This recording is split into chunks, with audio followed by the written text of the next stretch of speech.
I'm going to be your host today for the VIP Ignite Model and Actor Bootcamp. This is our 4th anniversary, so if you are watching us on Facebook, I love that you're doing that, but I don't know why you're over there.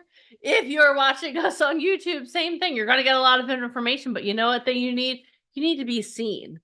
You need to be seen. So this is what I need you to do. I need you to go to VIPigniteSummit.com. Again, go to VIPigniteSummit.com. Click on that link, get your Zoom link, and join us over here live on Zoom. Oh my gosh. Good morning, good morning, good morning, everyone. I am so excited for day 2 of the VIP Ignite Model and Actor Bootcamp. Today, normally we ease into things, but today we are going to be jumping right in. So before we do that, let me tell you what we're going to be doing today. Let's talk about yesterday and let's get you set for today. So yesterday, we had the opportunity to learn what a prime mover is. If you're one of my prime movers, go, I am a prime mover. Do it now. I am a prime mover. Awesome. I love it. We had the opportunity to hear from a Broadway star, a voiceover star, someone who is on the show Good Morning right now with, Jennifer Aniston. She came on and she laid out exactly what she does to create characters that are iconic. She laid out what she does on set so she could have even more success. If that was valuable to you, type a 1 or 1 in the comments. We also heard from Michael Famke, not once, but twice yesterday. He talked to us about what type of modeling we qualify for. Okay. If you were on the call yesterday and type what type of modeling you qualify for in the comments right now. Not only that, he talked about having a millionaire mindset. How many of you over the course of the last 24 hours, 12 hours since you heard that presentation are like, oh, hold on. No, that's not a millionaire mindset. Nope. I need to change that. Did anyone check any of their thoughts? None of you did? Only I did? Okay, well, that's fine. If you did not, well, then you know what? You'll have to go watch the replay. Anyway, then we also heard from Stacey Rasky, and she talked about going from survive brain to thrive brain. That was amazing. How many of you understand that success in the entertainment industry and success in life in general is 90% mindset and 10% tools and tactics? Did that scare any of you? I'm going to say that again. Success in the entertainment industry and life is 90% mindset, 10% tools and tactics. Here at VIP Ignite, throughout the course of the day, not only are you going to hear from 3 major agents, not only are you going to hear from a model signed to Wilhelmina, we're going to work on your mindset. Because here's the truth, and a lot of people won't tell you this. If you believe you can't, you are correct. But if you believe you can, you're also correct. So let me ask you a question. Do you want to be a person who doubts yourself or believes in yourself? Doubt or belief? Type it in the comments. Do you want to be someone who doubts yourself or believes in yourself? That's why we're going to have lots of elements of mindset in this day, as well as the tools and tactics that you need to get signed by an agent. Because let me tell you something, agents, they don't want someone who wants to be a model or wants to be an actor. They want someone who is a model, who is an actor. So I need you right now to commit to yourself. When Mike comes on for his next presentation, I need you to commit to yourself that you're going to be all in. You are going to listen and you are going to trust the process. Okay. Yesterday, we talked about one of our talent, Brandon Hunter. When he first came to us, he was in school. He had every reason not to do this. He was in school in Montana. And this was before Yellowstone. Okay. So he predated Yellowstone in Montana. So he was in Montana. He was playing football. Then he had a girlfriend who was so possessive of him that she was like, baby, I love you. Don't do it. And he listened to her for a while. He went and got his MBA. Finally, he was like, no, I need to follow my path. How many of you are on here because you need to follow your path? Does anyone understand that? Does anyone relate to that? If you do, type my path in the comments. That's why you're on here. So Brandon had to break up with his girlfriend in order to go follow his path. He met his agent through VIP Ignite. He started on a Zoom call just like this. All of our success stories start on Zoom. Say it all starts on Zoom. He was attentive. He paid attention. He actually, when I interviewed him, he was like, Deneen, you forgot to ask me something. I was like, oh, I'm sorry. Do you want my job? But you know what? That showed me something. That showed me that he cared, that he wanted this. right? Last week, he was walking New York Fashion Week. Recently, he was on an episode of one of the Real Housewives franchise. I can't tell you which one yet because, NDAs, but you're going to see him there. He was on As You Like It. He was on Abbott Elementary. He's been literally taking the world by storm since he chose to come on a Zoom call just like this. How many of you are ready for that? If you think you're ready for that, type me in the comments. If you're ready to take the world by storm and you're ready to be that person that you know that you are, that person you are meant to be, you are a prime mover. Type me in the comments because you know what? This is what I want for you. I'm going to make you a very bold promise right now. If you play full out for the rest of today, what does that mean? That means you stay on until we're done. Charge your phones, charge your computers. Sounds funny. I go, oh my God, I'm so devastated my phone died. Okay, well, I have a charger. I don't know. I don't know. Anyway, hashtag no excuses. If you want success, if you want to learn how to book your first cover, shoot your first cover in Hollywood, you have to be hashtag team no excuses. Type that in the comment. Hashtag no excuses. Because you know what? Prime movers don't make excuses. Yesterday we talked about one of my friends when he first started his journey as an entrepreneur. He was broke. He literally was homeless, living in a hotel with his wife and his 2 kids. He was broke. He was also severely overweight. He was making a lot of bad life decisions. One day he had a moment where everything clicked for him. He was like, oh, wait, hold on. I got this. Everything clicked for him. And all of a sudden he started working on his mindset. All of a sudden he started making decisions because he knew who he wanted to be. He knew he wanted to impact millions of people. He didn't want to just live a normal life. He wanted to make an impact. Once he had that awakening, once he woke up, he started making decisions for that person. That's what I want you to do. As we're going through today, I want you to see yourself in his story. Okay. At one point, we were all broke. He calls himself Broke Joe. Okay. So at one point, we were all Broke Joe. But now we have the choice to be Woke Joe. So as you're going through the day, as you're making decisions, as I'm asking you to type notes, as I'm asking you to pay full attention, as I'm asking you to turn off the notifications on this thing, you don't need them. The football scores will be the same at the end of the day as they are right now. Trust me, that kills me. It's Sunday. But turn your notifications off. No one cares about your TikTok notifications.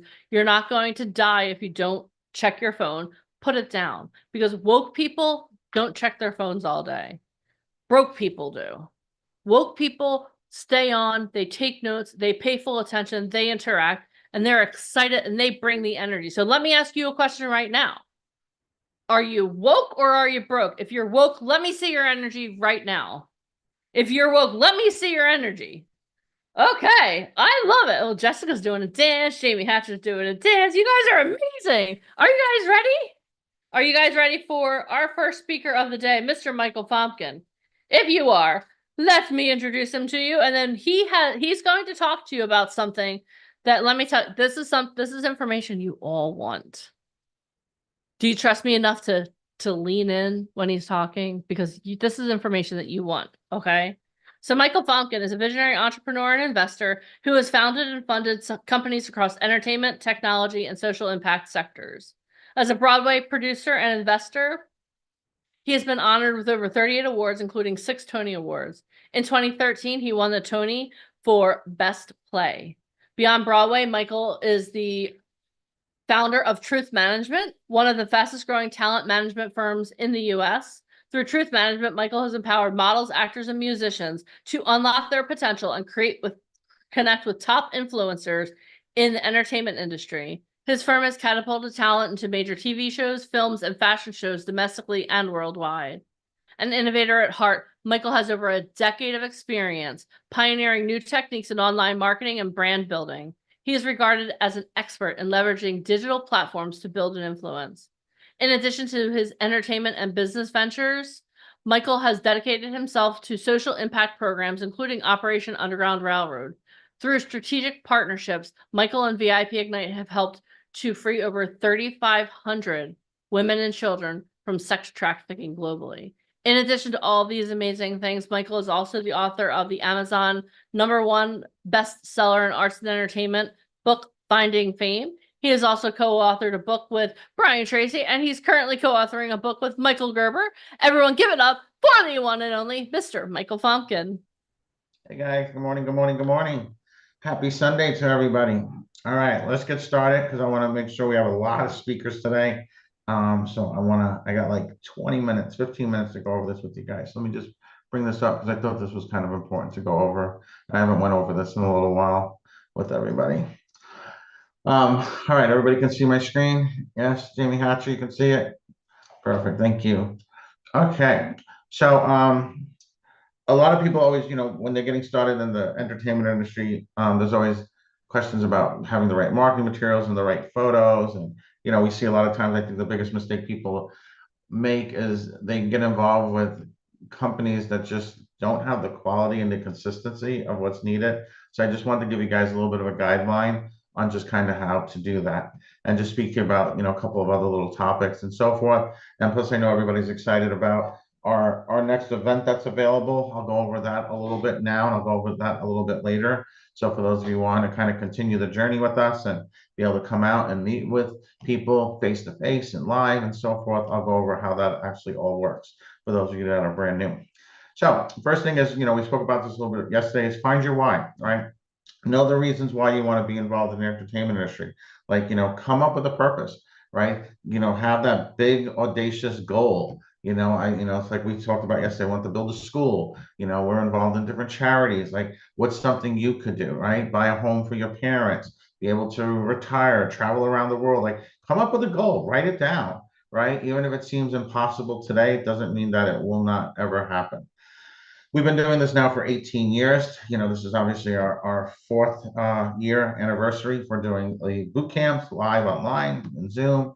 But we've had some amazing events that we've done. We do events all over the country, from New Orleans to Las Vegas to Atlanta to New York to Hollywood, Orlando, Miami, Phoenix, right? We have a whole bunch of really cool stuff planned for next year. So it's all about having momentum, right? There's always momentum that's going on. Even today, we have the boot camp today. Alicia has her book signing, and she's spending a whole day in the studio with Kevin Harrington and Forbes Riley. If you're not familiar with Forbes Riley, you should look her up. She's really cool. She's been one of our speakers at our boot camps in the past. So it's all about momentum, right? It's being able to push yourself forward. Obviously, I love always having great quotes.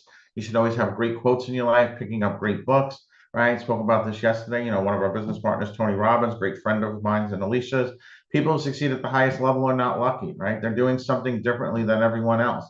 Alicia and myself, a couple of years ago, had the opportunity to walk on fire with Tony Robbins. It was as scary as anything, but it was exciting, right? It's like you always want to grow. You always want to take that next step. And the path to success is to take massive determined action. It's people when it's in the moment of decision is when your life changes, right? It's when, the two monkeys are arguing with each other and you allow fear to take over. You have to say to yourself, hey, I'm going to ignore them, right? I want to step into something new. I want to grow. I want to have a better life, right? And at the end of the day, the only thing that's keeping you from getting what you want is the story you keep telling yourself, right? If you allow, it's like your subconscious is so powerful. We went over this yesterday.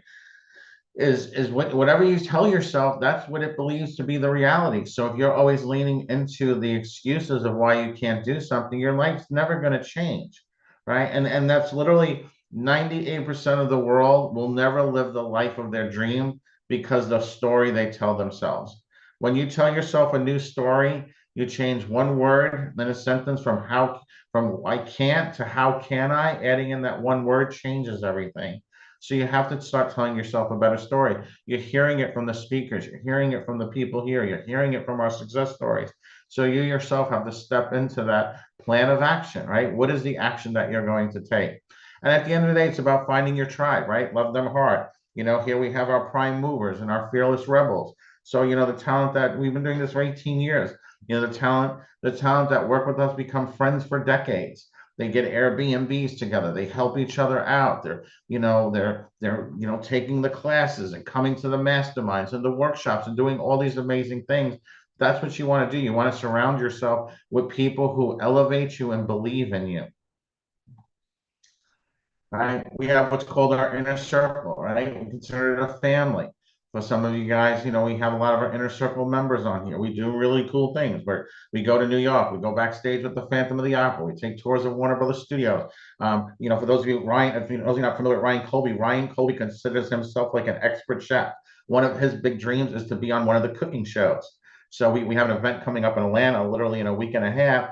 And for Inner Circle, we're doing a cook-off. We actually rented a big mansion in Atlanta. We got a big fancy kitchen, and it's going to literally be Inner Circle versus Ryan Colby in this big cook-off, right? The events of work, right? There's a lot of work, getting their photos done, meeting with people, months of preparation that our talent do. That's why they're so successful.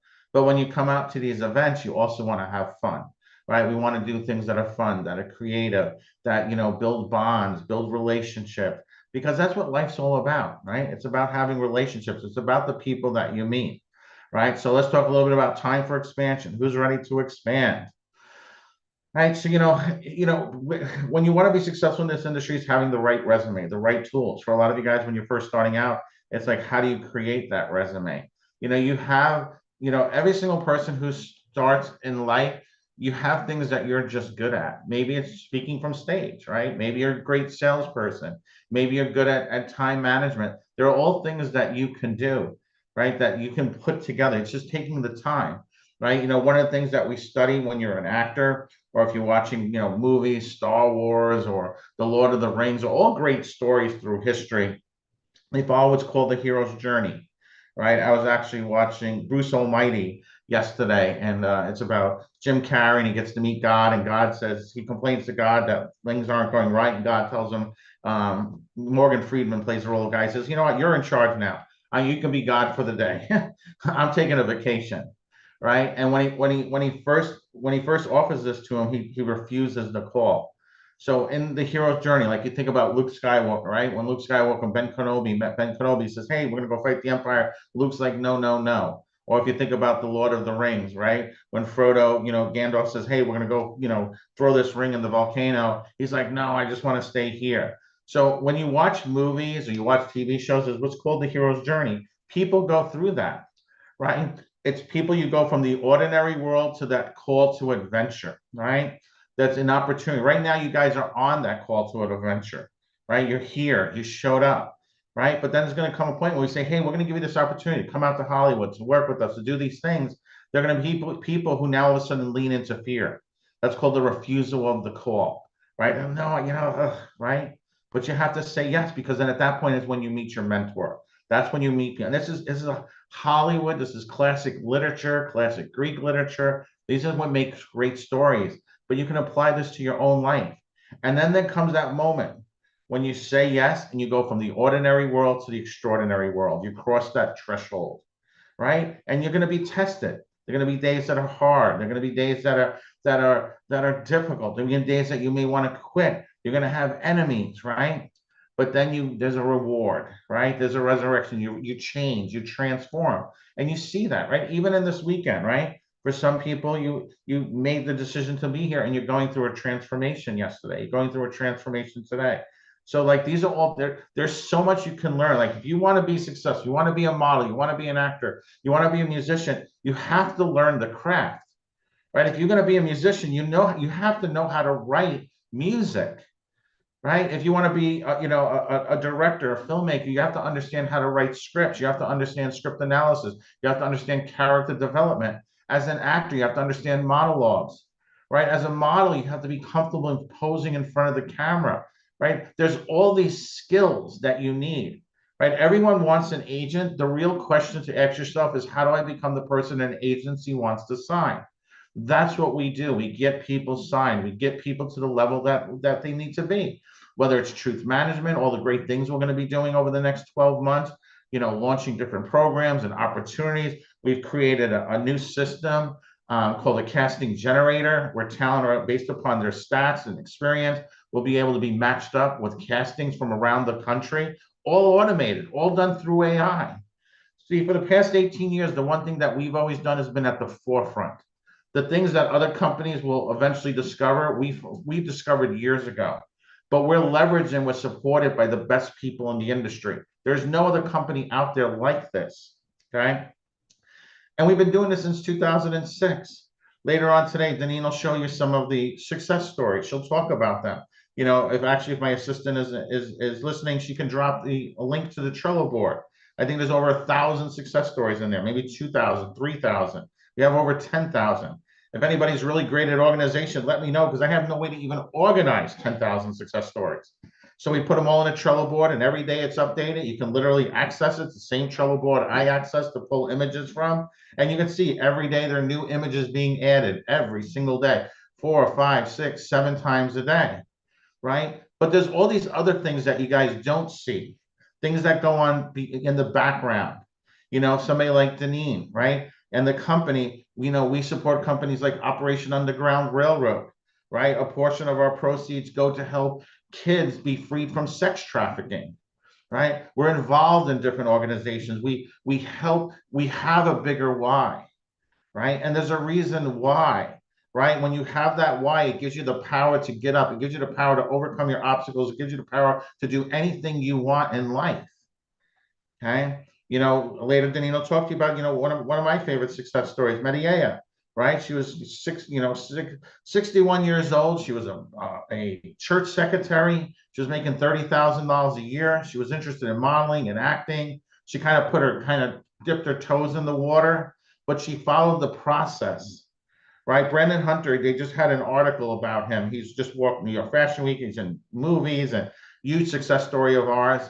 And I remember like a year and a half ago, he was kind of like on that cusp, but he was kind of struggling. And Deneen said to him, she said to him, Brandon, remember what you learned at the boot camps. Remember what you learned from your mentors. Remember what you learned from Ryan and Allie and Michael. Trust the process, follow the process.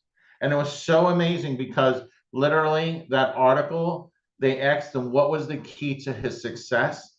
And he said in the article, I trusted and followed the process. Okay. How amazing is that, right? When you surround yourself, and now somebody like Medea, she's done ads for Starbucks, for AT&T, right? She went from making $30,000 a year to making $100,000 a day. She doesn't book out for less than $30,000 a day, 35,000. So for one day's work, it used to take her an entire year. And this was actually, Deneen took this photo, which she was watching Monday Night Football, and boom, one of the ads on during the commercial breaks, there she was, right? And actually, that's her husband in the ad. So not only did she have success, but then because a lot of times clients say, hey, we need a husband, you know, for the ad for the NFL or for the Super Bowl, for whatever. And is your husband available? Does he model? And she says, he certainly does, right? How amazing is that? Could you see yourself doing that? Can you imagine the difference it would make in your family and your life if you had this opportunity? How many of you guys have thought about that, watched that commercial and said, you know what, that could be me? Okay. Here's Jessica, right? Here's just from yesterday, right? From Friday, right? Boom. And I grabbed some photos, right? There's a little, Deneen, these are ones that aren't even up yet. There's one shot from Deneen's television of Jessica opening the door, and the two bad guys are there and so forth. But I grabbed some photos of these. This is Jessica during her years. There's baby Jessica with Bobby Finaro at one of our first events. There's Alicia and Jessica at another event. There's Alicia and Jessica at an LA event back in 2018. Right? She followed the process. And I remember her very first event when she came to New York. I was actually the one who did her interview. And she said to me, she says, Mike, I'm just not sure where my life should go right now. She goes, I think the real reason I'm coming to the event, I don't know if it's for the connections, the family, the learning, but I think it's just so I know that I'm going in the right direction. And I remember at the end of the day, and I'll find the clip for you guys for this. She came and she says, you know what? I found my direction.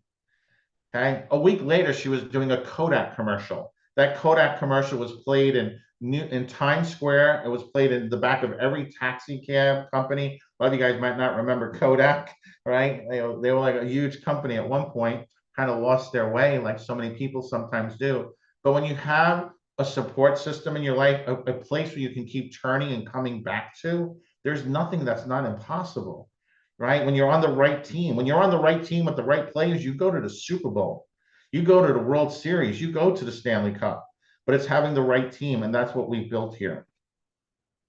right? This is our 4-year anniversary, right? You know, there's Caden, Alicia's son, right? A little picture of him just a few months ago. He just turned 4 last week, right? Maybe I'll have Ali share a little baby picture of him. He was 8 days old when we did our first boot camp. He's now 4. I can remember him being born as if it was 2 hours ago. Remember, I told you time is your most valuable resource. You can always make more money. You can always become more successful, but you can never replace time. Every day that you let go by, every minute that you let go by, it's irreplaceable. It's lost to you forever.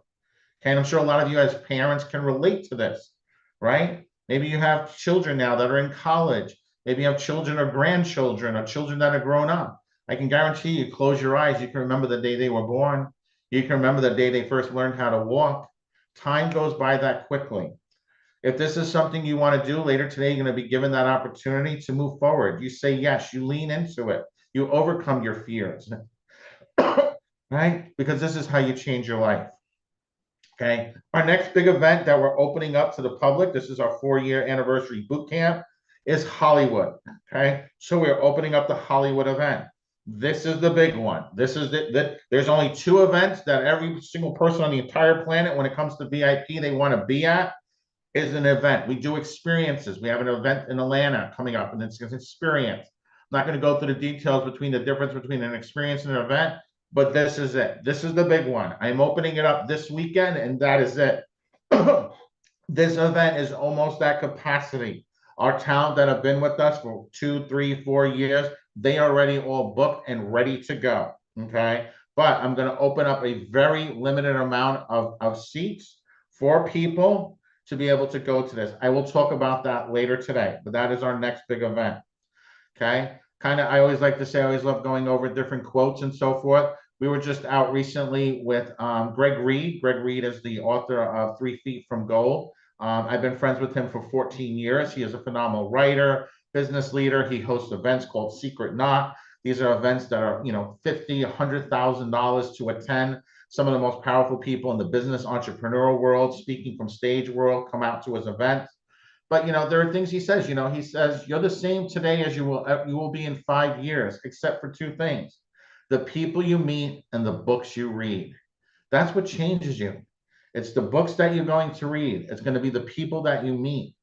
Okay. Other than that, everything will be the same. Okay. Nothing else changes you. Those are the 2 most important things you focus on if you want to change your life: the books you read and the people you meet and who you surround yourself with. Before great success comes, you will surely meet with temporary defeat. How many of you guys have ever been defeated before? Felt like life was just going against you, right? When people are overtaken by these feelings, the easiest and perhaps most logical thing to do is to quit. Quitting is exactly what the majority of people do. It's so much easier to quit. It's so much easier to not get up at 5 a.m. and go to the gym. It's so much easier not to go out and buy all the healthy things to eat. It's so much easier not to work on your monologue. That's what broke Joe does. Woke Joe, no. If you want to be a winner, you want to be a prime mover, you don't quit. You never quit. You figure out the way, you analyze what's wrong, and you overcome it. And I always like to say, when you stop seeing limits, and I spoke about this yesterday, when you stop seeing limits and start seeing opportunities, the world will open up in ways you never thought possible. We spoke about this yesterday. It's how I see the world. I see the world as opportunities. Obstacles to me are opportunities. And I know that as I conquer obstacles, more opportunities open up. Okay. All right. So, when you want to get involved with working in the industry, you want to be on the covers of magazines and TV and film. You have to start thinking about your brand. You have to start thinking about the clothing you're wearing, the right marketing materials, and so forth. Ryan Colby handles a lot of this. Okay. Later on today, he'll talk a little bit about prepping you guys for photo shoots and magazine covers and monologues and working on TV and film. But every shoot we do, we micromanage it, right? Right down to what the talent are wearing. There are multiple calls, right? Styling. You get to work with the former art director of Vogue magazine on your clothing. He oversees the makeup. He oversees the picking of the pictures, putting together people's books. This is a man whose best friend is the writer producer of the Transformers movies. Okay, Transformers and X-Men. The writer and producer of the dozens and dozens of shows. He works with some of the most powerful people in the entertainment industry. He's actually tonight, right after the event, he's going to a huge Fashion Week party in New York City. Okay, with a lot of the models. A lot of the models that started here a year ago are now in New York City at Fashion Week going to a party with Ryan Colby, meaning A-list celebrities, meaning producers, the owners of magazines. It all starts here, right? That becomes your foundation. And if that's your foundation, you're starting in a phenomenal place.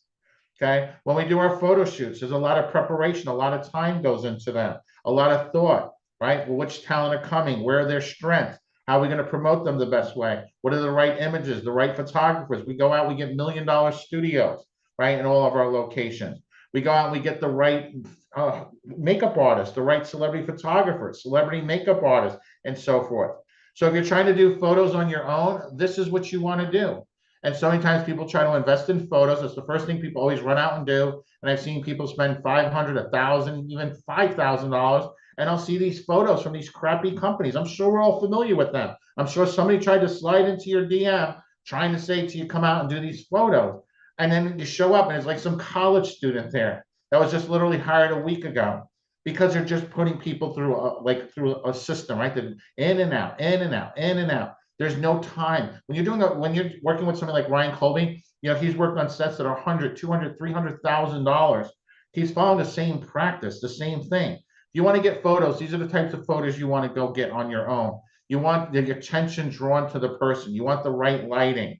Even when we have celebrity makeup artists and celebrity photographers, it's not just, oh, it's cool. Yeah, it's cool. But you become a part of their resume. You're learning with somebody who shot major celebrities. One of our photographers in Orlando, he shot over 31 covers of Vogue. He's known Ryan for close to 30 plus years. Ryan was the very first one who got him started. And age doesn't matter. Location doesn't matter. We learned this, right? It's leaning into the types of characters you can play, right? Having the photos showing, these aren't photos for your parents or your friends or your husband, your wife, your significant other. These are the photos that you use for casting. These are the photos that your agent uses to book you work. Okay, we've been doing this for 18 years. There's one thing you can argue with me to the end of time. Our photos, our shoots are impeccable. They are phenomenal. Okay, here's Brandon Hunter, right? He's in New York right now. Okay, and that's one of his first shots, right? He's actually slimmed down since then because he leaned more into fashion and so forth. But that's one of his first shots in Arizona. So it's, again, if you're doing photos, these are the photos you want. You want photos that draw the person to the facial features, give some type of character, right? And not are overly done. They're not meant to be glamour shots. They're not meant for you to hang on your wall. Yes, do we do some iconic photos that are museum quality? Absolutely. We're going to have fun with it. Okay. Again, these are great commercial shots. Yesterday when I was going through, I didn't get a chance to go through everybody today. I do apologize if we have a couple new people on, but yesterday I went through everyone's, that was on call. 99% of the people that were on the call yesterday qualified for commercial print, TV, film, magazines, billboards, catalogs, McDonald's, Xbox, PlayStation, iPhones, Yo Play ads, Starbucks ads, right? These are the types of work you see. When you go through our success stories, you see we work with major brands consistently. So these are the types of photos you want to get if this is something you're trying to do on your own, okay? And again, it's being in the right place. We have fun. We do after parties, we dance, we play, we laugh. In Atlanta last year, we had the head stunt coordinator for The Walking Dead come out and do training on certifications for firearm safety and stunt work. And if you actually look at that picture, right in the center, you can see him there right at the beginning. If you look at the girl to the left, not the girl wearing the mask, right? The other girl holding the orange gun in the front, that's Lori Cunningham. She actually jumped on the call yesterday. If you follow her, she just did a big hair show for Ryan Colby last week. She's been in over a dozen movies. She's phenomenal, right? But there she is, a year and a half ago, okay? Boom, just like that, her whole life changed. And I can go through this. Later on, we'll go through dozens and dozens of stories of this. There's Alicia. When Alicia first started in the industry, her goal was to be a filmmaker, okay? She literally came to New York, was like literally her friends, her family didn't believe in her. She went and she invested money to go to school for this. Okay, she wound up graduating from school. The only job she can get, she wasn't a filmmaker. She wasn't even working on set. She was working as a waitress. Her friends and her family told you see, I told you so. She listened to them. She listened to those people. She took the advice from the people who shouldn't be giving her advice, and she dropped out of the industry for 10 years. It would take her 10 years before she said one day, enough is enough. And she would literally pack her bags and came to New York. And guess what? When she came to New York, she wasn't an overnight success. She came to New York and she found out she didn't know anybody in New York, right? She had to start from scratch, knocking on doors, going here, going there. And then eventually she met one person. She actually had the opportunity to go to an event. She met with the head of the founder of VH1. Okay. And she had to fight her way through. Maybe later on today, she'll share that story with you guys. Okay. But here's my point. That one person changed her life. And then like 15 years later, she created the company, right? Built the company up over 15 years, meeting people. One person led to another, led to another. And just a year ago, her first feature film came out to rave reviews, winning all kinds of awards. So think about that. It's taken her 20 plus years to live her dream, but she had to make 10,000 other people's dreams come true in order for hers to come true. Okay. That's what we're about. We're about accelerating the process now so you don't have to go through what Alicia went through. You don't have to put up with all these other companies that are out there, right? It's what I always like to say is success is who you surround yourself with. If you're surrounding yourself with unsuccessful people, I can guarantee you, you're not successful. You surround yourself with successful people, you will have no choice but to elevate your life. Okay. Again, we work with celebrity hairstylists and makeup artists. Why?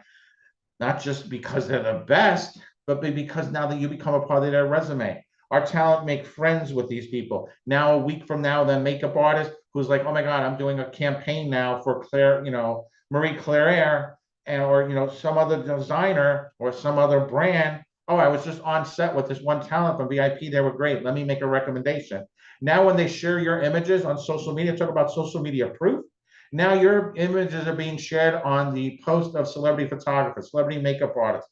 Now thousands of clients are seeing you. That's the beauty of social media. I'm not a social media fan at all, but I certainly know how social media works when it's done the right way, when you're getting influencers and people who have access to the people you want to work with, right? I can put a post on somebody who's a clown, and now clowns are reaching out to me. I'm not in the clown business. Okay, I don't even like clowns. Right? If there's any clowns on here, I do apologize. Right?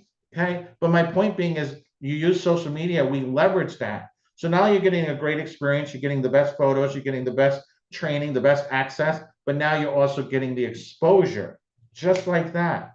Okay, these are frameworks, these are systems, these are patterns we developed over 18 years. That's why we're successful.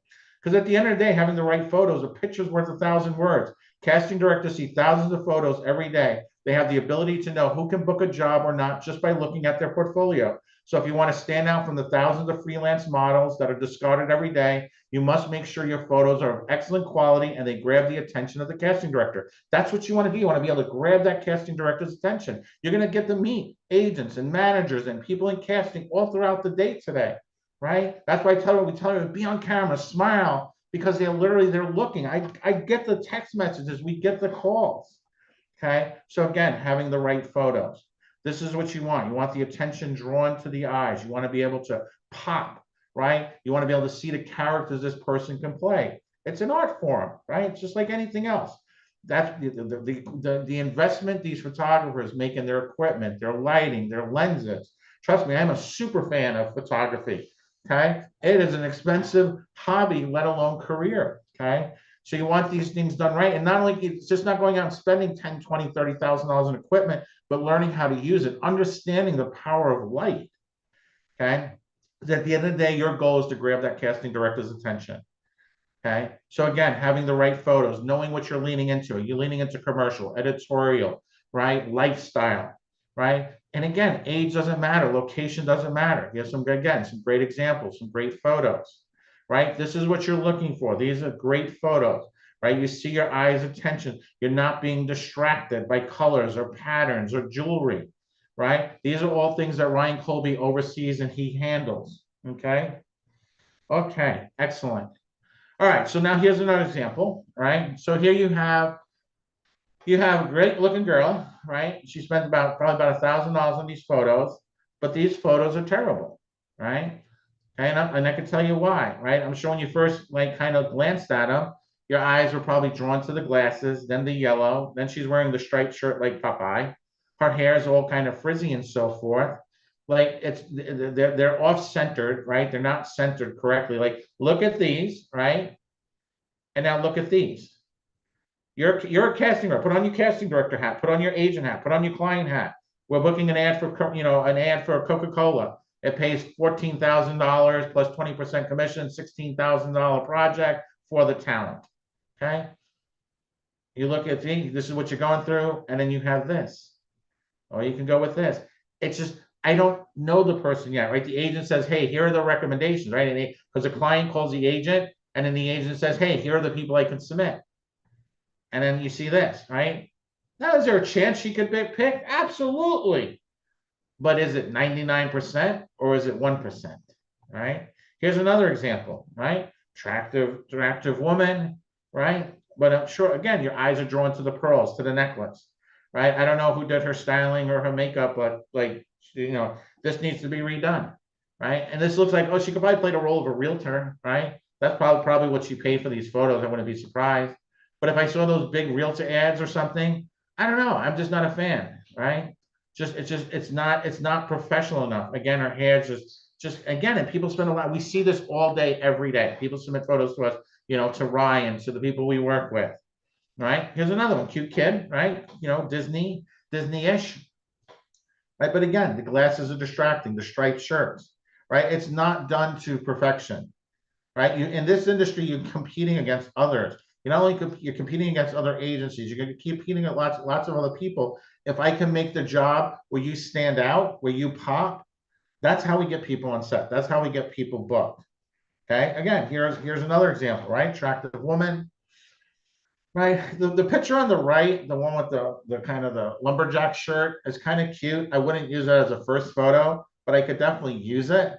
But the one in the middle, it looks like I don't know, her hair wasn't dried right? The one on the left, the glasses are distracting. It's if it was a very specific role, I might be able to use it, but that's not what I want. I don't want specific role photos. I want photos that I can submit for every role where they're blank canvases. They go back to this. Wow, I can see her changing her hair. I could see him changing a little bit of his look, playing the gangster, playing the doctor, the lawyer, playing the villain, right? I want blank canvas. It's called versatility versus these that don't are lacking the versatility. Again, you want photos like this. Okay, so again, when we're doing things, we do them in the right studios with the right lighting, with the right people, the right equipment. Okay, our next big event is going to be Hollywood. Okay, January 2025. Okay, so it's only a few months from now, which means we have to get the spots we're opening up for this. We have to get you guys ready. We have to get you guys prepared. We have to get you guys in training. We have a whole process for doing this. It's just step one, step two. It's like color in the numbers. Okay, again, this is limited. I will go over how to apply later today for those of you that are brand new. For those of you that are coming out to Hollywood, I have some surprises too, some great things that we're going to be doing out there. But in the meantime, I just want to put this information out there because I know we have a lot of new people, and I don't want you guys to make the mistakes of getting involved with the wrong companies. I want you guys to be able to do this the right way, whether you do it through us or you do it on your own. I want you to have more clarity. Hey guys, I will be back later today. I will turn this back over to Ms. Deneen, and I can't wait to share what we have coming today because we got some powerful people all day long, guys. Enjoy your day, learn, and have a great day, guys. I'll talk to you guys later today, probably in the afternoon. Bye, guys. All right, Prime Movers. How amazing was that presentation? In the comments, let me know what was your biggest takeaway. Also, just so you know, we are still active in school. Okay. So, Jemima, if you can just share the link to school, that would be amazing. So, what I'm going to have you guys do throughout the day is share your biggest takeaways in our school community. Okay. And is it okay if I sweeten the deal to have you guys do that? We're giving away a couple prizes. We have this amazing coin that I love. I don't know if you can see it very clearly. I know the camera's not so clear, but this coin means a lot to me. Like this, do you remember this morning when I told you guys I was having a little bit of resistance getting on? I was like, okay. And how many of you guys felt that way? How many of you guys have something where you just touch it and you're like, okay, you know what? Everything's going to be okay. Does anyone have anything like that? Or am I the only one? Because for me right now, like whenever I touch this coin, I'm like, okay, you know what? I have an obligation, and that an obligation sometimes seems like a negative word, but it's not. It's because how many of you feel that you have a sense of destiny? Like there's a reason that you're here that is bigger than yourself. Maybe you don't even understand it, but you just know that there's no other place that you would rather be. If that sounds like you, type a 1 or 1 in the comments. If you know that, type a 1 or 1 in the comments. This here helps me anchor myself to these moments because I told you guys, and Mike alluded to this yesterday, that I'm one of VIP Ignite's biggest success stories. But hold on, let's talk about our prizes. So we have your I'm going all over the place here, people. All right, so one of the prizes we're going to give is this coin. And for everyone who gets one of these, I want you, when you get this coin, I want you to hold on to it and just remember this moment where you had that sense of destiny, where you knew that you were here for a purpose. We also have notebooks for we gave away 1 notebook yesterday. We're going to give away 1 coin and 2 coins in 1 notebook today. Okay. We also have notebooks because it's very important to write all of these things down. Okay, it's very important to write everything down. So now, are you guys excited? Are you how awesome? Are you guys excited about the opportunity to go to Hollywood? If you are, type Hollywood in the comments. If you're excited about for the opportunity to go to Hollywood, let me know in the comments because let me tell you something. That's going to be an amazing opportunity to go to Hollywood, to have your photos, to work with Ryan Colby. Like he is really good at what he does. He and I joke around. We're kind of like brother and sister sometimes, but he is really good at what he does. How many of you would love that opportunity to have the former art director of Vogue art direct your photo shoot, help you choose the clothes that you wear, help you get ready for that next chapter, right? Because I want you guys to think about this. Something that I live by, and I said this yesterday, I'm going to say this over and over and over again. In life, it's not about what I can accomplish. It's what do I want to experience. You don't get out of life what you want, you get out of life what you intend.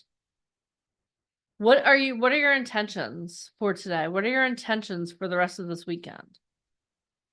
Do you intend to get to Hollywood and meet amazing people? Do you intend to grow? Do you intend when the agents come on in a short while to gather all the information that you can, gather all the intel so that when you meet them face to face, you're ready? Is that your intention? Because that's my intention for you. I'm going to talk to you about some of the success stories that we have. Is that okay? Is it okay if I share some of the stories of people who started out just on Zoom, just like you are today, who've gone on to do amazing things? Is that okay with you? If that's okay, type a 1 or 1 in the comments. Nicole's like, please share some success stories. I love it. Okay, so this is what we're going to do. I'm going to share some success stories with you. Okay. And when I'm telling you their stories, I don't want you just to think about, oh, that's good for them. I want you to think, how can I see myself in this story? Do you understand the paradigm shift? How can I see myself in what is one piece of this story that Danina's telling me? How is that like me? Okay, so we're gonna start. All right. So I shared Brandon Hunter. I shared a little of his story yesterday. So Brandon, when he first got started with VIP Ignite, he was in school. It wasn't the right time. He had a girlfriend who loved him but didn't want him to do this because she was like one of those naysayers. We talked about them yesterday, remember? She was one of those people who she didn't want him to grow. She didn't want him to go do amazing things because she didn't want to lose him. Right? How many of you have people in your life? No, you shouldn't do this. You shouldn't do this. Well, I'm here to tell you that those people, they're not your people. You don't have to listen to them. You have a choice. We talked about that yesterday. You have a choice. You don't have to listen to the people. When they're telling you that, it's not because they don't believe in you. is because they don't want you to grow. They don't want you to go do amazing things because they like the version of you that you are now. How many of you are satisfied with the version of you that you are right now? How many of you want more? How many of you want to grow? How many of you intend to grow? If you intend to grow, type I intend to grow in the comments. And you'll see on our next slide in a moment where Brandon ended up at Fashion Week. This here is Masharad. He's one of our inner circle members. And when we met him, he was so shy. Like so shy. How many of you are shy? Do I have any introverts in this community? If you do, type a 1 in the comments. I know I have a lot of introverts because I talk to so many people. One of our talent who's on here, she's all in, all in. The one thing she said to me, she was like, Deneen, I want to do this, but I'm an introvert. I'm so shy. I was like, don't you worry, I got you. I'm like the shyest person you know. If you ever see me out in the wild, not on camera, like if I had my way right now, I'd be sitting on my couch with my hoodie on, reading a book in a corner with no one talking to me. Okay. I'm an introvert by nature. That's who I am at my core. Masharad was the same thing, same way. Like the first couple of times I got on the call, I'm like, he would just sit there and observe, and I could see his brain processing. I could see all the information going in, but he wouldn't say very much. I had the opportunity to meet him in Chicago, and I was like, "Hi, how are you?" And he's like, "Hello." And I was like, "Oh, we got some work to do." When he went to that event in Chicago, he met someone who helped to bring him out of his shell. He met someone who helped to coach him to gain more confidence. How many of you would love to gain more confidence? How many of you would love to have someone in your corner that's going to help you rise up? That's what we do at VIP Ignite. Since these photos here, these two on the left, were actually taken at his first Hollywood event. Last year, he walked New York Fashion Week. This here was for a major designer from Japan. Looks Japanese, right? Looks kind of like otherworldly. But Masharad's doing amazing things because he stepped up to the plate. He made a decision. He knew what his intentions were. This is Brandon and Masharad with Isaac Mizrahi. How many of you have ever heard of him? I was like, dude, you guys didn't call me. I was in Princeton when they sent me this photo. I was like, I could have been there, but they didn't call. But they had the opportunity to meet an amazing designer. They had the opportunity to meet a major producer. And this here is Brandon at a casting for New York Fashion Week last season. How cool is that? How many of you could imagine getting into a party like that, like the one Mike said that Ryan's going to tonight? How many of you know that if you got in the right room, you could do amazing things? If that sounds like you, type right room in the comments. Type right room in the comments. This is Natasha Kraus. So when we met her, she was already signed to a major agency in LA. She got on one of Alicia's Zoom calls, and Alicia did her interview with her mom. She's 16. She actually just turned 16 recently. And when Alicia did her interview, Alicia was like, she's already signed to an agency. And Natasha's mom said to Alicia, you know what? She is, and she's doing great. But I know that the more people my daughter meets, the greater her career is going to grow. I'm going to say that again. She said that she knows that the more people her daughter meets, the greater her career is going to grow. How many of you know that? How many of you know that if you have the opportunity to get in front of the right people, get in the right room, your career is going to grow? If that sounds like you, type a 1 or 1 in the comments. If that sounds like you, type a 1 or 1 in the comments, because that's what you are. You're in the right room. You're going to have the opportunity to meet people who can snap their fingers and change your life in 30 seconds or less. At the end of the day today, you're going to have the opportunity to literally be physically in a room with people who can change your life. Are you ready? Are you willing to get ready? Are you a prime mover? If you're a prime mover, say, I am a prime mover. I am a prime mover. Natasha and her mom, they're prime movers. Masharad and Brandon, they're prime movers. This here is another prime mover. Her name is Adi. When she first came to VIP Ignite, she had just finished being at a conservatory in New York City for a month. Didn't work out for her. She wasn't in the right room. She came to VIP Ignite. She got on one of Alicia's calls. Alicia did her interview as well. And Alicia was like, what are you doing? Like, you literally could be signed to any agency in the world. You're tall, you're beautiful, you have like, what are you doing? Like, we haven't met the right people. How many of you understand that? How many of you feel that way? I just haven't met the right person yet. You're in the right room. Audie went to one of our events in New York City, another Inner Circle member, and she has an agent in Spain that's very interested in working with her because she was in the right room with the right marketing materials. Is it all starting to click? Does it all start? If it's starting to click, type a 1 or 1 in the comments. And here we go. This is Mireya. This is one of my favorite success stories. So when Mireya got on a call with Alicia, okay, she got on one of her Zoom calls and she was like, she interviewed with me, which she should really every day, she should thank God that she interviewed with me. She said, Deneen, I don't know. I just want to try it out. I was like, oh, you want to try it out? Yeah, I just want to be a model. I don't want to act. I just want to be a model. I was like, okay, well, let's try it out. So she joined our program, right? I signed her up. And because she only wanted to be a model, she would only get on the calls with modeling agents, right? We had the casting director for Gap, Banana Republic, La Mer, Estee Lauder, like all the major brands, right? He would do calls. She'd be on every one of those, sitting there smiling. Ryan Colby would do calls. She'd be on there sitting on smiling. But we'd have like one of the main cast members of The Walking Dead. No, she wouldn't show up. One day she started showing up to those calls. And at that time I was on every one of those calls. So I almost wanted to call her and be like, hey, this isn't about modeling. Maybe you should get off. But I didn't. That would have been rude, right? And all of a sudden, she starts getting on all of these calls. And now, instead of her being like hiding from the camera, being like she's front and center, she's got good lighting, she's listening, she's learning, she's growing. So we have an event just like this.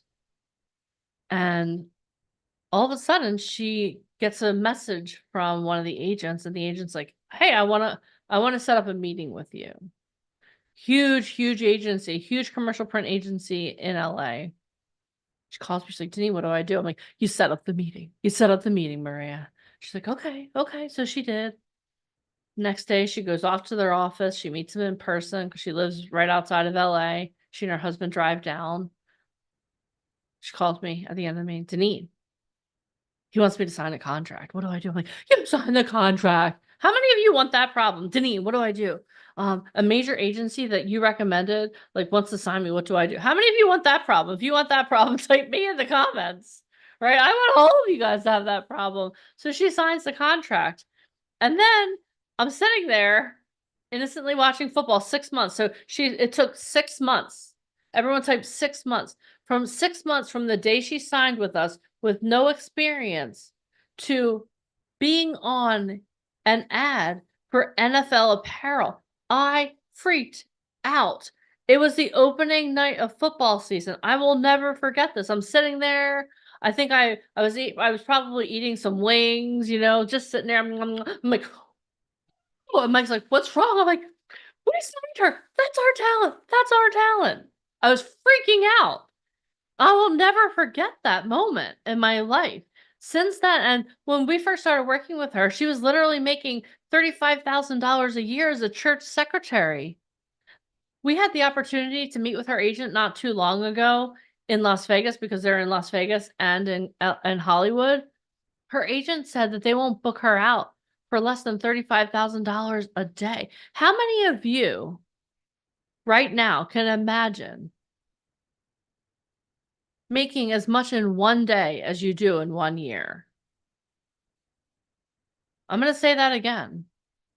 And I want you to answer as woke you, not broke you. How many of you can imagine making as much in one day right now as you do in 1 year? Type me in the comments. Yes, 6 months, right? I nearly fell over. Yeah.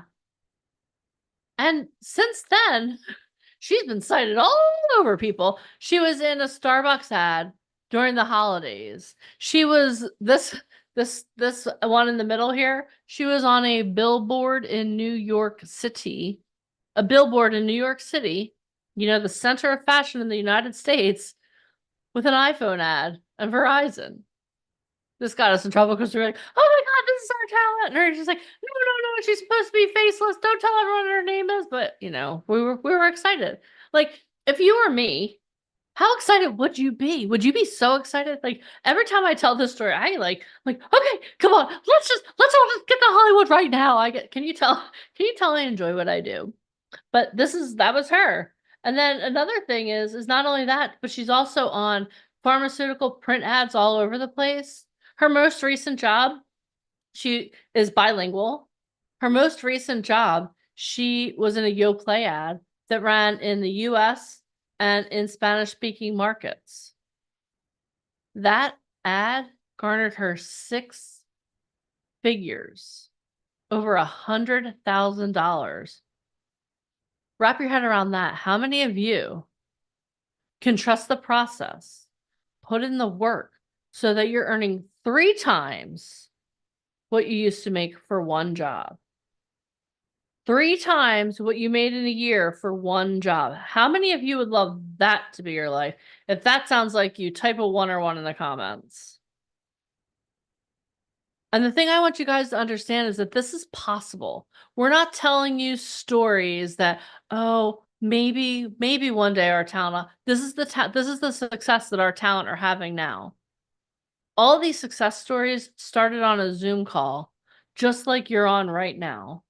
So let me ask you a question, prime movers. Let me ask you a question, amazing people. What are you willing to do to get to this point? And I'm not trying to be one of those creepy things. Oh, I'm willing to do anything. Not what I'm talking about here. But are you willing to make decisions to become authentically yourself so that you have the opportunity to move forward? Are you willing to do that? Are you willing? All right. And you know what? I just got breaking news. Alicia Kback has some updates for us. Alicia. Hello, Alicia. Yes, Breaking Cindy. news. Alicia Breaking Kback news. on site. I remember, I don't watch football, but I remember getting a frantic call from you going, put on football. And I was like, what channel is it on? You're like, When football? Maria Is was that where they on. kick the ball into the... I can't. And then we were in Mexico. Do you remember we were doing tequila shots and having margaritas? And next thing you know, we see Maria on another commercial. And we're like, oh my gosh, it's the Oh, craziest thing. And now they're worldwide. And it just makes me yeah. so happy. And I saw Ada Cruz say, yeah, she's on like billboards for hospitals and on pamphlets. Yeah. It's the craziest thing in the world. We've Yeah. seen Avinash so many times. Oh my gosh, yeah. You know what? I have to add Avinash in. So for those of Yeah. you who don't know who he is, so he came and like, how many? Okay, Also let a me ask. picture of Avinash. I have pictures. Go on. Let me ask you guys a question. How many of you have that? You're still like, I don't know. Can I really do? Like, how many of you have that? It's okay. Okay, because again, I watched a video before I got on this call this morning about from someone that I work with. And she was talking about how she has fear every day when she wakes up. But here's your choice. Are you going to run away or are you going to lean into the fear, let it exist, and then do the hard thing anyway? Avinash, when he started working Wait, with I'm us, going to oh my show a gosh. picture. I have him right here from Yeah. a boot camp. Look at this boot camp, just like what you guys are on right Yeah. now. Avinash. Avinash. Yes. And this is So the commercial he did. yeah, do you remember his interview, Alicia? Oh my gosh, it was insane. Yeah, there's Avinash Alicia's again. when Alicia does an interview, I don't really interview. I'm like, what are you there? Why do you need help? Why would I risk my business to help you? Oh, there's Chris Knopf. How many of you guys have ever seen Sex in the City? Avinash was at our where is he? He's right here. He's somewhere. Oh, there he is back there for our movie premiere. Can you guys still hear me? If you can, give me a thumbs up. Yeah, so when Avinash came through the interview process with us, it was really crazy because he said, "Well, I've tried to do this before, and it didn't really work out. My wife isn't really supportive." How many of you guys have ever been in that situation where your wife or your significant other wasn't so supportive, maybe from past decisions that you've made? And he told me, he's like, "I really want to do this, but I'm a little bit hesitant." You see, this was hashtag Jarrell Radcliffe. I'm sure you told the hashtag. My training starts now. Yep. So within, again, like he ended up going to our LA event, and which all of you guys will get a chance to go. And he met a top agent. And again, he lives in Jersey. And the LA agent says, "Well, I submit throughout the country, it's okay." And I told him this, and Deneen, you could totally, this resonates with, I'm sure, a lot of you. It's kind of like starting a new relationship. Don't talk or complain about what happened to you in the past. If you agree with that, type I agree. Because nobody wants to hear about all the mistakes you made. No one wants to hear, especially that your wife isn't supportive. Like, so when he did the interview, Deneen said he's very sweet, but don't beat him up too much. I said, "Oh God, what does that mean?"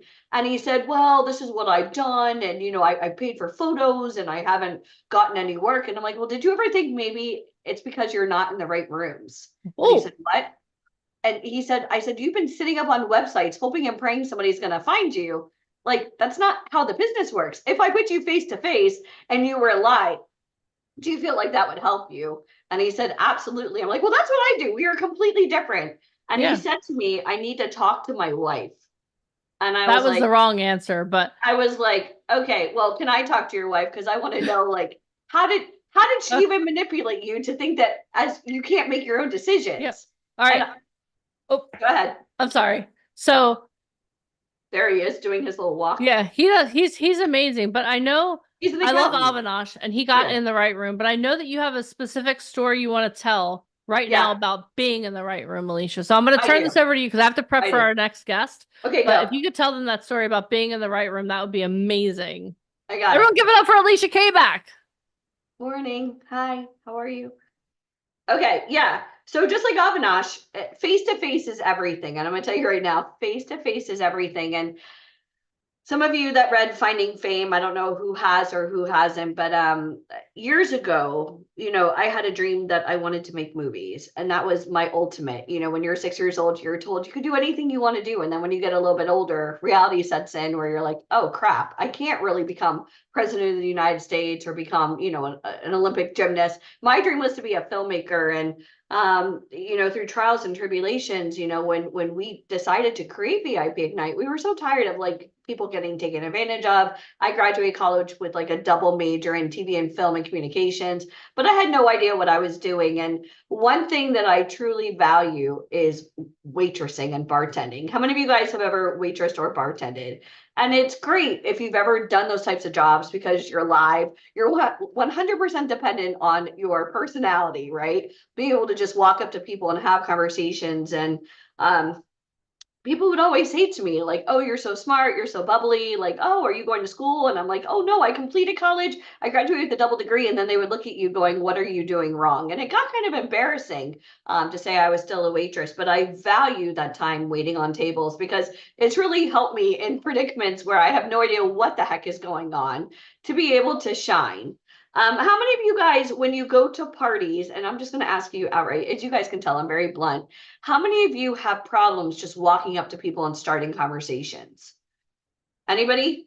I know I used to have that problem. I always joke around. I worked at a restaurant called Planet Hollywood, which is a very loud restaurant, like a Hard Rock Cafe. And when I first started, I was like scared of my own shadow. True. They wouldn't even hire me as a waitress. They said, "It's just so fast paced. We don't know if you have it in you. We really want to test you out as like a hostess and see like how you do, because you really have to be a go-getter." Like Planet Hollywood was a huge corporation back when I started there.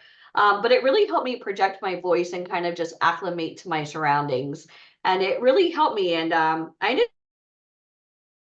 up getting a radio show at CBS. How many of you guys know that I had Howard Stern's old studio? And it was really tremendous in New York City. It was beyond amazing. And I would get invited to go to events.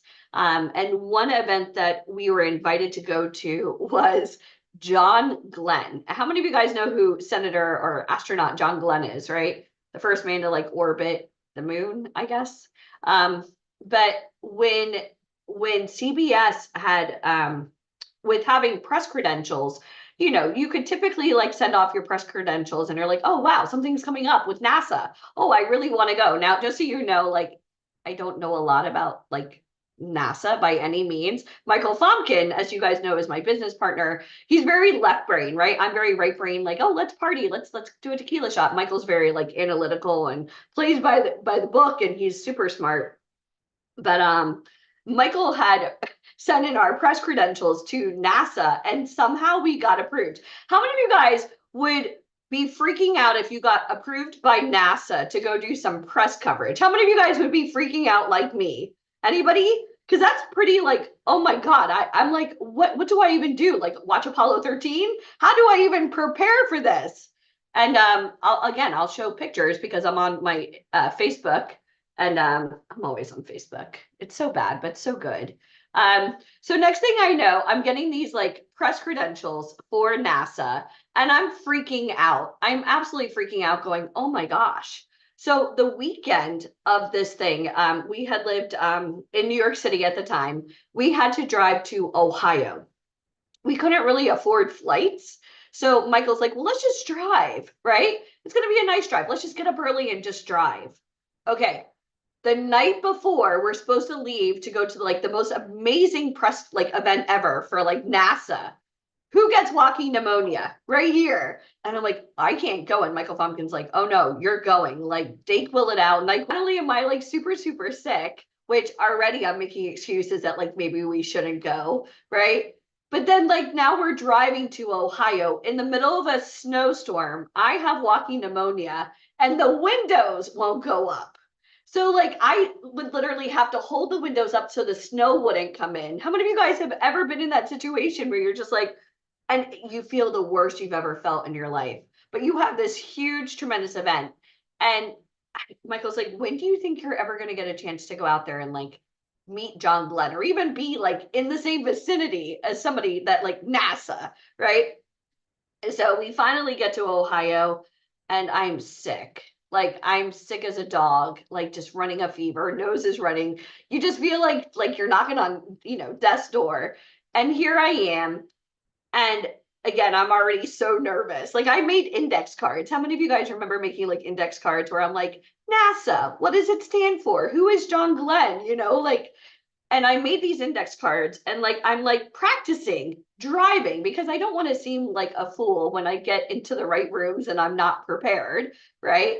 Um, and this is again, I'm going to show you some pictures just because it's still like whenever I talk about this, it makes it just like I get chills. But okay, so we get in and we go check in with like the press credential people, and they give us like our cute little badge. And I want you guys to keep this in mind when you get press credentials with NASA. Do you think they do a little bit of research or a whole lot of research on this individual who's going to be in a room with like top astronauts? Somebody tell me, do you think they did a little bit of research or like they checked everything? Right? They did a lot of research. So I was so humbled, even just by the fact that I got approved. I'm like, that's so cool. Without really, I mean, I had the radio show with CBS, but it was mainly like entertainment gossip. Like you know, I had a chance to meet Stan Lee. I'm sure you guys know who Stan Lee is. I got a chance to hang out with the cast of the Vampire Diaries and like, you know, Chris Hemsworth and just some really cool people with my radio show, but like astronauts, right? Completely over my head.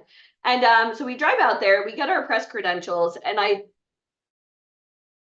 tell Michael Fomkin, again, we drove through the night. I'm like deathly ill. I said, I cannot go in there like this. Like my mascara is running, right? Because I did the makeup in the car, and like I'm running a fever. So I feel like crap. I'm like, I need to like throw water on my face. I just need to like kind of put myself together. And I remember Michael saying, hurry up. You don't want to be late. I'll go get us seats. Right. So Michael Fomkin's now in this like press area, and like the Today Show's there. And here we are with our little radio show with CBS.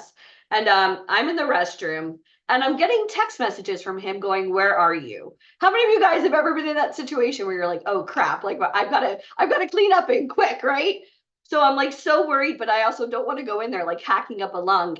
And it literally was the most divine opportunity in the world for me to be in that restroom at that very moment. How many of you guys hate mechanical sinks? Anybody hate mechanical sinks, or am I the only one? So there was a woman, she was elderly, and she had soap on her hands, and she had her hands under the automatic water, right? Like the sink. Do you guys know what I'm talking about? And she couldn't get the water to turn on.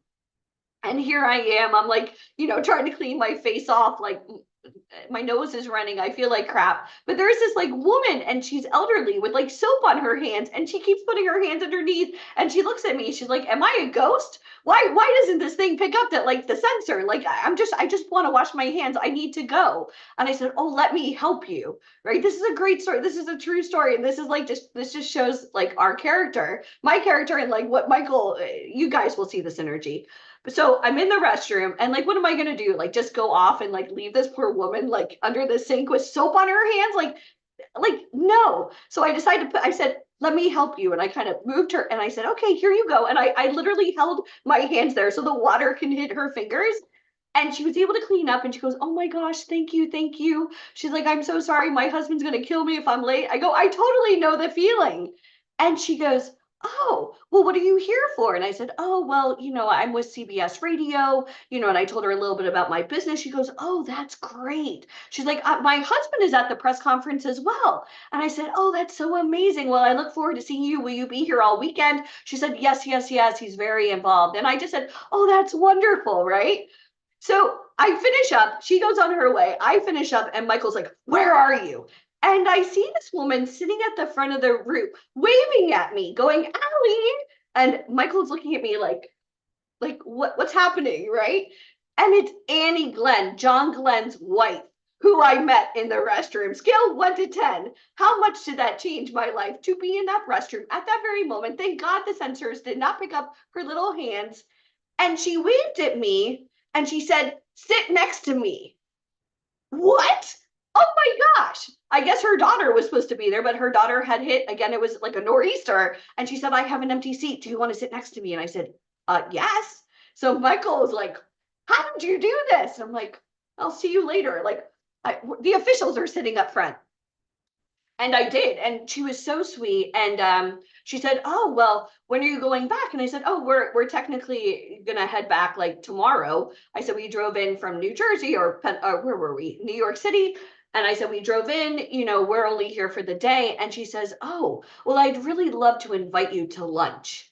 I said, lunch? She goes, yes, like NASA's doing a whole thing, and we have a bunch of children coming in to meet with, Senator John Glenn, and, it's going to be a press op. I would love for you to come as our guest. I'm sorry, what? So we ended up going to lunch, and it was the craziest thing in the world. And we got a chance to meet Senator John Glenn. And I actually was sitting in his seat because she told me to at lunch. And he came up and she says, John, this is my dear friend Alicia. She's the woman I told you about that helped me get the soap off my hand. He goes, oh, thank you so much for saving my wife. They wouldn't let me in the restroom, even if I knew that was the situation. And he was the sweetest man in the whole wide world. And later, he was having a conversation with Michael. Again, Michael is very left brain, very smart, very analytical. He knows all about like space. And again, I don't want to say clueless, but I'm not up to par with having conversations with astronauts. And he and Mike really hit it off. And he said, I would love to invite you tonight to our gala. And I thought to myself, okay, gala. And I'm thinking, a gala? That's like a huge, like Cinderella level, like gala, like tuxedos and like white glove. And I'm like, oh my gosh. Keep in mind, we barely had it. This was like kind of when we first started VIP Ignite. We didn't really have the extra expenses to go out and invest in like a tuxedo or dresses. Luckily, we were able to run out and just find something. I think they had a Macy's like not far from there. And I joked around with Mike, I'm going to keep the tag still on because I'm only going to wear this dress once, which I ended up keeping because it was so nostalgic, but I'll just take it back. And one thing that really changed my life was that initial meeting, but then two, that meeting led to other meetings, right? And so do you guys want to see some pictures? And I'll show you some pictures. So next thing I know, we're at this tremendous gala, and this gala was so gorgeous. I'll show you guys real quick. Here's my little press credential, right? Like media, that's me. And I don't know if you guys can tell, I'm white as a ghost because I'm literally running like 103-degree fever. This is Senator John Glenn. This was right after like they did the press op in the morning where I had helped his wife wash her hands. And so this is like what the gala looked like. It was absolutely amazing. In the image, that's President Kennedy, right? Awarding, that's Neil Armstrong. And Mike and I were there, and we were just so awe-inspired about everything going on, right? There's John Glenn, right? Wow, what an amazing. There's Neil Armstrong. How many of you guys know who these people are, but you're thinking to yourself, I'll never get a chance to meet these people. Like never, ever, ever, ever. And even before the gala, when we got invited to, they literally like gave us like these amazing passes to go in and out of everything we wanted to. I was having a conversation with Mike about, I think at the time we were working on like Gossip Girl or doing something. And all of a sudden, this man walks up to me and I have no idea who he is. And he said, I don't mean to interrupt, but I was overhearing your conversation. My daughter loves the show that you've been working on. Can I just ask you a few questions? It turns out to be the head of the NASA administration appointed by Barack Obama. Talking about being in the right rooms at the right time. And again, Mike and I were just having conversations because we were still running VIP, but we also had the radio show. So here we are. And I'll show you. This is the craziest thing in the world. But getting a chance to meet this guy, Charlie Bolden, who was literally appointed by Barack Obama, life-changing. And I think I have pictures of Charlie. Oh yeah, right here. This was when he was appointed the head of NASA. He was a top astronaut. Scale 1 to 10. How cool is this story, right? So I'm there now networking with all these astronauts, and I still have Charles. I still have Charlie's phone number in my phone. He was just such a nice guy. And so we get invited to this gala. So Mike and I have, we're supposed to be like dressing up and all this other stuff. And we get invited before like the gala starts. And next thing you know, we're in the back with the press. And all of a sudden these armed guards start walking in. And Michael's like, who could this be? Right? Like these, it's like the military walking in with these, like, yeah, I don't know if they're semi-automatic, what kind of guns they are. I don't really know a lot about firearms. And Michael's like, who could be here? Who is this? And it turns out that Neil Armstrong walked into the room. How many of you guys would just be dying, right? Like here's Neil Armstrong. So Neil Armstrong walks into the room. This is a picture of Neil Armstrong, the first man to ever walk on the moon. And this is me walking over to the Secret Service. So I want to tell you guys, when you're in the right rooms, anything can absolutely happen. But that whole thing with you're on stage, like from the second you get out of your car, from the second you get onto a Zoom call, the second you turn your camera on, that is 100% truth. Even in the restroom, even though I could have been like on the phone calling my mom, complaining, crying, oh my gosh, I can't believe I have to be here. Oh my gosh, I'm so sick. Oh, woe is me, right? The second that you want, like if you know this is anything that is an amazing opportunity, and it was even an honor to be invited, you suck it up. You were on stage, right? And this was just such an amazing opportunity. And I'll tell you, Michael was such a huge fan of Neil Armstrong. And just the fact that I was one of the only people that night. They said he doesn't like to do photos, but John Glenn was right next to us because I was with Annie, and she was the sweetest woman in the whole wide world. But John Glenn personally introduced Michael and I to Neil Armstrong. And I'll tell you, that chance completely, I was so grateful. I was so grateful and just on. I couldn't even, like, I'm about to cry just thinking about how amazing it was. But I want you guys really to, this story, this isn't just about me, but it just kind of shows, like I was joking around yesterday about following the vice president of ICOM to the restroom, which happens, and it's like, hey, we didn't finish this conversation yet. But had I not taken those couple of moments with Michael Funkin telling me, like, you have to do your research. You need to, like, if you're going to have a radio show with CBS and they're going to send you out to this amazing press, like, you have to be able to have the skills. You have to be able to know something, right? Don't just show up and like try to wing it. And it was just, I'll never forget when I had posted pictures of like Senator John Glenn. Everyone's like, is that your grandfather? I'm like, no, that is astronaut, like Senator John Glenn. When I posted pictures of Neil Armstrong, I'll never forget somebody commented, oh, you're so lucky. I'm sorry, lucky? Lucky. Like I found a penny on the street. Lucky?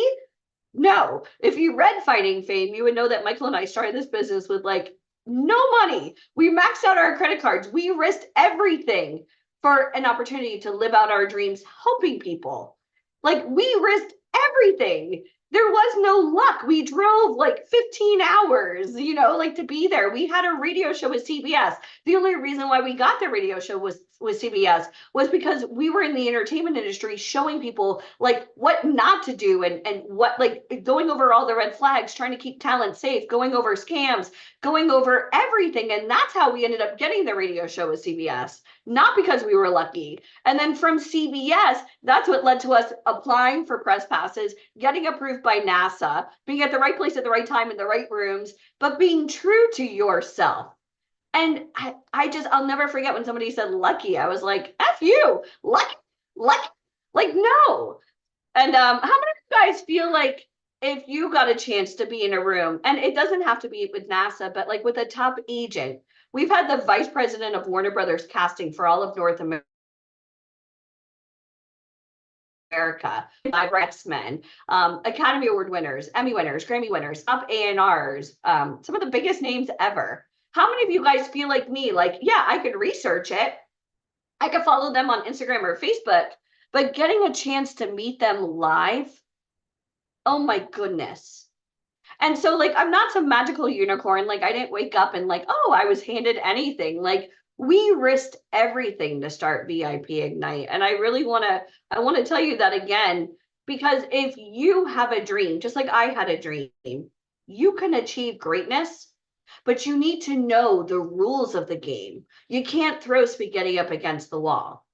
So like 18 years of our life, like risking everything. We've invested over $1 million just in Broadway, just to even meet people that you had access to like yesterday, like Haviland Stillwell. I met her through the radio show with CBS. You guys are getting tremendous access that I never had.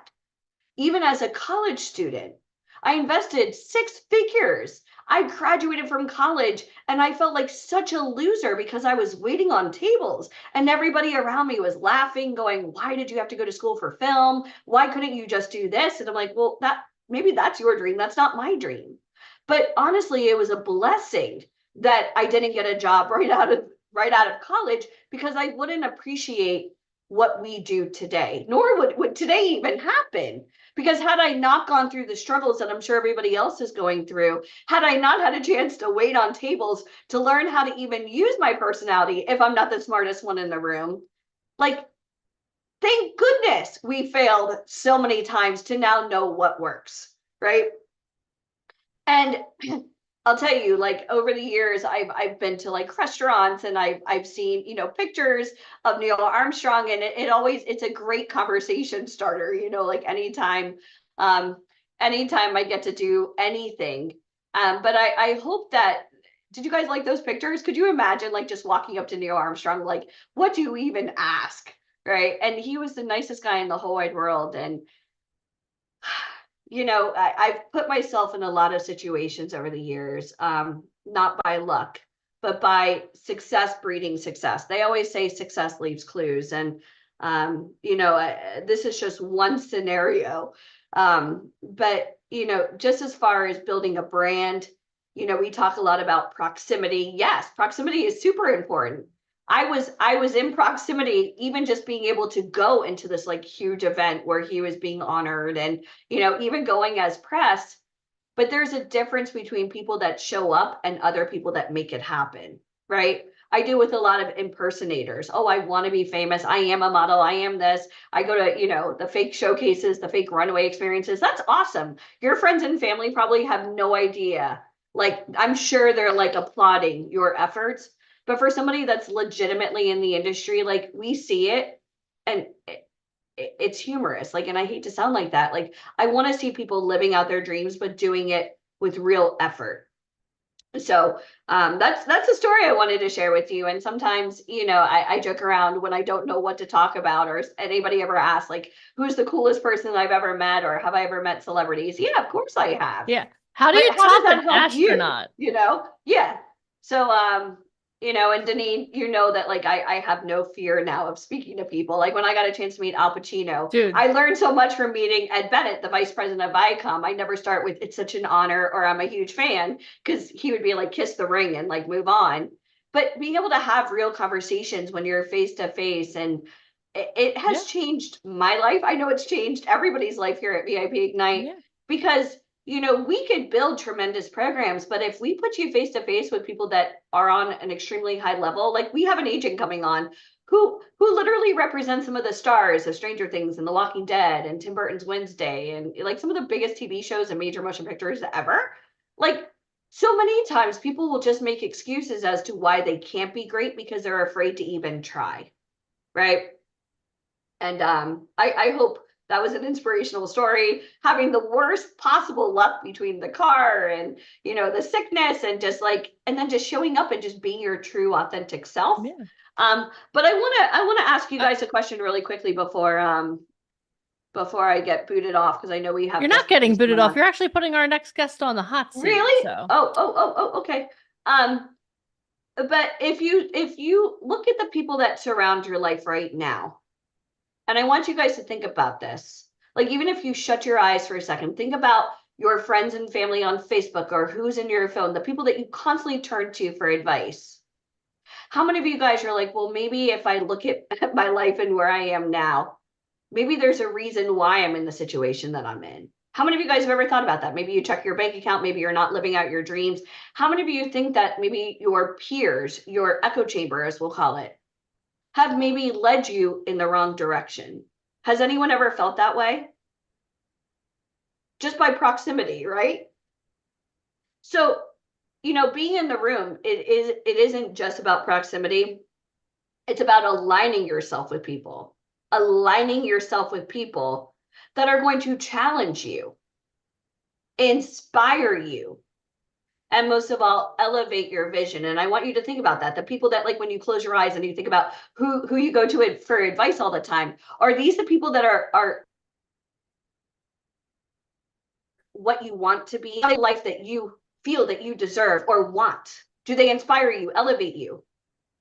Because that's why you're here. That's why we do a 2-day immersive experience. I mean, yeah, we could probably do this in like an hour or two and just give you all the knowledge, but 8 hours, we're developing not only new habits, but a new way of life. Yeah. Right? It's true. So who's ready now to elevate and become the person that people will admire and look up to? And then it's your job then to give back. How many of you guys are ready to elevate? If you are, type elevate. Type it, elevate. Can I add to what you're saying, Alicia? Yeah, because I love everything you're saying. But let me take it one step further. Yeah. At the beginning of the call earlier today, I asked you guys, how many of you are here because you know that you're meant to be here? There's some kind of purpose for you to be here. How many of you are here because you want to change the lot, not only entertain people and have people come into an escape, right? But how many of you are here because you want to actually make an impact on the world? Maybe you want to be that voice for the people that you don't see yourself on TV, or maybe you've gone through some stuff and you want to be the voice for those. How many of you are here because you want to leave an impact? Because if you're here because you want to be famous or anything like that, then you're in the wrong place. But if you're here because you want to make an impact, because you want people to hear your story of overcoming, of the day that you made a decision, you're like, you know what? I know that I'm going to do this. How many of you want to inspire other people to action? Because you know what? How many of you are the underdog? I'm from Philadelphia. For whatever reason, people from Philly, we're always the underdog. I mean, you could win 10 World Series in a row. We're still the underdog, right? How many of you feel like the underdog? How many of you want to share a story of your overcoming? Like Alicia did. I mean, she had pneumonia on her way out there. In a car with no heat. Like, with it was a car with no heat, situation. the window was coming down and it's snowing. Right? How many of you have ever been cold and you would have been like, windows up? Like me, I would have been like, dude, Mike, turn this car around. Let me go to a hospital. That's not what she did. No. How many of you have ever been in a situation where everything was stacked against you, but you still persisted, and now here you are? Some of you probably shouldn't even be alive because I know some of your stories, but you're here. If you are here because you want to leave an impact, you are in the right room. Right You place at are the in right the time. right room. I love that story, Alicia. All right, so I'm going to introduce our next guest. She's waiting in the wings. She's like, Denise, I'm so excited to be here today. But before I do, can I give you one helpful tip to help with everything you're going to learn today? We haven't even touched the tip of the iceberg of what you're getting today. But can I share just one little really inexpensive tip with you guys? How many of you know, and we're going to talk more about this when Alicia talks to Tanya in about an hour. We're going to talk more about this. But how many of you know that in this world, and Jam can attest to this in a moment as well, you have to know how to self-tape. You have to know how to take digitals. You have to know how to do all of those things, right? The world changed. COVID has irrevocably changed our world. So one thing I have to do, and you've probably seen some of my videos, is I have to shoot videos for VIP Ignite, for truth management, for all these things, right? And not always my favorite thing to do. And I'm always like, well, like I don't have the right equipment. So I recently discovered something and I spent $20 for this thing. Okay. It is this cute little that's me and Mike in San Diego. It's I took literally the like a picture. selfie stick as well as a tripod. Okay. You clip your phone in here, and then there's this little device here, so you click it, and then it'll like start recording and stop recording for you. How many of you, maybe you don't have a group of people, you don't have like a team of people around you all the time setting up a studio, and you're like, I really need to like start producing content. I need to start doing things. So I'm gonna just recommend, I can, if I know you personally, I'll share the link later, but go, Amazon is such, and this isn't a commercial. I'm not getting sponsored by Amazon. God, maybe I should sell this on the TikTok shop. I can make some money. But definitely try to get yourself like a little tripod. And I spent like 25 bucks for this thing. I can't wait to test this out. So anyway, I just wanted to give you guys just a little pointer. Is it okay if I add a little value before we introduce our next guest? All right. So with that thought in mind, here, let me introduce our next guest to you. So, how many of you here are aspiring models or actors? Type actor or model or both in the comments. If you're an aspiring actor, model, or both, type that in the comments. Oh, I love seeing the comments blow up. You guys are doing really well. How are you guys doing? Are you doing amazing? If you're doing amazing, type amazing in the comments. If you're doing amazing, type amazing in the comments. All right. So let me introduce our next guest to you. So, and let me add her to there we go. Our next guest is Jan Murphy. She has been with one of the world's leading agencies, Wilhelmina Models, for over 12 years and has appeared in global campaigns for The Gap, Macy's, and Champion, just to name a few. She plays the leading lady in the VIP Ignite produced feature film Target. You guys saw Alicia on set, the picture in the green dress, as well as several others coming out soon, including Lawson and Through the Modern Looking Glass, which premiered in LA this freaking week. How awesome is that? Oh my gosh, Jen, that's so stinky. At Not the just Chinese anywhere. You were at the theater. Chinese Everyone, theater, right? everyone That's give it so up for the one and only Jan Murphy. Good morning. Thank you. Thank you so much. I'm still high from it. Sorry if I'm distracted. My dog just had a morning throw up. I'm amazing. I'm doing amazing though, but I just was a bit distracted. But yeah, thank you. It was so much fun last week and I'm still pinching myself because it was extremely surreal. And I don't know if any of you were able to make it, but so many people came and got to see the film and it's still going through the festival circuit. So the celebration continues. So your background is completely different. So are you officially now, you left New York City I and now did. you're officially now in Los Angeles? I did. Last time I spoke to you guys, I was kind of Yeah. packing the car like that Yep. day. Yep. So it's good to see you. I made it. My car made it. And it's official. And it just so happened that the very next week that I got here, there was a film premiering at the Chinese theater. So I took Yeah, that as a big sign that I was moving in the right literally. direction. Yeah, right on Hollywood Boulevard. Okay, so let's talk a little bit about your background and then let's talk about why you decided to move to New York and then why you decided to move back to LA.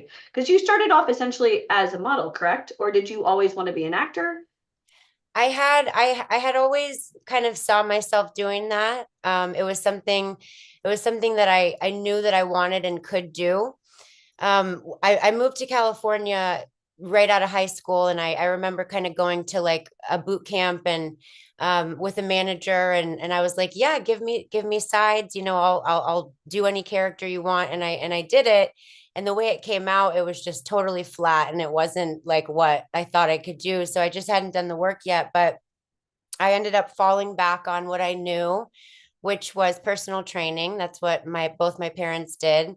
And from that, I got scouted to be a fitness model. So I started modeling with Wilhelmina. So I moved from LA to New York 13 years ago now. And it had been about 8 years that I was modeling before I just had a burning desire to use my voice. And I decided to enroll in drama school. And up until that point, it was always in the back of my head. I wanted to do more acting, but I kind of thought I had this thought that it kind of just happened to you. You know, somebody would kind of just come over, like Rosario Dawson was sitting on her stoop, and somebody came over and was like, you'd be great. And so finally, I just kind of decided to take things into my own hands and really be proactive about learning the craft to get the confidence to put myself out there in that way. Now, you got signed to one of the biggest agencies in the world, Wilhelmina. How much did your life change? And what was it really like to be a model with them in New York City? I'll be honest, it's no one's ever asked me that like that before, but it really was kind of overnight. And I'll be honest, it wasn't right away. Like I had to reach out 3 times. So I got scouted by a casting director for The Biggest Loser. I don't know if Oh, anybody's if yeah. anybody remembers that show, but I got scouted to be a personal trainer on that show to be Jillian Michaels' replacement. Oh, And wow. I went into the meeting and she's like, you know, this isn't really a fit, but would you like to do fitness modeling? And I was like, yeah, like I would, that sounds amazing. And she's like, Topher Dupree, he's the best agent in the country. Look him up. So I go in my car and I looked him up and I realized that he was in New York. So I wrote him. He didn't respond. I wrote him again a couple weeks later. He didn't respond. And then finally I found him on Facebook and just kind of wrote him like a sassy message. And I was like, hey, like, if your new, it was around Christmas time. I said, hey, if your New Year's resolution is to like call people back that you've been meaning to, here's my number, you know? And he Balls did. to the wall. Yeah. And finally I got his attention and it's been 13 years. I'm still with him and we're like this, we're tight. And it's been an incredible experience. But yeah, it was overnight. Right away, I got booked on a job for like the perfect push up and all of a sudden and speedo, like we did like a team Olympics kind of photo shoot. And all right away I really had to start taking care of myself in a different way. I wanted my skin to be clear and I wanted to have energy and I wanted to just be ready for anything that came my way. So I started taking it really seriously. So obviously, when you get signed to a top agency, you had to go out and get like test shoots done and then try to figure out New York City and go for castings. Is there anything you can give to any of the aspiring models? Because we're going to transition into acting. Like some of the things that maybe you wish somebody told you about getting signed to an agency? Yeah, a lot of it was trial and error. So that's why it's so rewarding for me to be here and be able to share anything that I learned the hard way with you guys, because just simple things like when you do your test shoots, take advantage of those because nobody that's kind of casting can, it's funny, you'd think that they can use their imagination, but they can't. Like they have to see it. So like when you're doing your test shoots, style yourself and choose the clothing that you're seeing in the full page ads or like the commercials or the brands that you see yourself aligned with so that the casting director, the agent can see you like that, you know? So if it's Billabong or if it's Herbal Essence or whatever the brand is, just kind of like make a mock ad with your shoot. And what I'm getting at specifically is this, like, styling. I didn't really realize how important that was. Keep it simple. Keep the prints to a minimum. Keep the jewelry, in line with who you are and simple. And, the styling is really important to just kind of align with what the brands that you think you'd be a good fit for would look like. Now, when you got signed to Wilhelmina, did you start making money immediately, or did you still have like a day job, as they call it? I Were I you talk a able to lot. survive strictly off of modeling? I've always had other gigs going on. I do, things, I find things to do on my own time because I want to be ready for, I mean, our main job, and I want to circle back to the auditioning being our main job, whether you're Yeah.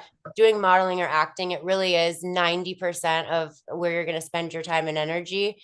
Um, but no, I've always had other things. And I talk a lot about, like, when you kind of make a decision, the universe, God kind of helps you make that happen. So what happened to me right before I moved to New York was I was on my way to a dinner with a friend, and just to say kind of goodbye. And um, Jack Nicholson, it ended up being Jack Nicholson's daughter, kind of bumped Oh, into the back of me, and I bumped into a car in front of me. It ended up totaling my car. It wasn't like violently. I didn't get hurt, and nobody got hurt, but my car was totaled. I didn't need a car in New York, so I ended up getting a check, a couple months later for over 10 grand. That kind of was like, here you go. Here's a nice little cushion to yeah. start off your chapter. But no, I was a personal trainer. I kept clients for the first few years.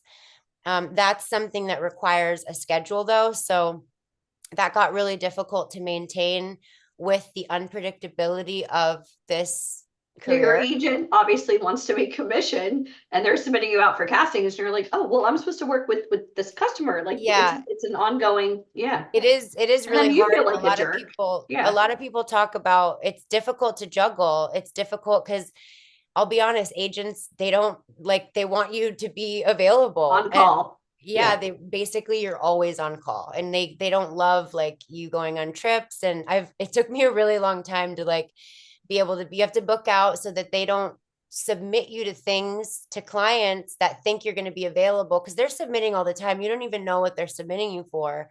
So you kind of just have to be available all the time, but they Like you expect don't want to miss your sister's wedding. So if you had something planned, you schedule out, it's like the only time I've ever like really right? You booked don't just out. sit there sitting and then you're like, oh, I have to leave. Yeah. Because you're under contract. So financially, and I'm going to ask you because you're in the hot seat, you invested in your career, especially as a model. Can you talk a little bit about some of the investments? Because I think that what a lot of people anticipate is, oh, I'm going to get an agent. An agent's going to pay for everything. And I'm going to, like coming to America, have rose petals coming to my feet. And I'm going to go off and it's going to be so glamorous. It's very much the unglamorous, glamorous life, especially when you're just getting started. So can you talk about some of the trials and tribulations and affordability and when you actually started really bringing in money? Sure. I've always been very transparent about the fact Yeah. that it looks glossy on the outside, but behind the scenes, I mean, I have my computer on a strainer right now. Like this is The what it looks unglamorous, glamorous like. life. Yeah. Her movie right now just premiered, but hey, this is Yeah, I mean, yeah, movie. Yeah. we gotta get the lighting right and the angles right. No, I mean, I remember specifically times where I was like on a billboard in Times Square and I couldn't really eat dinner. Like it was insane. Like especially back then, it took months to get paid for stuff. And you really have to be resourceful, and you really have to be frugal with your lifestyle, because there's no stability in what you're bringing in.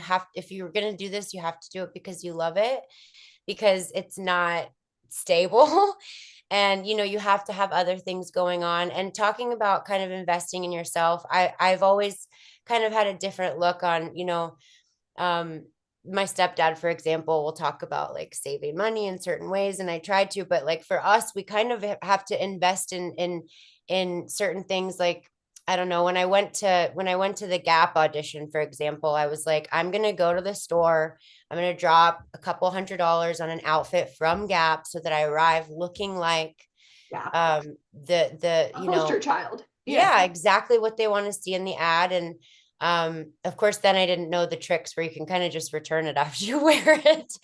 So I dropped a couple $100, which other people didn't do, and I booked it, and that's a small example of what I'm talking about. But right when I got on, Deneen was talking about getting your tripod and getting your lights and making sure you stay involved with classes so that you have your community, seeing shows so that you can stay inspired, investing in your health and your lifestyle. Like I definitely am not very frugal with my food, and I make sure that I'm getting everything I need that way. But yeah, it's definitely a constant investment. I pay for reels to be done, because even when you do all of the projects to get footage for your reels, it's not going to be, you don't have control over what the scene is or what you look like, or the project is focusing on the story, but it's not focusing on you getting your footage so that you can sell yourself. So I've dropped a lot of money on producing my own reels. So I don't know if anybody's seen my Naughty Vegan. I'm super proud of that one. And it's fun. You get to learn different sides of the creation process. You get to be a producer, a co-writer. You get to kind of get your hands dirty with directing and see, even editing. I learned a lot about editing, which it's most of the magic happens there. So you invest in that kind of stuff, but you get all the experience back. Yeah, because you're really, I mean, and I really want to say this out of love. There's so many people that think, oh, well, I want to be a model, I want to be an actor. They're just going to sign me and pay for everything. No, nobody pays for anything in this industry. You have to be financially able to contribute. You have to be able to invest, because you're essentially an independent contractor. You're running your own business, whether it's personal training or being an actor, being a model.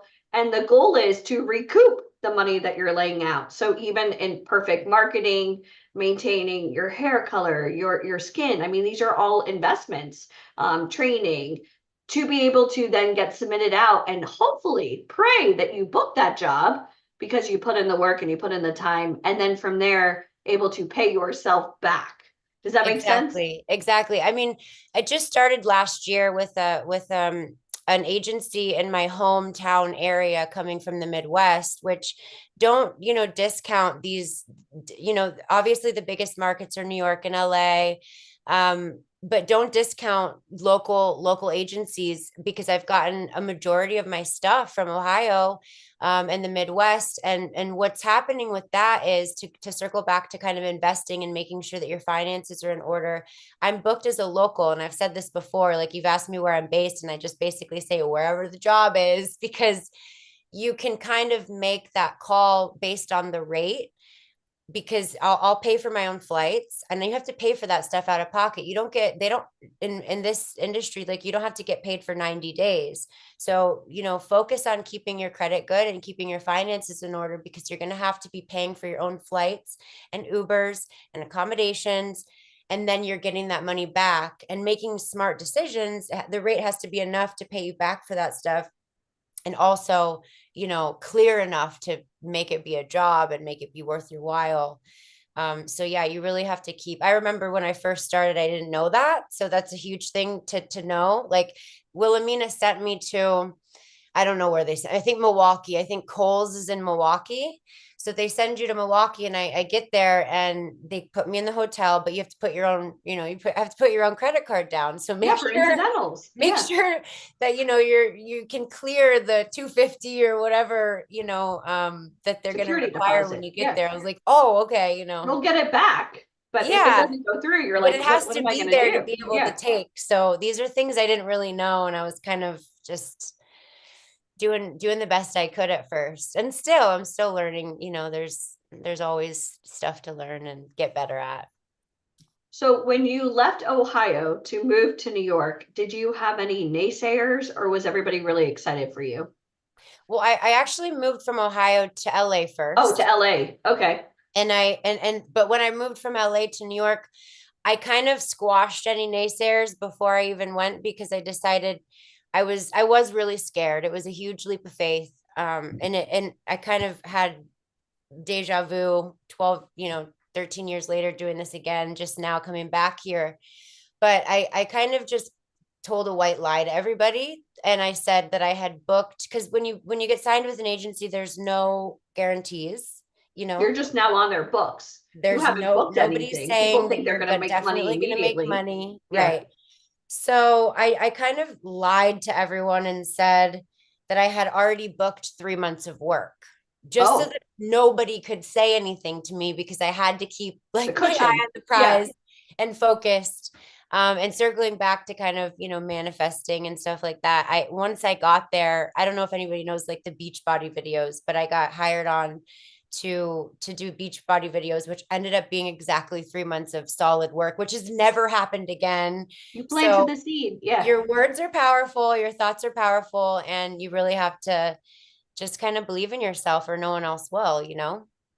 What was the biggest difference for you between, I mean, you kind of like sandwich now. You're like a club sandwich. LA to New York, I back to like LA. What is going on? What is the biggest difference that you find in modeling or acting on either coast? Is there a big difference for you?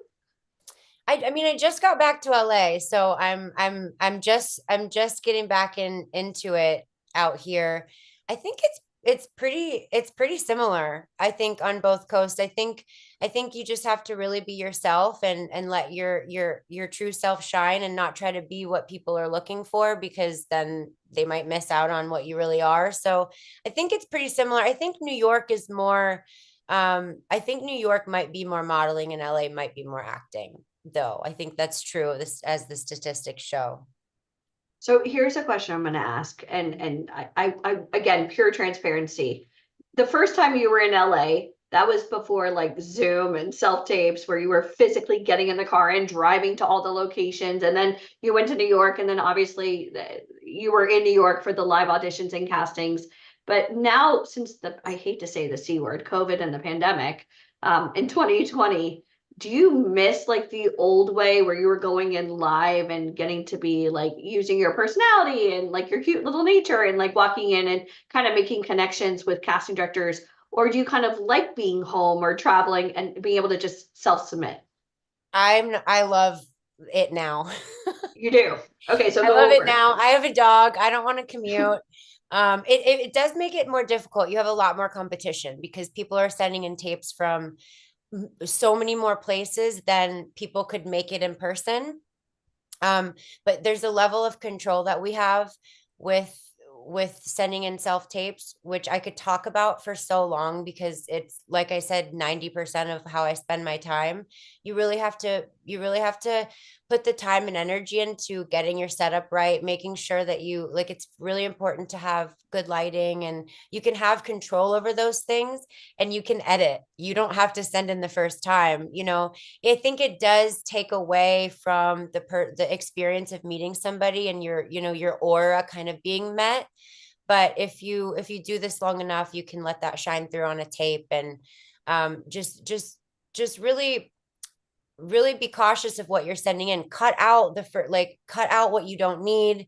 And really, like, the first few seconds are really important. You want to make sure that the first few seconds, you're getting your slates down, you're cutting out the dead space, because casting directors are sitting there all day looking at so many more tapes than auditions that they would have come in. So just really cut the fat and start to focus on getting good at editing and your auditioning. So, I mean, back in the day, guys, you had to live in New York City or LA or Miami or Chicago to go in physically to the offices. But now that everything is done via Zoom and self tapes, casting directors typically will see anywhere from 5,000 to 6,000 submittals.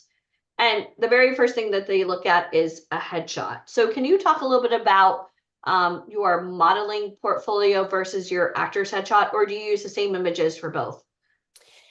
That's been something that people have mentioned a lot, that you have to get real actor headshots, which you do. But so basically, any time that I'm doing a photo shoot, I will kind of like I will kind of let it be known to the photographer, like I want headshots too, because it's really easy and more fun to kind of do editorial stuff and lifestyle stuff and Yeah.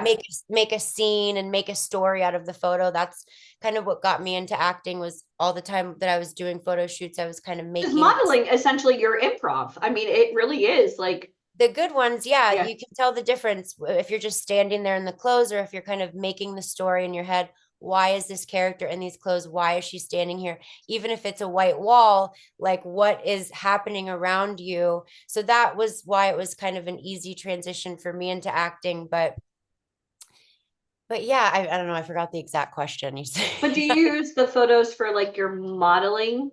And do you put the modeling stuff on your acting resume?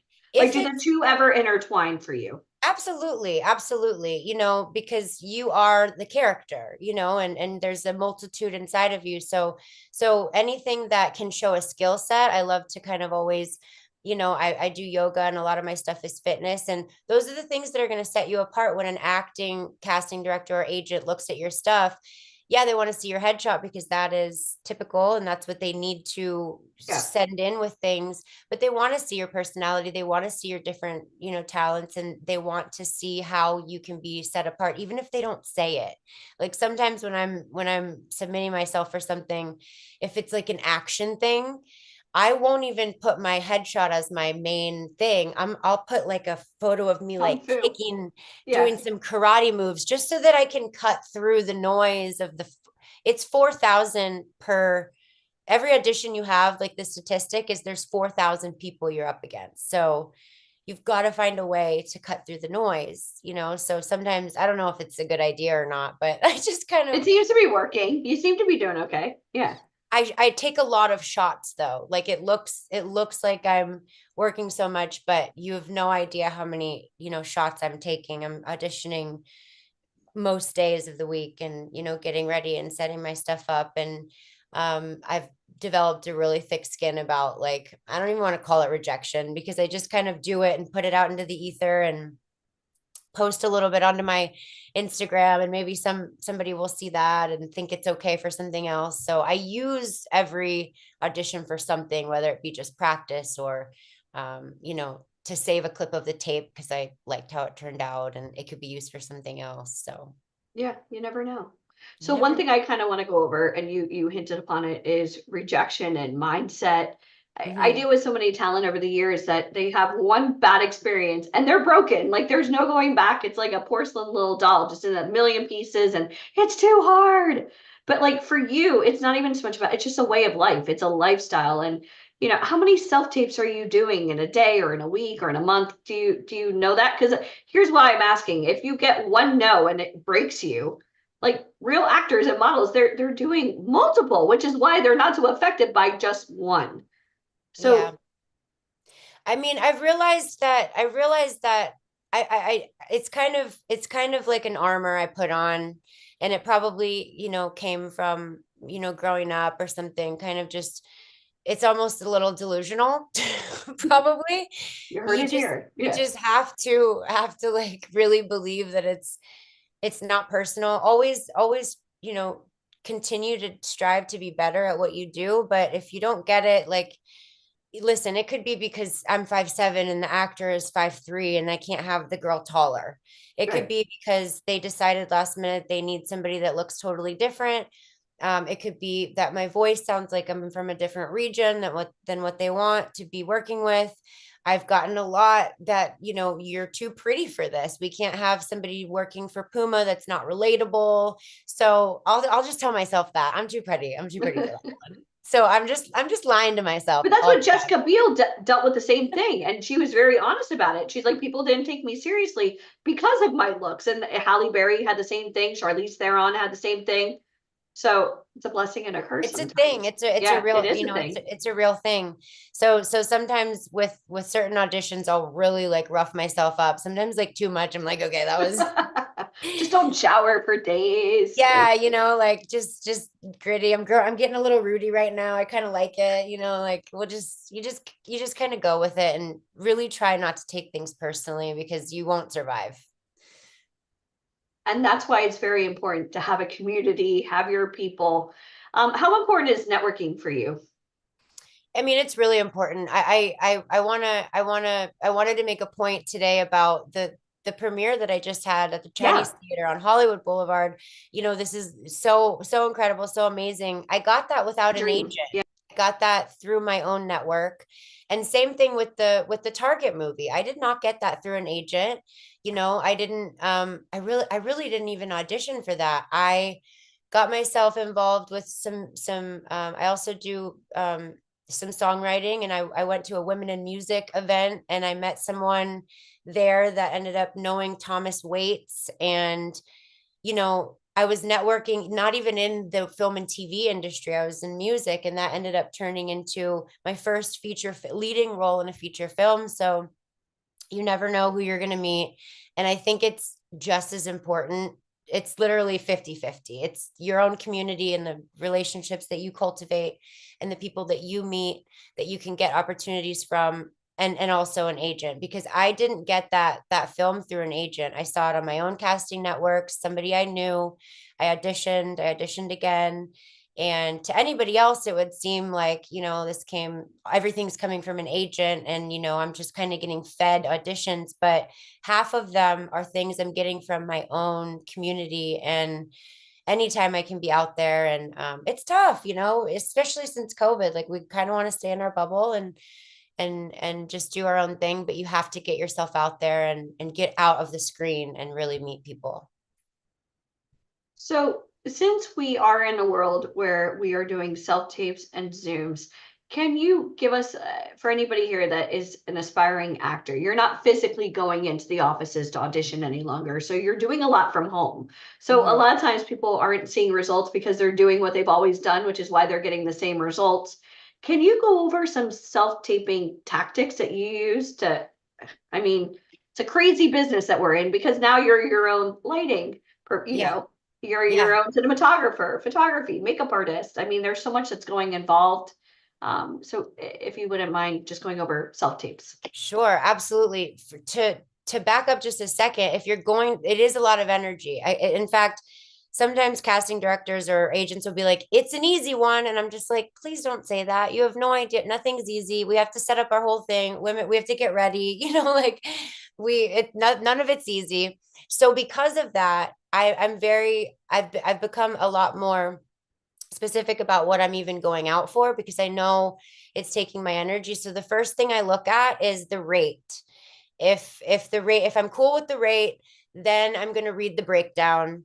Whether it's modeling or acting, is this character, is this role somebody that I can pull off? Is this somebody that I want to align myself with? Is this going to be worth my time? So if those two things click, if I like the breakdown and I like the rate, okay, let's go. It's go time. Learn your lines or read the directions and figure out what you have to do. And then if one of those is iffy, I look up the producer or the director just to see what other stuff they are putting out there. Look at their Instagram, look at their IMDb. There's a lot that you can tell from the aesthetic that somebody puts out there. If the quality of the projects that they've already done are not up to par with what you think you should be aligning yourself with, let's not, you know, because it's better to just maintain what you have going on than do something low quality. So if they pass those tests and I get to the audition, I like to learn if it's acting, I like to spend a while with my lines. I have an audition tomorrow. And I'll say some things is just like, it's just kind of a rotation. It's like, okay, let's get it in, let's get it out. And some things I'm like, I really want this one. I really want, I'm feeling it in my gut. Do you I highlight really, your lines? Do you have well, somebody reading with you? Do you highlight your lines? Do you have somebody reading with you? so this might seem amateur, but I love No. flashcards. I love flashcards. What I do is I get a script. Um, so I get a script, and the very first thing I do is I take out all of the punctuation. So anytime there's a period, I change it to a comma, because in my brain, and this is something I learned from the best acting coach that I've had, you just take out the punctuation, because the way that we talk, like we're talking now, I'm not stopping at a period. Like it's kind of just a constant train of thought. So I take out the periods just so that when I'm reading it, I don't get used to sentences stopping. I get used to it being a thought rather than like a sentence. So after I go through the script and I put a comma through all the periods, I read the script 3 times because I want to really understand it as the character, as a storyteller, and as an actor.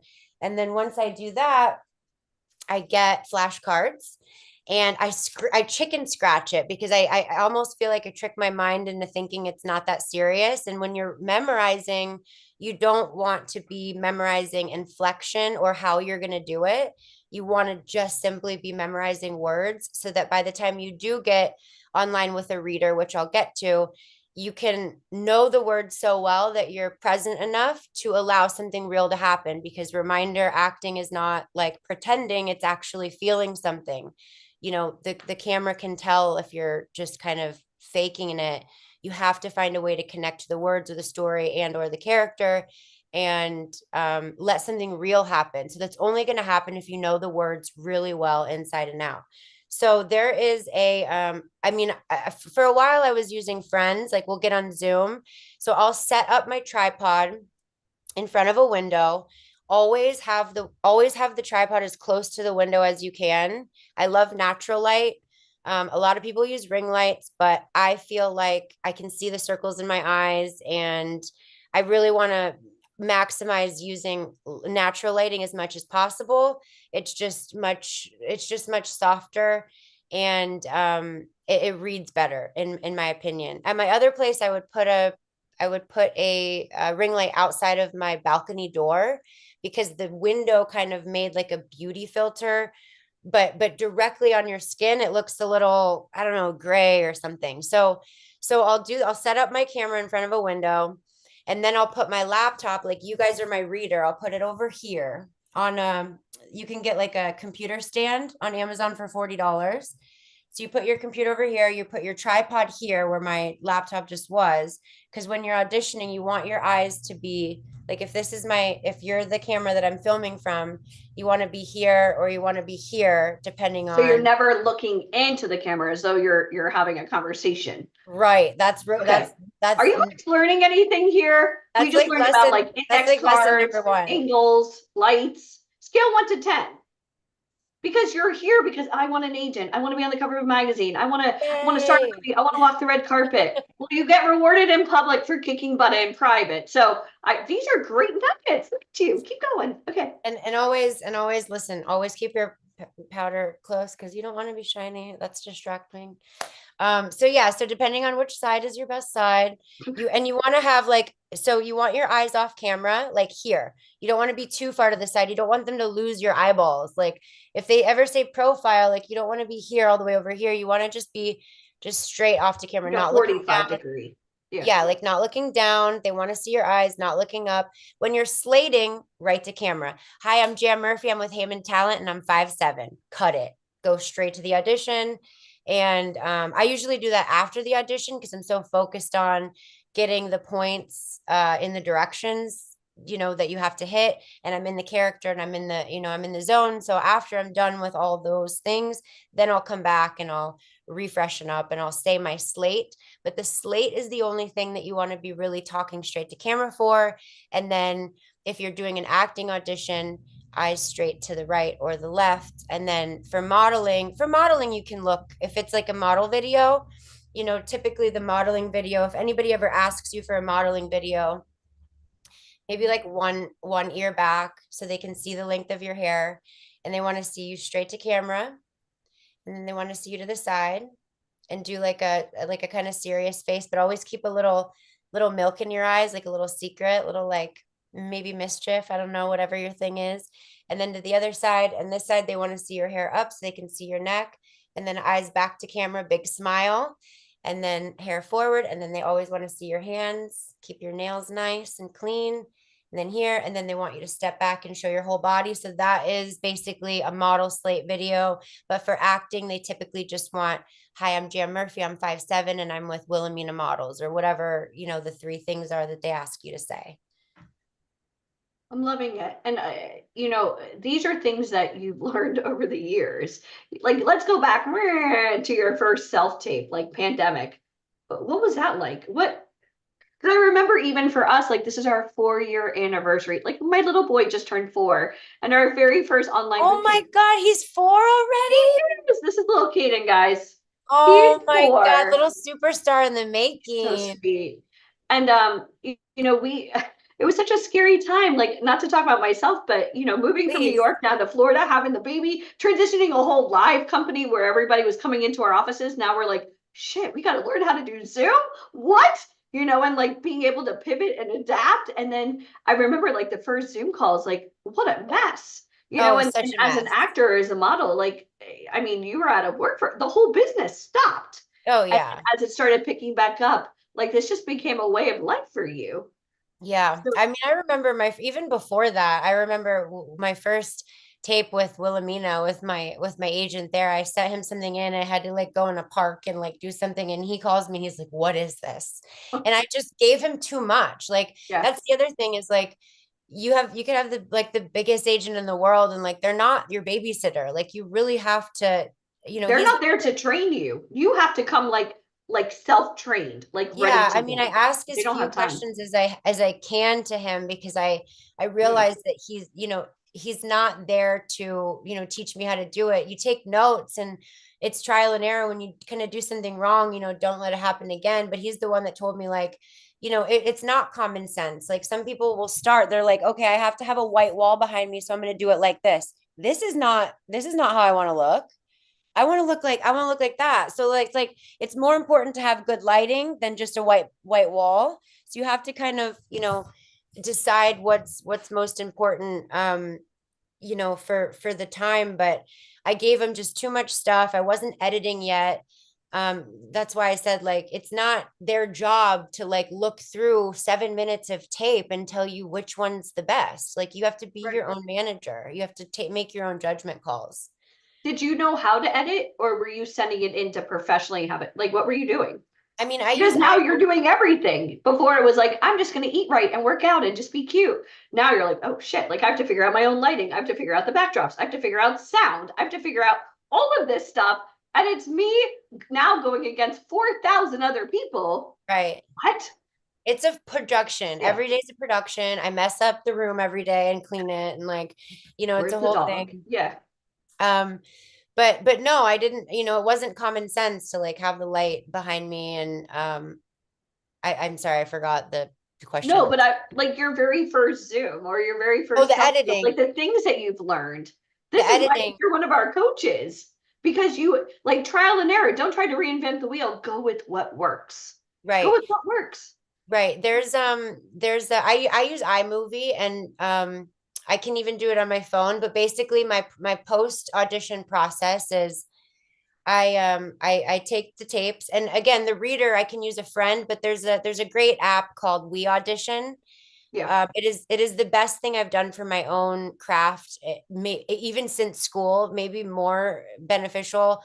Because you can be a reader also, and you can see how other people are doing their auditions, which is like, and you take yourself out of the hot seat. You take your egos out of it. You're just there to serve.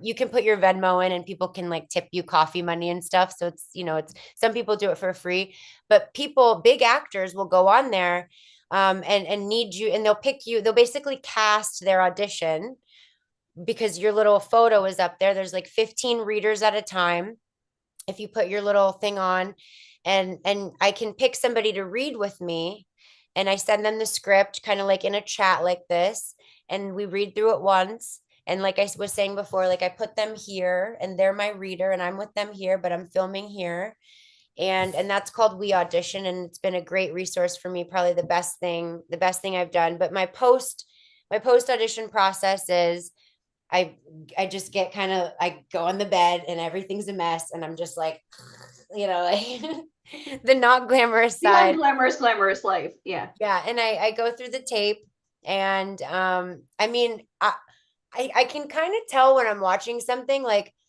after you've done it for a while, you can feel your face kind of like cringe at yourself or kind of feel good. Like you kind of take yourself out of it. And I'm like, oh God, I can't handle this girl. And then the next one, I'm like, oh, I'm in it. I'm in it. Okay, we're going to keep that one. So if you make yourself feel something, you're like, okay, let's star that You one. can't do that in the audition room. This is why this is Right. kind of, yeah. Right. So I go You're through, picky. Yeah. I get rid of anything that I don't want to see again, or I don't want anybody to see. And I basically cut it down. And then I put all those into the iMovie app. And then I watch it again and I say, okay, I like this one. I always send in a few takes.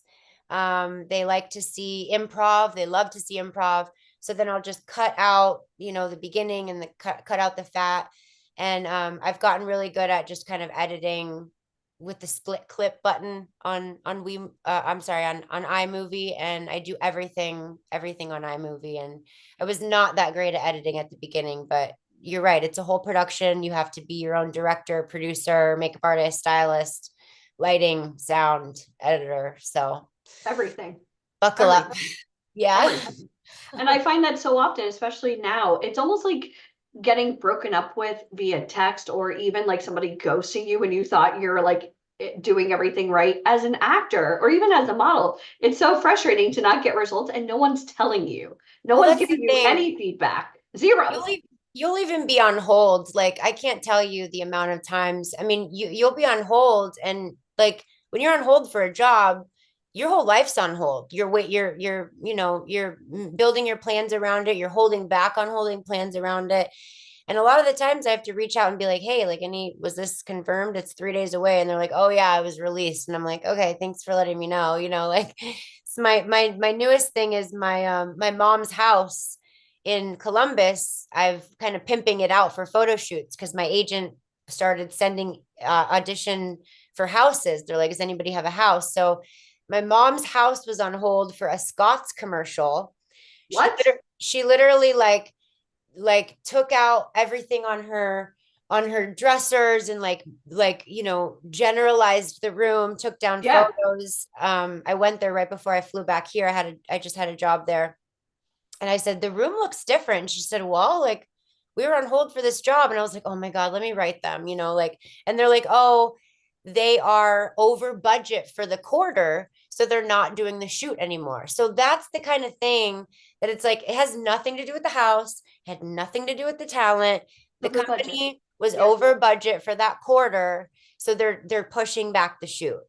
So it's not, these are things you kind of just need to kind of file away in your head as reasons. It's not And about that's good money. If they, Yeah. oh my gosh, Yeah. great money. Yeah. See, these are things nobody would even think about. Now, let me ask you a question. Going from Wilhelmina, was Wilhelmina supportive of you getting into acting? Were they okay with it? And also with the move? Why did you end up going back to LA? The move, I remember kind of bringing it up to my agent 5 years in, and thinking that because he was already in the industry and acting and modeling was so closely intertwined, I could just tell him and he would make it happen. But that wasn't the case. I really had to do it for myself. And once you're with somebody, I think if you own your own, path and decisions, like, they have no choice but to kind of be supportive of it. And I think once they see you putting the work in, they'll be more inclined to be like, okay, I do know this person at this commercial agency. And that's what happened, because I mentioned it 5 years in before I did any of the work. And then once it was like around 8 years and I kind of got that bitten by that bug where I was like, okay, I need to like physically use my voice. I'm taking photos and telling stories that way, but I really want to start acting. I enrolled in drama school. I invested a lot of money into. Yeah, let's talk. Like, how much is drama school? For those of you guys that don't know, because this is like your competition. Drama school is not cheap. Yeah, Like, and listen, not everybody has to do this. I was really fortunate with my modeling career at that time, where I was making good money, and I was able to enroll in the best school in New York. And I mean, with books and all the classes, I mean, I dropped tens of thousands of dollars on drama school. And I will say though that all the techniques that I learned and everything, the most valuable part of it was really just the confidence of knowing that I had invested in myself and I had learned the things that other people are learning, so that I can be in the same room, with people that have done this and feel like I'm their equal. So you would swear that we've been talking about this for the last 2 days. You just Really. have to be in the right rooms, and most of all, like learn, like you said, learn from people that have been exactly where you were, that achieved. Why would you even take a chance asking peers that have no idea how this business works for advice? So by investing in yourself, you're showing up. You're putting, if you got it for free, you wouldn't put all this into it. And I Yeah. really want to, yeah. And once you do that, I mean, other people take notice, because it wasn't until I did that then I talked to my agent, my print agent, and I said, I've been doing this work. This is what I've done on my own. They want to see that you've done the work on their own before they're going to help you. They're not just going to, because this is their reputation too. They're not Yeah. going to refer you to somebody qualified if they don't think that you are. So they have to see that you're putting in your own work. And you have the only way you're going to believe that is if you do. So you can ask for the help and you can get into the rooms, but it really doesn't matter if you haven't invested into yourself and you feel confident to be there. It's a twofold thing. So now you're back in LA and you just had your movie premiere. What are you working on next? I mean, I'm so focused on this audition tomorrow. It's a movie. I just signed with CESD Oh, in yes. LA, and it Yeah. was a really warm welcome. There was like 6 people in the room, so it's like a new team that I'm with. And I'm super excited about the opportunities. I'm in that weird phase right now where I don't think I have my next thing on the books. So that's kind of just like zero in on the next opportunity, not necessarily the next job. So I'm focusing on the audition I have tomorrow and keeping my profiles updated and switching everything over to LA and making sure anybody in my networks know that I've made the switch so that they know that they can hire me here. And Wilhelmina is still your agent for modeling, but then Yes. now you have a theatrical agent. Okay. Right. Well, actually, the CSD is commercial, and the film and TV industry is really tough right now. We're still in Yeah. the rubble of the strike. It's really You had difficult to, strike, you had COVID, you had the it's writer's crazy. strike. It's So many crazy. And perfect storm. I Yeah. won't lie, like at times I get a little down about it, but that's why I'm so grateful that the modeling and commercial stuff is still there. I just shot a commercial for First State Bank last week or a Oh, few days ago. I went to Ohio and I played like a magical money lady, and it was so fun. And with that, I had to I had a wardrobe call, and they were asking me, even with a commercial, sometimes they'll be like, "What do you have to wear?" And I was like, is there not a style? And I could only say this confidently after having done this for 13 years, but they were asking me about my wardrobe options. And I was like, is there no stylist? And they said, no. And I said, so I'm 100% in charge of my own outfits for this commercial? And they said, yes. And I said, okay, well, good thing, I have credit cards, because that's a big job. And they were like, okay. And they said like, okay, well, we can look into the budget to see if we can give you anything for your shopping day. And I said, thank you. I'd really appreciate that. I said, also, is there going to be close up of the hands? And they said, yes. And I said, okay, I would love if you could include a stipend for a manicure. Gotta keep it fresh. right. So, like you're being your own negotiator and your own agent and stuff like that. But yeah, for that one, I booked my own flight, stayed with my mom, drove 2 hours to the job, and So you came out of pocket for flights, manicure, I everything, threw, and then you yeah, get recouped, obviously, but you I have threw to a be able thousand to dollars. outlay. Yeah. Yeah, I threw $1,000 onto my credit card for outfits I thought. And then once I get there, they put me in a polo anyways. I didn't even need any of it, but I still got paid. They threw in an extra $600 to be the stylist and to get a manicure. So Great. my, it was hard work, but that's what you got to do. The life of a model. But how many of you guys understand the investment of that component in order to do that? Like she had to cover her own flight. No one is really doing that these days. I mean, again, we're gonna have a theatrical agent coming on, but I think everyone's under the notion if somebody really wants you, you don't pay for anything. And you're paying for everything. An agent only gets paid when you book the job. So you have to have your own training, have your own marketing, have an understanding, constantly maintain your looks if that's what you're going for. And which you should. I mean, you have to maintain everything on your own. An agent's job is just to submit you out with all of the other candidates, and I always use this analogy, like this is your agent's job. These are all the people that qualify. It's up to the Yeah. casting director to pick you. The agent, you know, I think people are under the understanding that like when you get an agent, you're guaranteed work. And no, like you said, you're kind of sitting on the sidelines waiting to get submitted. And then you understand the competition. And I'm super squeaky. Like my agents laugh because I'm always like, if I haven't, I'm constantly like, when you feel good, like another thing I was going to say is like a lot of modeling stuff is like, you have to send in digitals. So instead of castings or go-sees these days, you send in digitals. Does everybody know what digitals are? Go over that. Digitals are basically photos of you the way that you look now. They want to see how your skin looks, what length your hair is, what color is it, what's your body looking like even what's your mood these days. So digitals are basically just showing your face, your profiles, your body, your hands, the way that you look right now. And what I will do, a little trick is when I'm feeling great and I know I have the time in the morning, because you want to do it before 10 a.m. The lighting is the best. I take the photos when when I'm not even being asked for the digitals, just so I have them on tap and I don't have to race around and get them, morning of when they're asking for them. So digitals, always keep fresh ones on tap so that you can kind of just submit them when they ask for them and you look like you have your stuff together more than you do. Such wise nuggets. Did you guys pick up everything that like she literally laid out for you? I mean, you've been in this business now, what, 10, 15? How long? I think I'm 13, lucky 13. Lucky 13. 13 years of knowledge. And again, getting signed to Wilhelmina Models. You're back in LA. And congratulations on the movie. I'm so excited for you. And most of all, we got to meet on set. Mike and I, we invested in the movie Target with Thomas G. Waits, who's one of the stars of The Warriors, the cult classic. And he is one of the most tremendous, amazing. We're going to see him in New York soon. And he's just such an amazing guy. And his network is extensive. He was in a cult classic film.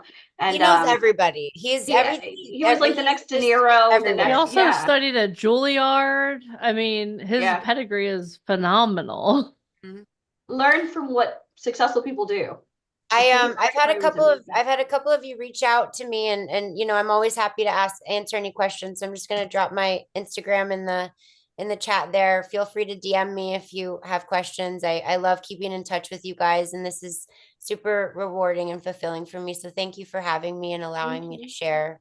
And thank you for being such a great coach to our talent. Yes. I mean, who better to ask advice on modeling and acting than someone who's in the industry? Okay. I could go on and on forever about this stuff. So okay, we'll just wipe the slate clean. Continue. I'm just kidding. Let me ask a question. For those of you who are watching, how many of you would love the opportunity to be on a call with Jan Murphy where you can ask her anything? If that sounds like you, type prime mover in the comments. If you would love that opportunity, type prime mover in the comments. Because, we might be able to make that happen. We know people. We'll ask your people. I'm just kidding. I'll have my people call your people. We'll make it happen. Yeah. That would be amazing. Awesome. So well, Jim, thank you so much for getting on today. Thank you so much for sharing your 13 years of knowledge with our talent. And thank you for giving them tips that they can use in their daily pursuit of the entertainment industry, of modeling, of acting, of everything greatness. So thank you so much. Of course, you guys are doing a fabulous job. I'm a huge fan, and you both look beautiful today. So thank you. Thank you. The water. So kind. It's the Florida. It's keeping our skin hydrated. Oh yeah. Okay. I love that. And the humidity. Okay. Awesome. It was great to see everyone. Great I'll talk to you soon. Thank you, Jim. Thanks. All right. Let me ask you guys a question. Do you think that Jan Murphy is a prime mover? Yes or yes in the comments. The one thing I love about her is that no matter what endeavor she's pursuing, she always believes in herself. Can anyone agree with me on that one? When you were listening to her speak, did you hear a little of yourself in her story?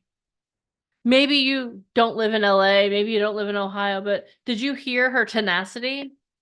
Did you hear the fact that she never takes her foot off the pedal, right? In the pursuit of what she wants, she never takes her foot off the pedal. One of my favorite things that she said was right at the end. She was like, you know what I do? Every morning I get up and I take digitals so that they're ready if I need them. Here's a tip I'm going to give you, and this is a life tip you could take with you for the rest of your life. Be ready so you don't have to get ready. Type that in the comments. Be ready so you don't have to get ready. That's what this weekend is all about. You are in the room with people who are consistently ready so they don't have to get ready. Do you think if you called Alicia at 8 a.m. and you said, hey, I need you here, like not you guys, but if someone called Alicia and said, hey, I need you here, do you think that you would have to ask her twice?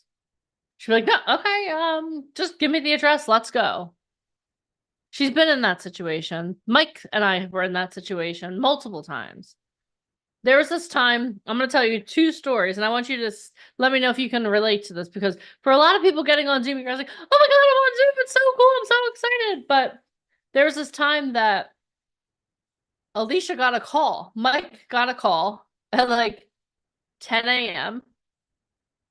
And we needed Alicia to go from where she lives in Orlando to Miami to go meet with Les Brown. She was literally in her car going to a museum with Kaden and Jeff. But you know what she did? She was like, okay, let me just go home and pack a bag. Let's go. How many of you are willing to do that? How many of you believe in yourself enough that if you got the opportunity, it wouldn't be like, oh my God, how am I going to do that? How am I not going to do that? I want you guys to understand something. In life, there's only one thing that you should truly regret. It's not any decision you've made in the past. It's not any mistake that you've made. The only thing that you should regret in life is not believing in yourself sooner. So here's my question for you. You're on this call. Do you want to be in the right room? Yes or yes. Type yes or yes in the comments. Do you want to be in the right room? Do you want to be the type of person that can, at the drop of a hat, be where you need to be with no questions asked? Yes or yes in the comments. If that sounds like you, start believing that now. Start believing, start knowing, and make the intention to be that person now. Because I can tell you, I've made how many of you are like me? You've made a lot of mistakes in your life. A lot. Am I the only one? Has anyone else made mistakes in your life? I know you all have. But the one thing I regret is funny because we did this exercise a couple weeks ago and I had to come up with one thing I regretted, and I literally couldn't come up with anything. Like I had to conjure something up. But with this new frame of reference, the only thing I regret in my life is not believing in myself now as much as I do today. Not believing in myself sooner as much as I do today. Does that make sense? And I want you guys to think about that, because I'm about to introduce you to one of the most powerful agents in Hollywood. This person, literally, she works with the biggest stars. Her whole life, she has been working with some of the most, when I go through her resume in a moment, you guys are going to be like, I know that. Oh, I know. You're going to be, we're not here to be fans. It's not, oh my God, it's such an honor. Oh my gosh, I'm in the right room. Type that in the comments. I'm in the right room. I'm in the right room. And I want you to know that. And as you're listening to Alicia put our next guest on the hot seat, you're in the right room. You are exactly where you are supposed to be right now. You made the decision. You're not here by chance. You literally had to click on for some of you, you clicked on an ad. Then you had to fill out your information.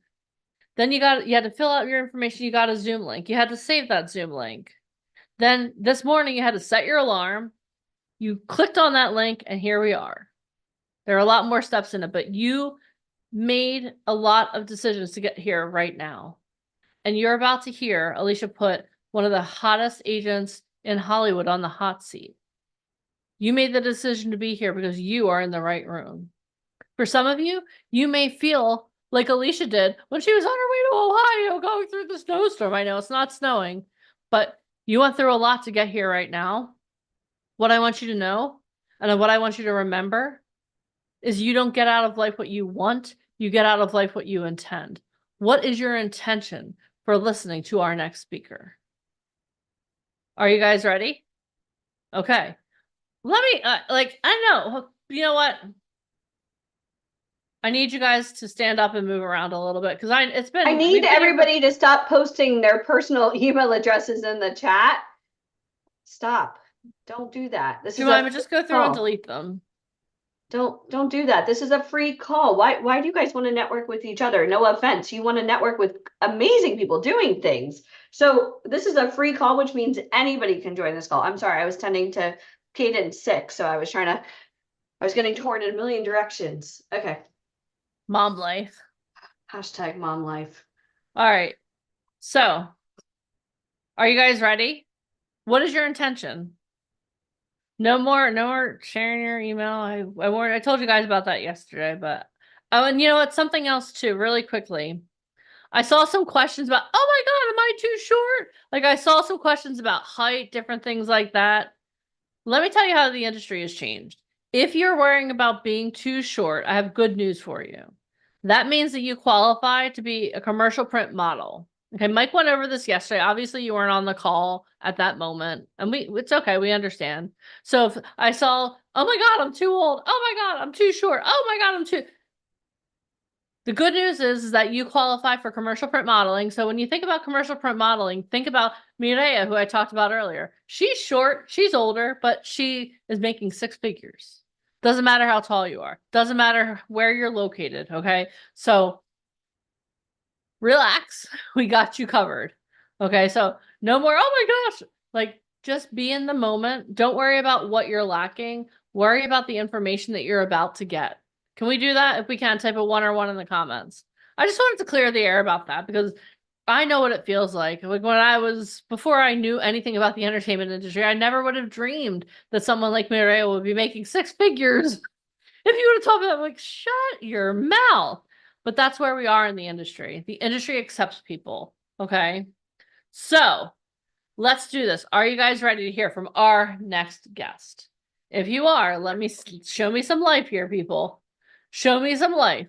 Okay. Freya's got it. She's making her move. All right. So our next guest is Tanya Kleckner. Having a well-known and prominent musician as a father, she grew up around many famed and celebrated artists such as Jimi Hendrix, the Beatles, Shirley Bassey, Nina Simone, Billie Holiday, which inspired Tanya to pursue music. The power-packed combination of her ability to play many different instruments, hands-on music industry knowledge, and a college degree in music earned her a position as a sound engineer. Tanya worked in many British studios with amazing artists and legends, including Led Zeppelin, Tina Turner, and The Who. Later, Tanya decided she wanted to explore other branches of the entertainment industry and leapt at the opportunity to work at the BBC. She successfully worked as a producer of children's TV shows, but still felt that there was something more for her. Tanya realized that if she wanted to know more about the industry, she would have to move to Los Angeles. For 20 years, Tanya has worked her way through the talent agency and management system and has been wildly successful.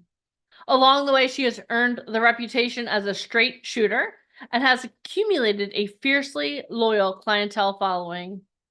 She has worked with such greats such as Kelsey Grammer, Edward James Olmos, Faye Dunaway, James Coburn, and the Coppola family. Her talent has booked numerous series regulars, including recurring roles in pilots for HBO, ABC, NBC, and Fox for shows such as Constantine, Sin City Saints, Cedar Cove, and NCIS New Orleans. Tanya currently has a series regular on Tim Burton's series for Netflix coming. Series regulars on All American, Power Book, Ghost, The Walking Dead, NCIS New Orleans, along with numerous guest stars on all shows from Amazon, Apple, Netflix, CW, and Fox. She also works on video games, including placing the actor who plays Kratos in God of War. Everyone, please give it up for the one and the only Tanya Kleckner.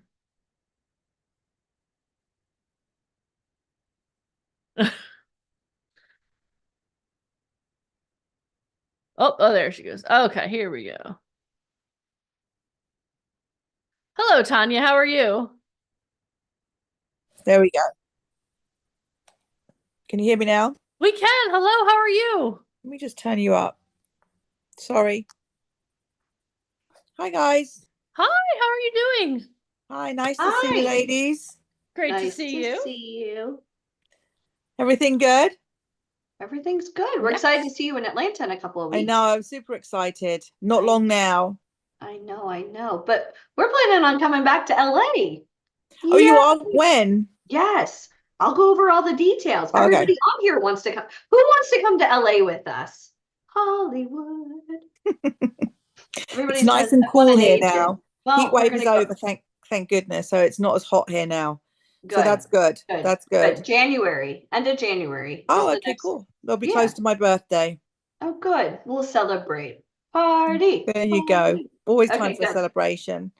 But good to Okay. see you. Nice to Yeah, see we you. need to again. I have to send you up my update. I have a major recur. I had a major recur on Outer Banks, a major recur on Stranger Things, a series regular on The Patient with Steve Carell, and also This Is Us. So lots of other shows. I also have a lead now on a new Amazon series that I'm not allowed to tell you what that is.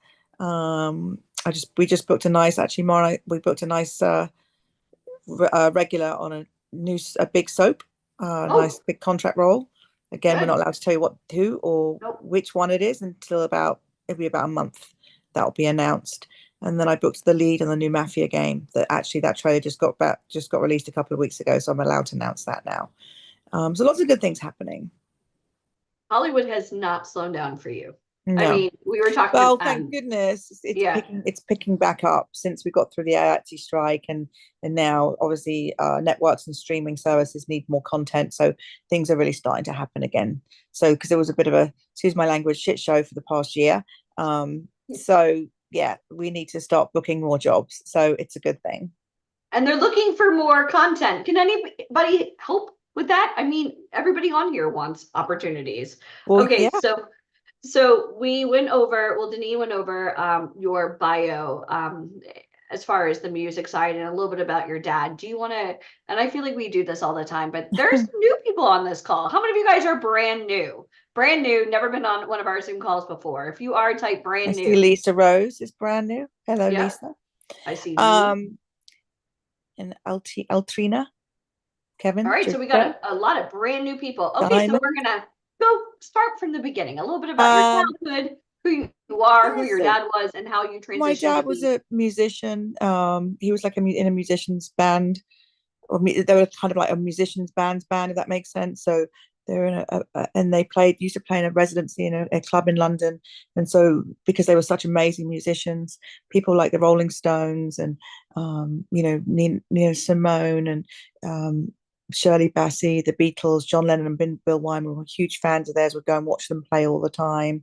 And even Frank Sinatra went to go and see them play and loved them so much that even he brought them to Vegas, and they were the first British band to ever play in Vegas, and that was in 1968.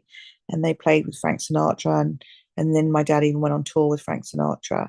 And so then they ended up making like 8 albums with EMI Records, and Breaking Bad even used their music on their show. And suddenly people went crazy for their music, and so my dad started making a lot more money from all the downloads on iTunes. So they were kind of a musician's band, and they were signed by a company called Telstar Records, and the owner of Telstar Records was somebody that found these amazing bands back in the day, and then these big corporations started taking this guy called Joe Meek, all his hard work, and so he suddenly went crazy and shot the lady downstairs, and it was a whole big thing. So actually a movie was made about him, and Kevin Spacey was in that film back before, and he was fine. So it was a whole big story. So my dad has a lot of good stories to tell.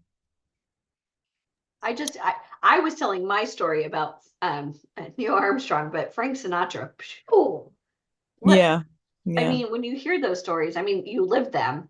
Do you feel that everything that your dad did help you? I mean, obviously being a talent agent is completely different, but the work, like some of any tips that maybe your dad gave you about getting into show business, or was he against it? I was always like, I think what it was because I was surrounded by, I mean, these people used to come to my house all the time. Mum and dad used to throw like lavish extravagant parties a lot. My mum used to love doing that, and I had all these. I think I was just surrounded by such creative people, and I love their energy. And so I think because of that, and I just gravitated towards that kind of energy. It wasn't about the stardom or anything like that. That I don't care about any of that. It's just their personalities, the creativity, those types of people. I seem to kind of I seem to get energy from, and I think it's that I really enjoyed. And being a musician, I enjoyed doing that. Like I played the flute, the saxophone, some keyboards, things like that. I then wanted to be behind the scenes. I didn't want to do everything else, so I started doing sound. I loved listening, and I had a real good ear for that. So I started to be a trainee sound engineer, and I worked at one of the biggest studios actually in Europe at the time. And I had so much fun. It's like, and I'm still good friends with a lot of people there, and still in touch with some of the bands from the 80s that I still know and I'm still good friends with. And yeah, and then I kind of moved out to LA, and suddenly fell into being an agent at a very big agency, and still surrounded by, big personalities and creative people and actors, which was kind of a little bit different from musicians, but just the same kind of energy which I enjoyed, and selling actors to studios and networks. And I don't know, it just kind of, I guess it was the energy. I never thought I'd be an agent. I just needed to land a job quickly, and this temping agency found me a job as a receptionist at a very big agency. And I saw the two senior partners, and they had A-list clients. Their assistant wasn't very good at their job, and I was only supposed to be there for 6 weeks on the reception, and I realized their assistant was rubbish at her job. So I started watching what she was doing and kind of befriending the senior partners. And they were like curmudgeons. They were tough, old school, agents. But I love that. I love that type of energy, and I really kind of do well with that energy. And so she, luckily for me and unfortunately for her, got fired, and then they offered me the job right there and then. And then yeah, then I kind of moved up the ranks, and eventually got one of the partners had a stroke, unfortunately, and then they gave me that office, and the rest is history. Carried on doing what I was doing. Yeah, You they were at the found right place at the right time, but most of all, you were ready. I Like worked you hard. said, Yeah, I mean, I did work you my knew ass somebody off. was like shitty, and you're like, I could do Yeah, it better, but you had to wait for them to, yeah, yeah. yeah. So it was fun. I mean, and they were really good people. They took me under their wing, and I don't know if anybody's seen The Offer, the limited series The Offer, about how The Godfather was made. It was basically made by Al Ruddy and Betty McCart, and Juno Temple played the role of Betty McCart. And it was Betty McCart also that took me under her wing and trained me to become an agent. Because right after The Godfather was made, Betty McCart, played by Juno Temple, said, I can't do this anymore. I don't want to produce anymore. I want to be an agent. So Al Ruddy bought her an agency. And that's where I went to work. So, do you have friends that aren't in the industry? I do. So Yes. what do they think you do versus what you actually do? Like, because I want to hear what an agent actually does. I mean, we've been friends for. I know you Well, don't sleep, and I know you're they always working. they think it's glamorous. It's not. Maybe when I was in my 20s, it was, it was fun because, we'd have our clients do premieres of films, or the premiere of the first episode of a series or something like that. So we'd go and do red carpet events, which was great fun when you're in your 20s or early 30s. I'd put my heels on, put a nice dress on. I'd take them down the red carpet with their publicist, and then we'd go and watch the film. It'd be great fun. It's always still, I always still enjoy seeing my clients succeed. And then we'd go to the after party, open bar. I mean, who doesn't like that? Lots of fun food, and you just schmooze and you'd Probably see a good thing everybody. Instagram and Facebook did not exist back then. Just putting it out Exactly. there. So nothing was Okay, posted no proof. of how many Okay, wines, about how many yeah, wines you'd yeah. have. And then and that was all. It was great because the first time you start seeing it, it's great fun, but then after a while, like, it's work. I mean, it's lovely to see your client, like I said, it's lovely to see your client succeed, but as you get older, it gets later and later, and you're like, I'm tired. But for the most part of our job, those are the kind of the perks of our job, which doesn't happen every day. But the most of all, we're working 14, sometimes 16 hours a day, because I work in New York as well. Not physically in New York, but I'm in LA, but I'm doing New York hours. So I'm up at 6, 7 in the morning, working on projects like FBI and Pablo Goes. Some comes out. These projects come out from New York. So those breakdowns, we'll talk about breakdowns in a second. come out from New York early, so I need to pitch my clients on these jobs so I can get them seen. So I'm up early and I get jobs that come in till 11 o'clock at night. And so I'm working all day, every way, trying to pitch my clients in on these TV shows all day. I have offers that come in. I have to field offers to clients that are sometimes just offer only, or, I'll have 3 offers that come in within the same hour for Criminal Minds, for The Rookie, for NCIS. And sometimes I'll have one client, like literally just happened on Friday. They got offered 2 jobs, and the way they were, the jobs, they wanted to buy the client. One job was going to work 1 day guest star. The other job was they were buying him for an 8-day guest star. So I was like, okay, so how can we make both jobs work? So I wanted to get what we call the day out of days. Okay, he's not working every day on these. When you buy him for 8 days, they don't necessarily work all days. But I found out that he wasn't actually working on this one particular day that this other show wanted him. So then my job is trying to work out that we can have him do both jobs during this space of time. So there's a lot of that as well. So there's a lot of organization, there's a lot of figuring things out, a lot of trying to, make sure that my client's comfortable. I'm making sure they get the right money, they get the right trailer. Then you guys, when you see the credits roll on these TV shows, I'm negotiating that too. Every small detail I am negotiating as the agent. I'm speaking to network studios, casting directors, everyone, to make sure this happens. Most of you are not even looking at these credits as they're rolling at the beginning of the show or at the end of the show. That's a very big part of my job, especially when it's a film and my client's starring in that film, or he might be the 3rd lead in that film. I have to negotiate exactly where that credit is going to be in that film. Also, we negotiate that he has photo approvals, that he kills, any photos that they use for the film. We have to approve those photos. Every single thing we have to go through, literally. And if you've got 150 clients and they're all working and they're all, moving things around, T's. it's a lot of work. It's a lot like of work. beautiful So mind. a lot of multitasking. Yeah, a lot of multitasking. Meanwhile, in the middle of that, I am pitching you guys. I'm so sorry, my dogs. I apologize.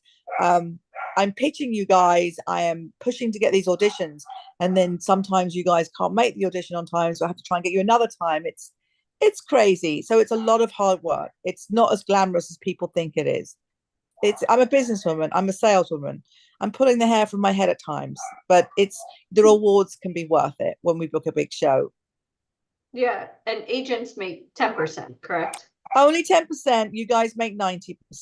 So you guys better make that audition when I get it for you, because on a show, for instance, like NCIS, a 1-hour procedural show for CBS, when I'm submitting you on that one role, that casting director is getting legitimate submissions from only agents and managers. And for that one role, that agent and casting director are getting about 5,000 submissions for one role. That is I your want everybody to competition. type 5,000. So imagine being a casting director, and like you said, they're only going to agents and managers. So these castings are not posted on websites. These are legitimate agents that have real actors, real actors, and a casting director, versus being in LA and having 5,000 people come to the office. They opened it up now worldwide for everybody to submit. They're seeing 5,000 submissions. 5,000. You would pull your hair out too if you had an idea of what the breakdown is and you're trying to find that needle in the haystack. They want to find you just as much as you want to book work. Yeah. So then when we get that self-tape for you, you better do that self-tape. You better get that in, because that's like a golden ticket when we manage to get that audition for you. Because, and also, we'll talk about classes. Like, I need every one of my actors to be trained, continuously training, be in class at least once a week. I'm going to stop you because you're in the hot seat. I want you all to type classes. You must currently be in class training. So for those of you guys, oh, well, I'm just going to get an agent, they're going to book me. No. An agent won't even look your way unless you have training, and you must currently be in class. So again, and who pays for the class? You do. Not you, Ali. So as a talent, it's your responsibility. Type my responsibility. Agents don't pay for anything for you guys. Because I'm working for free. Yeah, go ahead. I'm working for free until you guys get paid. My investment is working for free. I pay for the breakdowns. I pay for everything else, trusting in you that you're going to also invest in yourself, invest in your classes, invest in getting great headshots, and then get these auditions in on time while I'm busting my balls every day, pitching you in on to these casting directors, making sure that you get your tapes in on time so I can upload your tape to the casting director's link. Hopefully you'll then get a call back, and then if you get a call back, great. And then you're going to be on a live Zoom with that casting director, possibly the producer and the director, sometimes the showrunner. And then you're going to read for them on that live Zoom. And then if they think you did a good read, then they're going to start playing with you. They're going to give you redirects. They're going to make you go, we need to go a bit fast with that. We need to be a bit more sad with that. We need to be a bit more funny with that, silly with that. Let's do this with that. Let's do this with that. And they're going to move things around very quickly with you. They're going to give you so many redirects because they want to see how good an actor you are, because these networks and studios, these shows are costing them millions and millions of dollars. So when they want to make sure when they hire you, they want to see if you're a hireable actor. They want to make sure that you're not going to fall under pressure when they hire you, that you're going to do a good job, because they don't know who you are right now. So they're going to go, okay, yeah, we like him a lot. He's doing a great job. When you do that first read, you've obviously done a good job. So that's why they're going to start giving you notes, redirects. Do you take these notes well? And that is where your training really pays off. And when you take these redirects really well, you might get another call back, or they might just come to us with a booking. And that's when it all starts falling into place.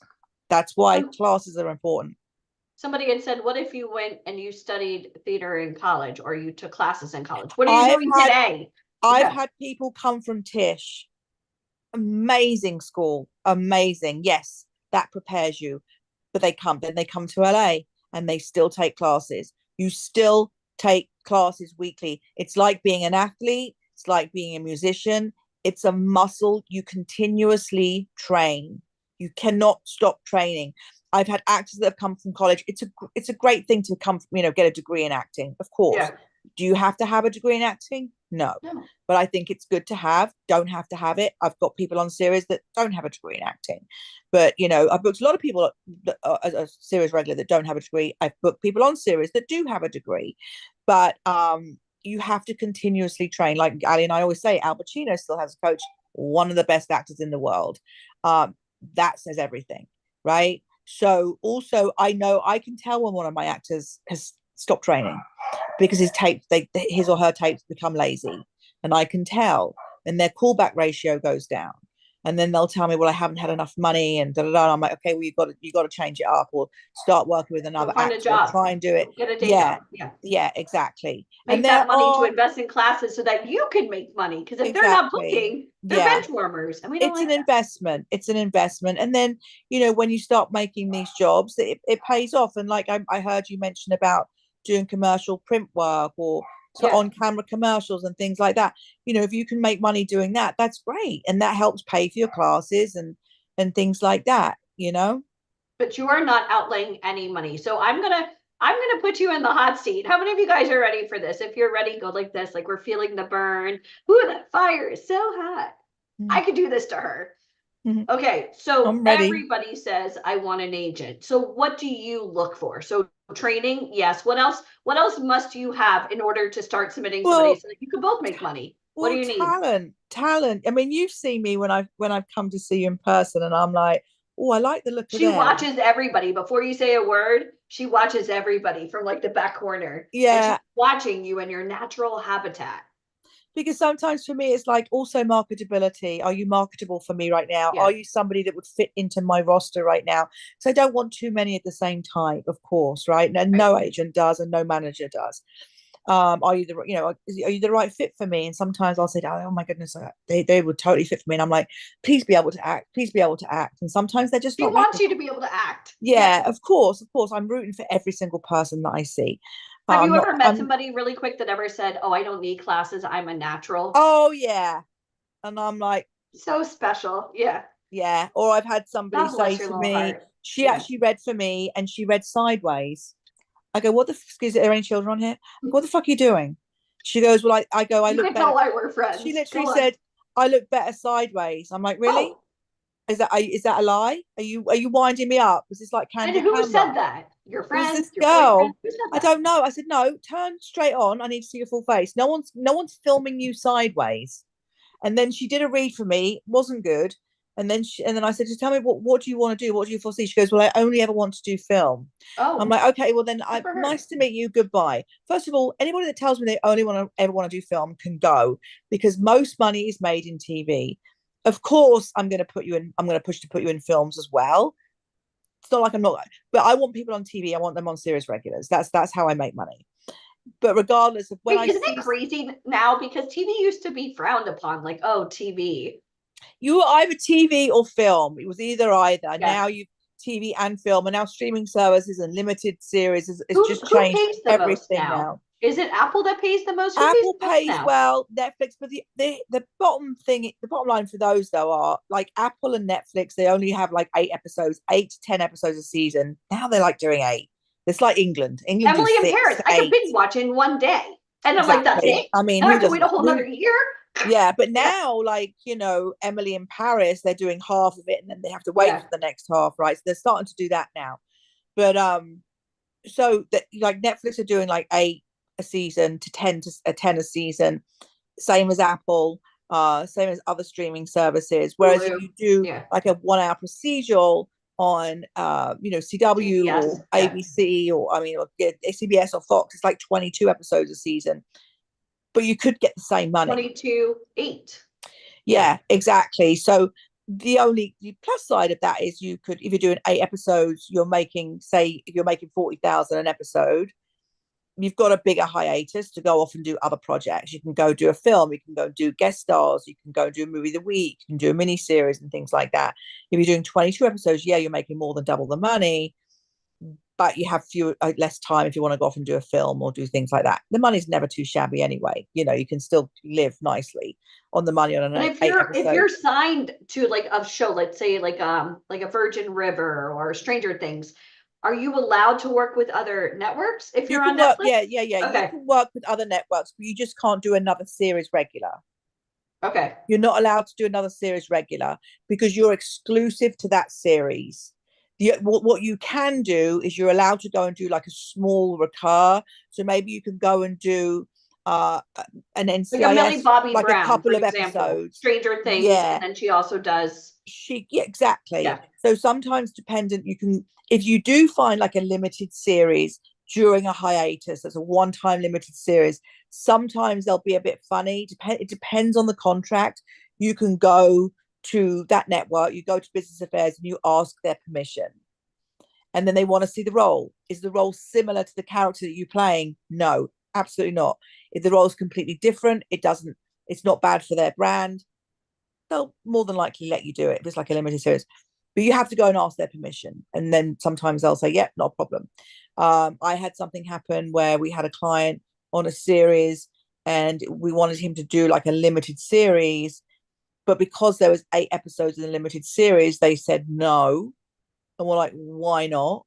And they said, because it sets precedents for other clients who would want to go and do a limited series. We've never allowed anybody to do more than 6 episodes on another show. We're like, what? Oh, fuck. So we had a big fight, figured it out, sorted it out. So it sometimes it depends on every contract. But you can go and do a mini series. You can go and do a movie of the week. You can go and do a feature film, a studio film, independent film. You can go and do guest stars, a guest star recur. Depending on how many episodes that guest star recur is gonna be. But yeah, so you can go off and work and do other things. Yeah. So, as an agent, what is it that you're looking for? So, 1, you must currently be in class. Now, 2, actors' headshots. Do you need actors' headshots? First of all, the first thing I do look at though is I have to see some kind of talent in you. The next thing I have to make sure that you're marketable for me. Are you somebody that the buyers are looking for? Buyers, I mean networks and studios.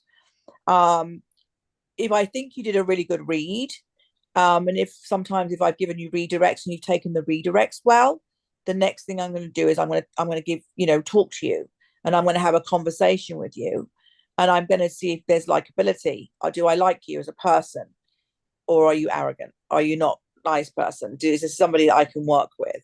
Are we on the same page? Will you be able to listen to me to help me guide your career? Because sometimes No you're drama. like somewhere else. You're not listening to me. You think this is going to be easy when it's not. So, and I also want to make sure that you're invested in this. because again, you have to remember I'm working for free. So I want to make sure that you're completely invested in this. You're going to listen to me. You're going to let me help guide you. Of course, I'm going to listen to you as well, but we always have to try and be on the same page. We're on this journey together. So I want to make sure that you are really invested. If your headshots suck, you're going to go and get those new headshots quickly for me. I know you're going to be in And class who every pays for single that? week because Who also pays for your the new headshots? you do. You guys do. Okay. All right. So So for those of you that can listen, that's yeah, one component, but then now you need to invest in better headshots. yeah, So exactly. if somebody comes to you with shitty headshots, will you use them? No, I Okay, won't I'm even just start you're in the attempt hot to use seat. them. Okay. No, because you have to remember your headshot is the tool that I use to sell you. Knock, So knock, knock. if I Here's your have shitty headshot. tools Yeah. to sell you, I'm not going to use them. I'm not going to sell you. I'm not even going to attempt to sell you. There's nothing worse than an agent saying, I've got this great girl, her headshots are shit. She looks better in person. I need you ready to go.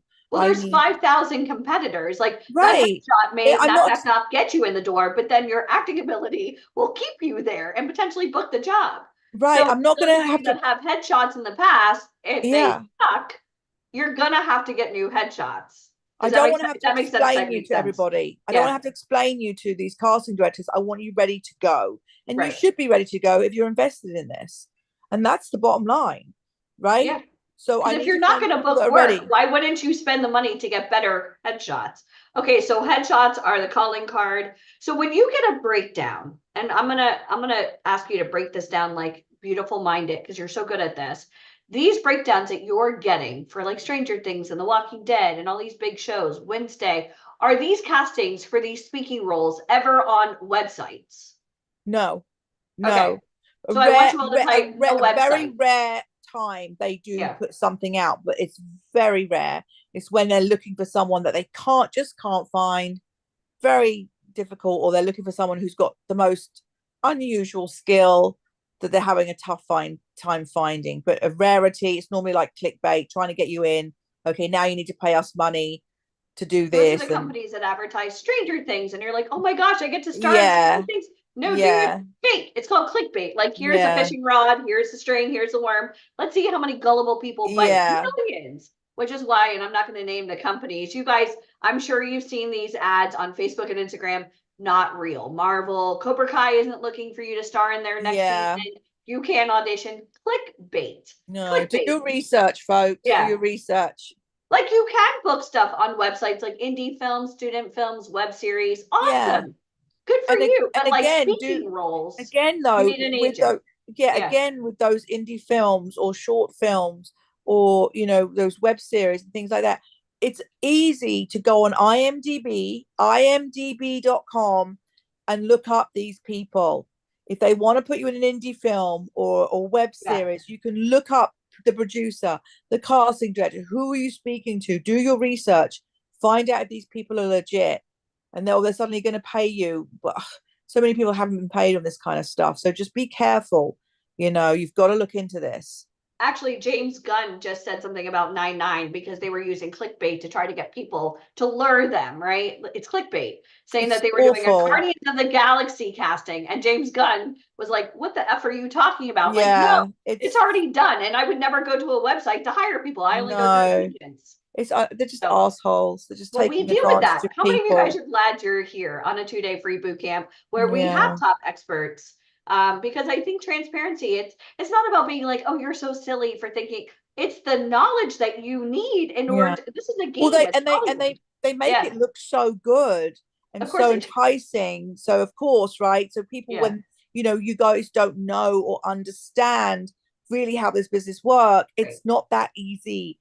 If No, it's too good to be true, it it is. ain't true, right? This It's like, business, it's show business. It's one of the yeah. most So be competitive careful. businesses in the world. And so when Yeah, people go, oh, I've been to companies like yours, shut your mouth. Have you yeah, been to my company? Because we're not yeah. those other I companies. think We're the completely only different. yeah, I think the only time people put Yeah, things out is Disney. Sometimes Disney will do an open call. Sometimes they have a really hard time finding a kid, right. an Yeah, 8-year-old. Do you know what I mean? yeah. There's not many 8-year-olds here, but that's a rarity as well. Because they do kind of a world search of Disney thing, but not like Stranger Things or No, no. Marvel or yeah. No. So you get these breakdowns that are not available on websites. And how do you get these coveted breakdowns? I get them because I'm state licensed and bonded with the state of California and New York, and I'm also SAG franchise. So I'm, franchised by the Screen Actors Guild, so part of the union. And so we show that to breakdown services. So it allows us to have the breakdowns to be delivered to us regularly, all day, every day. And so agents actually pay for those breakdown services. Yes, we actually pay for them. We have to pay for them Yep. every month. And we get those breakdowns delivered to us from the casting directors. So we get all the legit breakdowns, and only legitimate agents and managers. So when managers get them, they have to be approved. Like, they have to get letters from casting directors and agents to say, yes, that manager is legitimate. And that's how managers get the breakdowns too. So actors cannot get the breakdowns. Just agents and managers can get the breakdowns. Nobody else can access the breakdowns. And they've even put it in a way that only certain emails can actually access the breakdowns. Because back in the day, anybody, if you had a username and password and you were coming from a different IP address or different email address, like getting they've onto stopped that. Netflix. Like Netflix have Yeah. done it. They've figured it out how to stop doing that. Actors have kind of done the same thing. So, I go into my breakdowns, my assistant goes into my account, so only the two of us can actually access my account at the same time. So, I have all my actors in my account. And so throughout the day, I'll have, who they're looking for on this episode of Wednesday, who they're looking for on this episode of Stranger Things, who they're looking for on the new show. It's like, there's a new show, it's a Grey's Anatomy spin-off, or the new Bosch spin-off Ballad project, the Star Trek series, or, all this kind of stuff. It all comes out and tells me which episode number it's going to be, who's directing it, who's producing it. And then it gives me the kind of a general kind of storyline of that particular episode, and then which characters they're looking for that episode. And then I submit my actors on that particular episode. And what do you use to submit? My clients have a profile each, and on their profile they have a few headshots. They have links to their reels or clips to their reels, and their resume, and then I send that over with the submission. And then I generally get appointments back for each role. If I don't get appointments for clients that I feel are really right for that role, I'll pitch to the casting directors, because I have really good relationships with the casting directors. We've known each other for 30 years. And they'll be like, yep, okay, great, because they know I deliver good actors. And so they're looking at headshots, reel, and resume. Type yeah.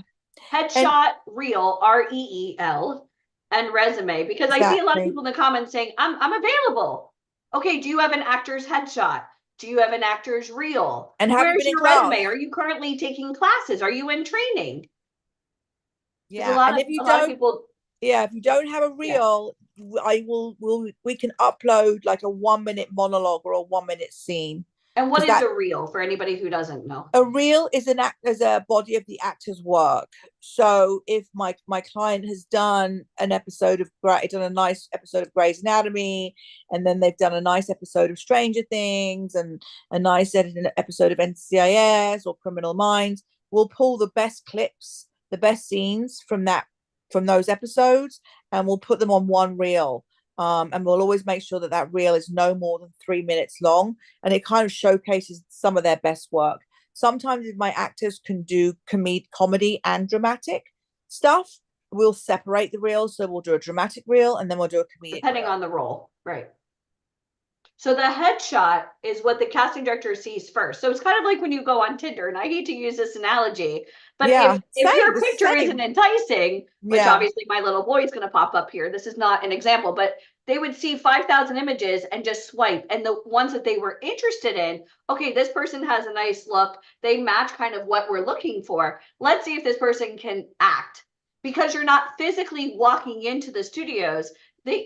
Again, you want this reel to kick ass, because how long may a casting, like you said, 3 minutes, but how much of the tape may they actually watch? Well, it varies. You're talking about the self-tape or the reel? Well, the reel, the actor's reel. Well, normally they'll get, the actor's reel, they'll probably, if they think they'll watch the reel after they've normally self-taped, but if they want to watch the reel initially, it'll probably be the first few maybe 30 seconds. 30 seconds. So it's kind of like sitting in my car and listening to the radio when you're not impressed with the song text. But if they really like don't the even reel, feel bad. they'll continue. And that's why I always say at the beginning, sometimes people like put montage scenes at the beginning. Nobody wants a do that. montage scene at the beginning of a reel. You just go put your name straight into your first scene, the strong scene, and then you keep it, and then you can put your, then they put their name and contact information, which is me. You put your reps at the end of the reel, and that's it.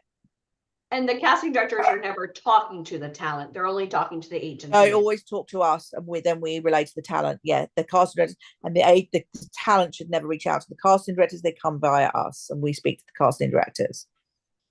Are you guys learning anything? I hope you guys are learning. And I appreciate you for going in the hot seat on this one. Because again, I see so many people, I'm going to go get photos done. Unless you're working with legitimate people, we see horrible photos all the time.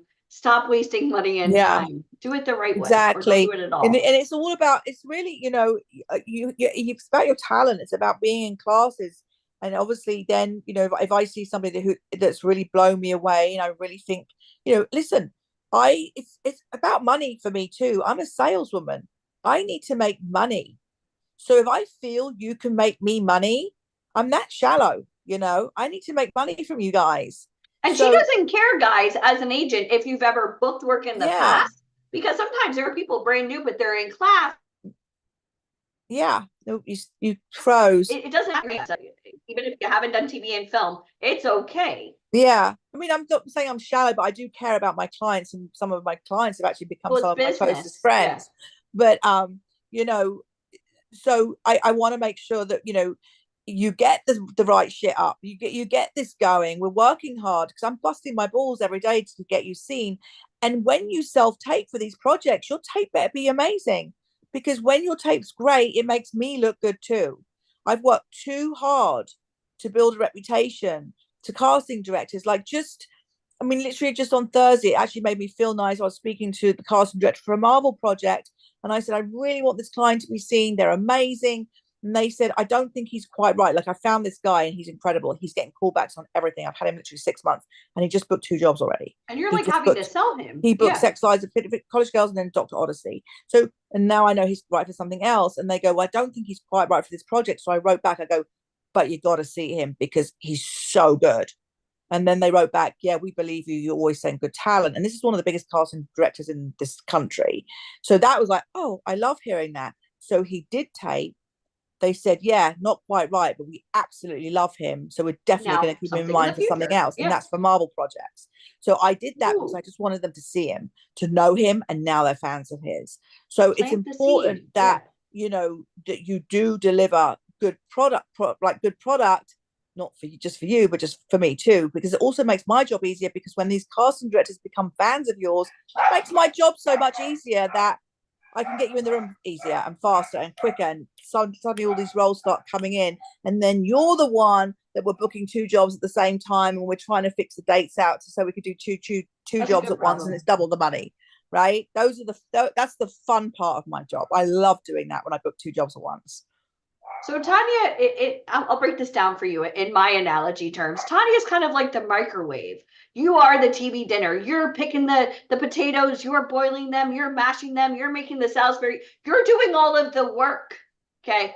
Then you present it to Tanya. But again, the work has to be in there. The training, the headshots, the reel. Then Tanya is the microwave. She heats you up and she serves you. Did you like that? I love that. That's really good.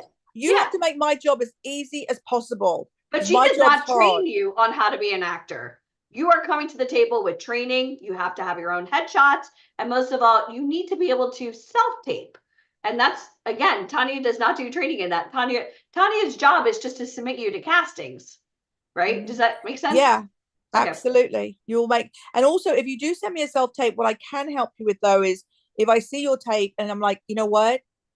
You could do better than this, and this is what you can do. I can help those you trainings for us. And turn things up, and it can be a teeny tiny adjustment, and it goes from no callback to getting a callback to booking the job, and it doesn't take that much. Sometimes we've got to switch up the energy, change the pacing, be a little more funny, do this, do that, certain little things that you need to do on that tape, which will help.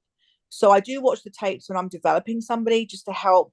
Hopefully we can get that callback. Or sometimes they might say, you know what, they did a really good job, but you know what, we don't think they're quite right for the role, but we'll remember them for another role. And that's what we want at the end. You know what, to me, that's a win. So, we just But you keep plugging can't submit away. a shitty tape because then No, I it's going to won't look submit. bad on If the you. tape's Everything shit, you built, all it's this, not the going. legacy gone. Yeah. Yeah. Yeah. So let's talk pay rates.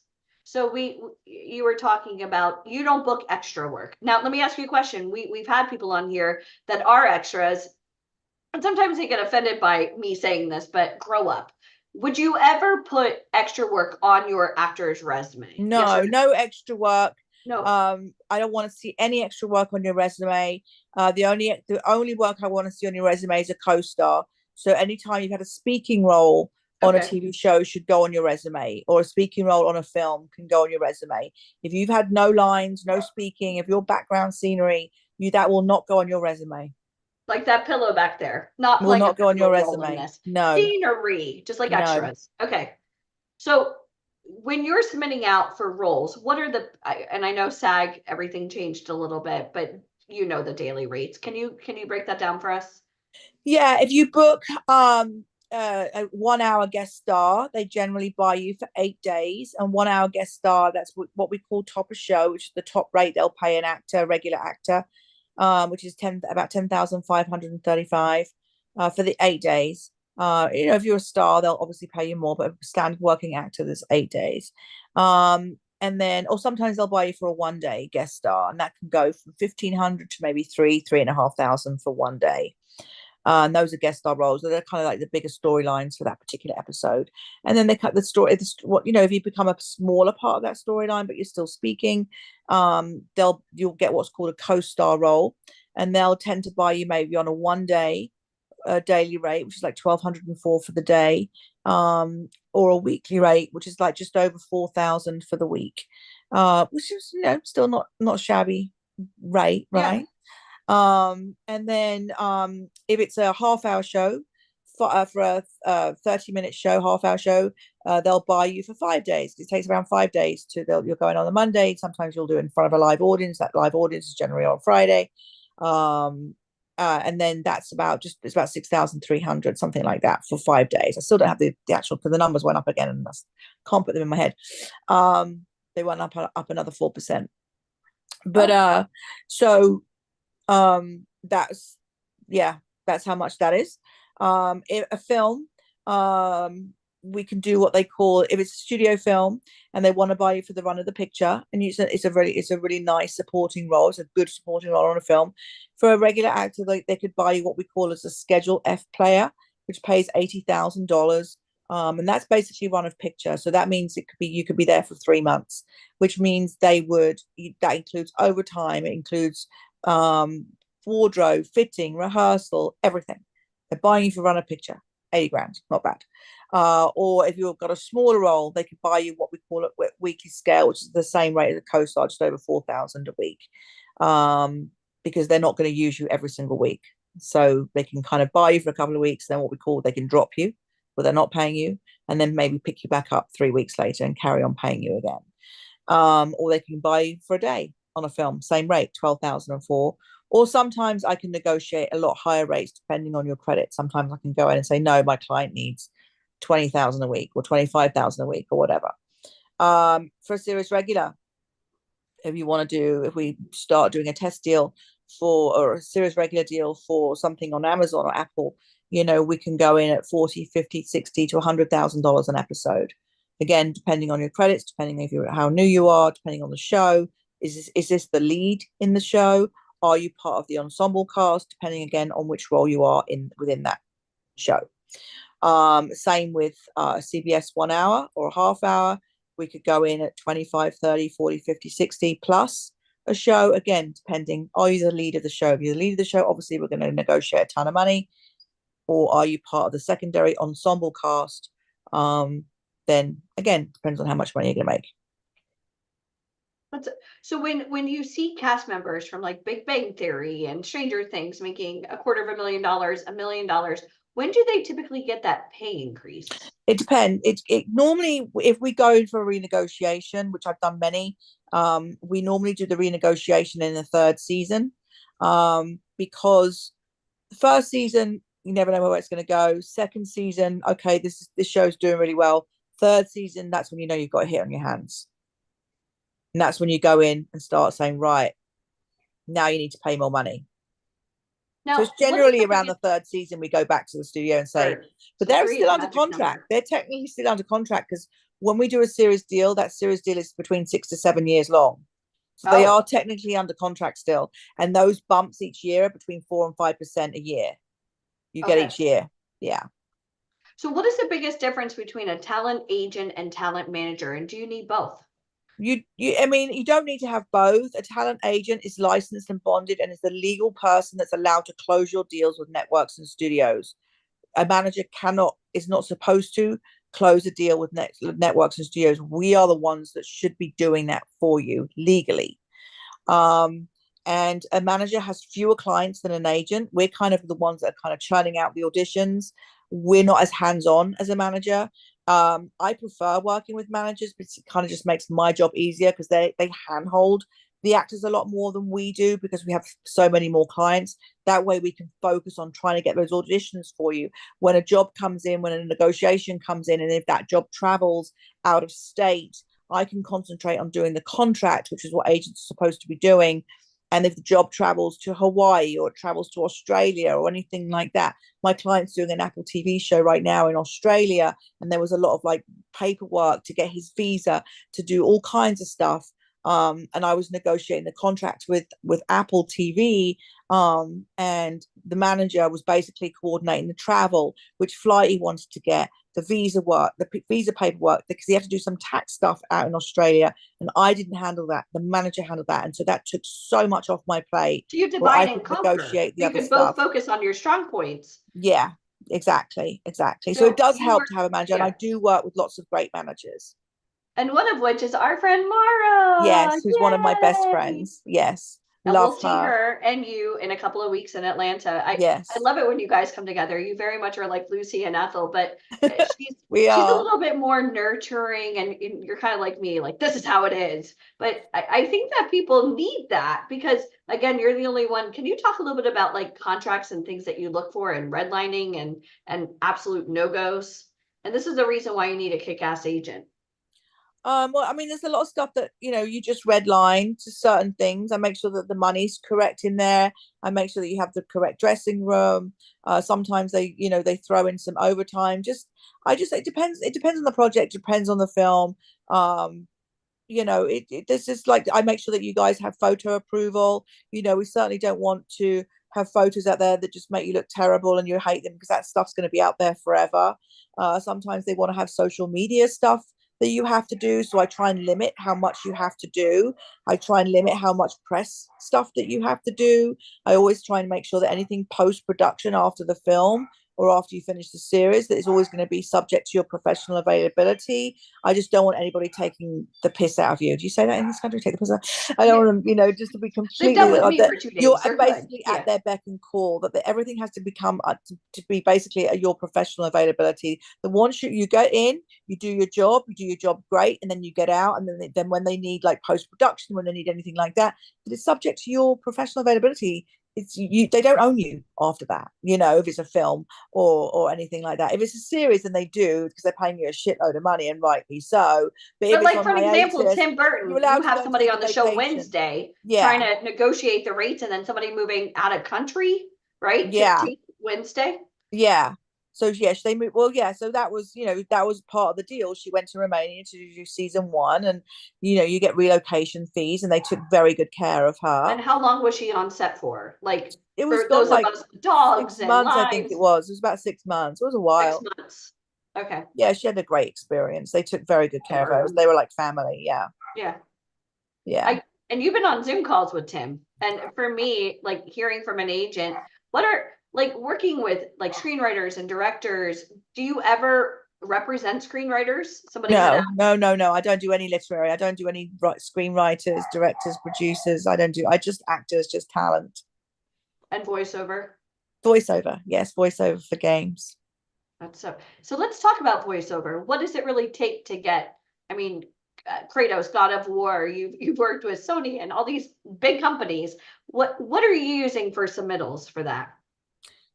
Well, I What does somebody submit. need? Well, I don't really submit for video games. The video games come to me. Okay, they come to you. So they come to me. It's not on breakdowns, it's privately. So EA, Activision, Sony, and 2K Games come to me directly, and they'll say, right, I need this character. Who have you got?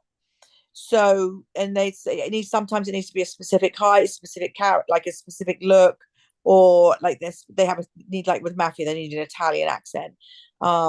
Or so, and then they want really, really good actors because they're very story driven. These are like films. So they need a headshot and a reel. So what they do, no, I don't send a headshot or reel. They'll send me Okay. sides, they'll send me material, and then I will send this material to the best actors I think are the best fit for this role, Okay. that are really good, well trained actors. So then my actors I'll send it to 10 really good actors. Then those actors will send me the tape back to me, and then I'll forward that to maybe Sony or 2K or to EA, and then hopefully I'll get callbacks. And then when they do the callbacks, they actually go to the stages, they actually go to the studio. They Is that do where they in wear the blue person. dots? Yeah, they don't do it yet. No, they do the in person, and then they do chemistry reads with the other characters. Oh, And they chemistry do reads. that. Okay. They do that in person because they want to make sure if you've got a brother in the video game, or a father, or a son, or a daughter, they want to see how you are on camera. Do you connect well? All of that kind of stuff. So they actually do that. The games do that in person. Because for TV and film, they're doing a lot of the chemistry reads on Zoom.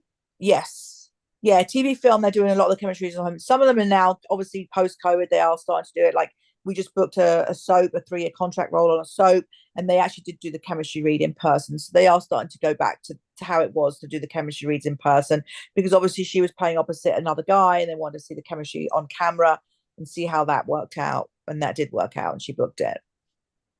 I can only imagine having a super talented actor and a super talented actress and then not having the chemistry. Does that happen often? Yeah. They didn't have any history. I mean, yeah, yeah, of course. It happens. Okay. Yeah. So this is, how many of you guys are loving this conversation right now?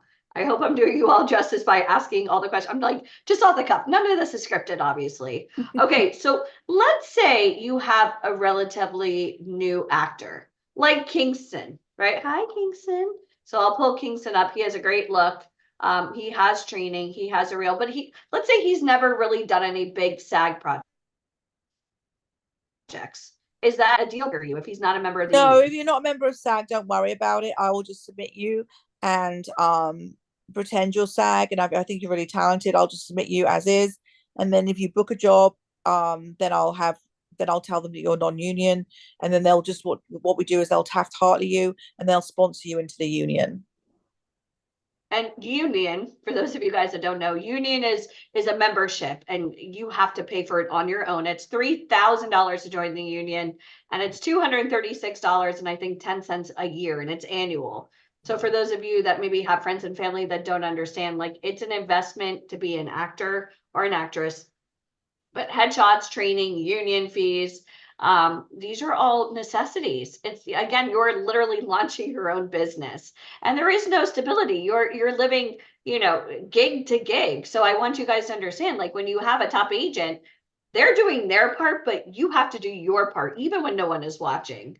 Now, Tanya, over the years, have you ever seen any red flags with somebody that maybe wanted to work with you? Maybe somebody who financially doesn't have stability, or living in their If they're car? not ready, Yeah. I can't work with them. I mean, I work for free, and so if they're not ready, if you don't have the finances to be in class or to get the headshot, I just can't do it. I'm sorry. I feel bad that you're not in a good place in your life, but you know what? Get your I've life worked too together and come hard. back.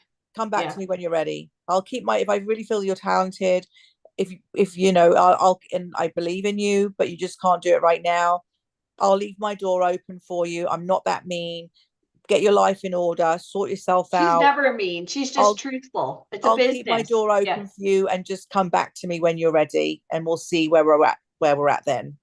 And that's, And you love simple our as that. talent. I see Natasha Krause is on here. You love our talent. You love what we do. Yeah, You of wouldn't be here course. on a Sunday, so I appreciate you so Of much. course. And we're excited to see you in a couple of weeks in Atlanta. How many of you guys would love to meet Tanya in real life in Los Angeles?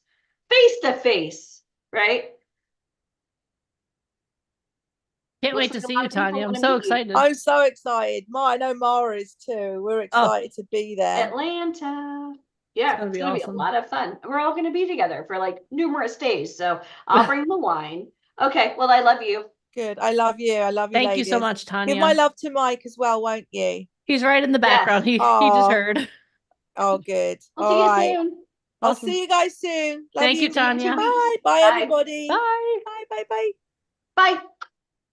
Oh my It's always gosh. fun. That was a good hot seat, Alicia. Thanks. I'm drinking I'm getting into the Atlanta frame of mind. I'm drinking my sweet tea, and I'm like, Nice. I always want to know, like when I do interviews, everybody says, "Oh, I want an agent." But are you ready for an agent? And Yeah. that's kind of what this was all about. It doesn't matter what you want. You're one of a billion. It's, are you ready to get an agent? And that's Yeah. our goal is to get people into alignment and Yeah. start getting them on the right path. And that's what we do very well. We do that very successfully, consistently.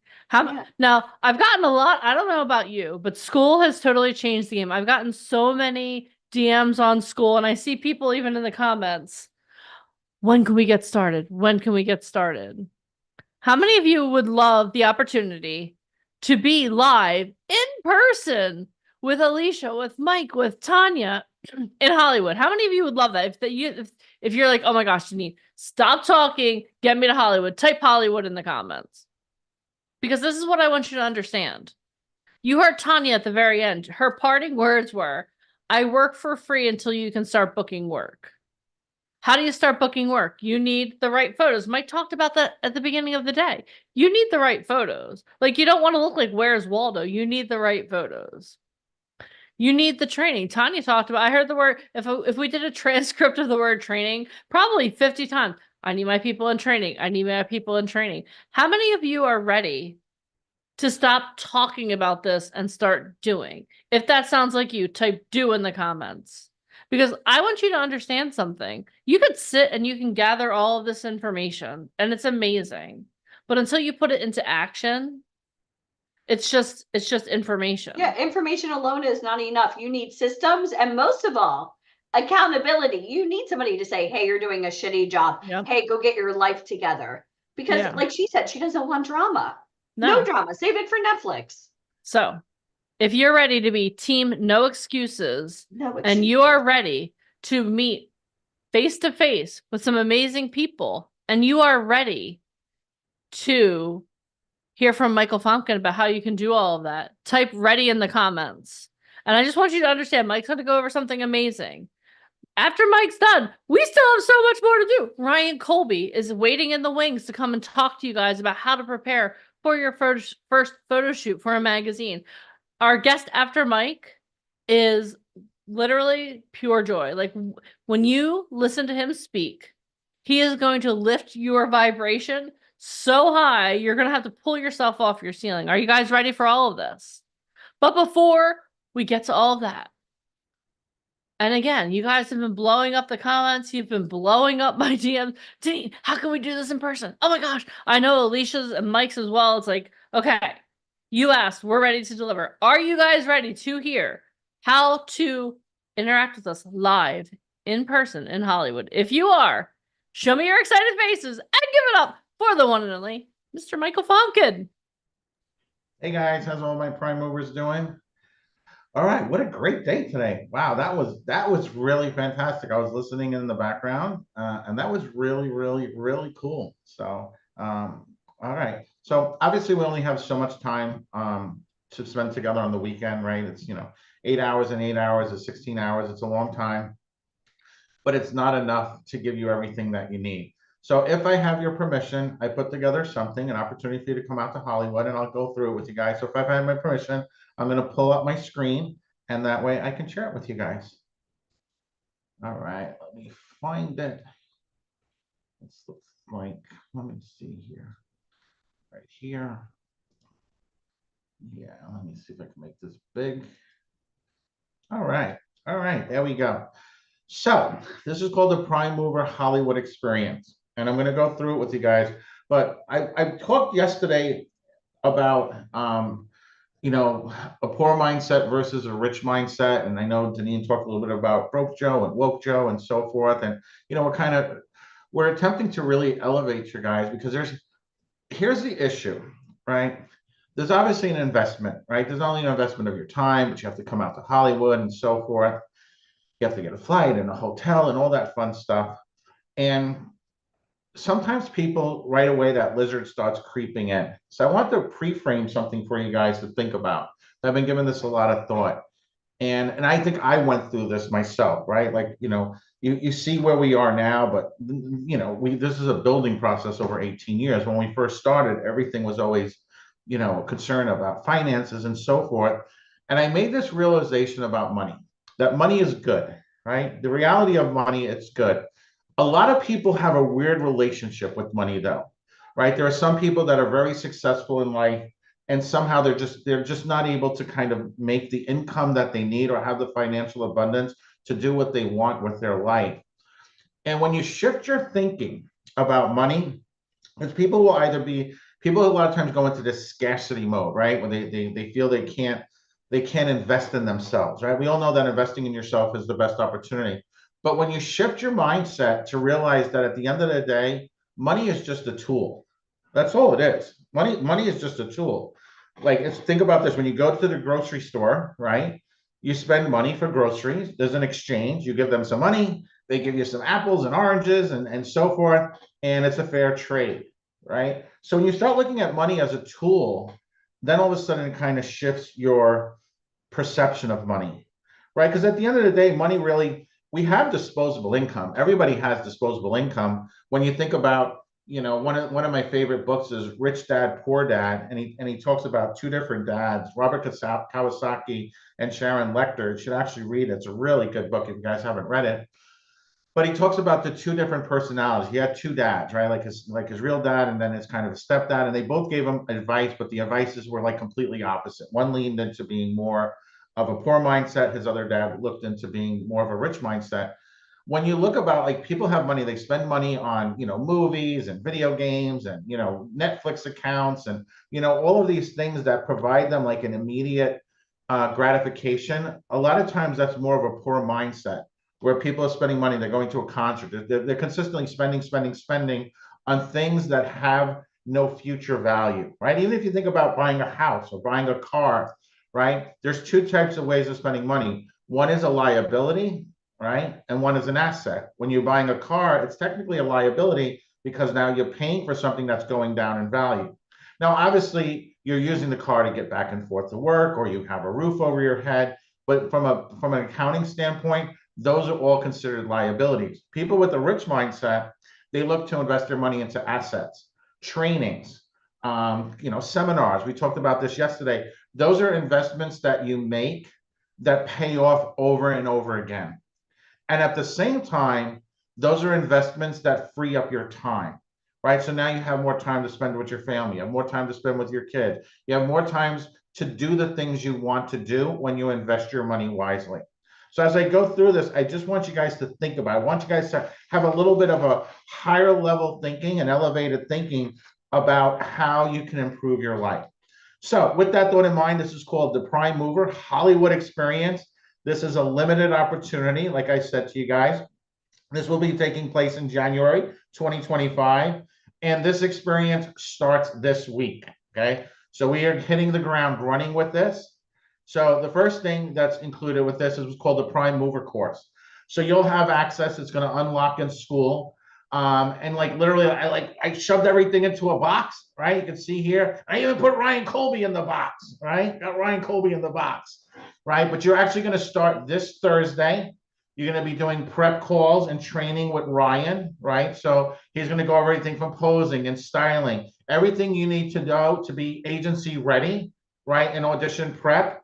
We're going to have all kinds of swag when you get out there. So you'll have a Prime Movers Mastermind t-shirt. I'm going to make sure that everybody gets one of those coins. I'm going to order some more coins for you guys. When everybody comes out, all the Prime Movers will be able to get coins. You'll have access to that. So this is something that's ongoing. So we're going to be doing something every week. Ryan's going to be doing trainings. We're going to have special guest people, all kinds of cool stuff to all focus you on getting you ready for Hollywood and becoming the best possible model and actor that you can imagine. And here's the goal with this. I totally understand so many people, you guys, you might have taken other trainings or you went through other companies and you wind up picking up these bad habits. And it's not your fault, right? There's so many things out there, they just don't work, right? They're outdated. They just don't have the connections we have. They don't just have the people appearing on Power and Fashion Week and doing all these things, right? They're stuck in an old way. But what happens is so many people pick up these bad habits. So the whole focus of this course is to break those old habits and make sure you have new habits, right? New habits that are consistent with what you need to be able to be successful in the entertainment industry. So that's the first thing, is going to be the prime mover course that will unlock in school. Those are live trainings on Zoom. And as a bonus this week, we're going to be doing actually two. There's going to be one Thursday, and then there's going to be one right after that. I'm going to give you guys all a VIP bonus day. So actually, I know this event's coming to an end, but guess what? Everybody who schedules an interview with us, everybody who's a part of this, we're going to be doing a bonus training. I'm getting a superstar Hollywood agent, someone you guys have not met, who's going to be doing a special call this week. So not only are you going to start with Ryan this week, you'll also be starting with a superstar Hollywood powerhouse this week. So there's no waiting, right? We're kicking the ground running. We're going to break those old habits, and we're going to start forming new habits immediately, okay? So the next thing is we're going to be doing private monthly masterminds. These will be Thursdays at 7. Ryan's going to be doing the first one. We're going to have different guest industry experts. I will be doing some of them. So I'll be talking about social media, building up your branding, speaking from stage. Janine will be doing ones on mindset. We'll be having all different types of industry guests. We just had one of our recent guests was a superstar comedian from New York City. He's appeared on the Howard Stern Show, Sirius Radio, toured the world with Artie Lang. We had Jeffrey Gurian. He's also a manager to the stars. He has a new reality TV show out. So you just never know, right? We're going to be doing these private monthly masterminds and being able to really elevate you at the fastest level, introducing us. So I want you to think of these events and these masterminds online, not only is the opportunity to learn, but there are also ways to connect where people start knowing you, right? Tanya starts recognizing your name, calling out your name, because at the end of the day, I can give you all the information, right? We gave you a lot of information this weekend, but like Alicia just said, information alone is always not enough, right? You have to have more than that, okay? The next thing, which I'm super excited about, 18 years in the making, this is called the VIP Casting Generator. You guys will have access to the beta launch. This is something you'll have access to as long as you're a part of the program. This does not end. There's no monthly fees. There's nothing involved. This is proprietary software that we're developing that will match you with castings, both international, national, so it means worldwide, national in the US, and then also in your local market.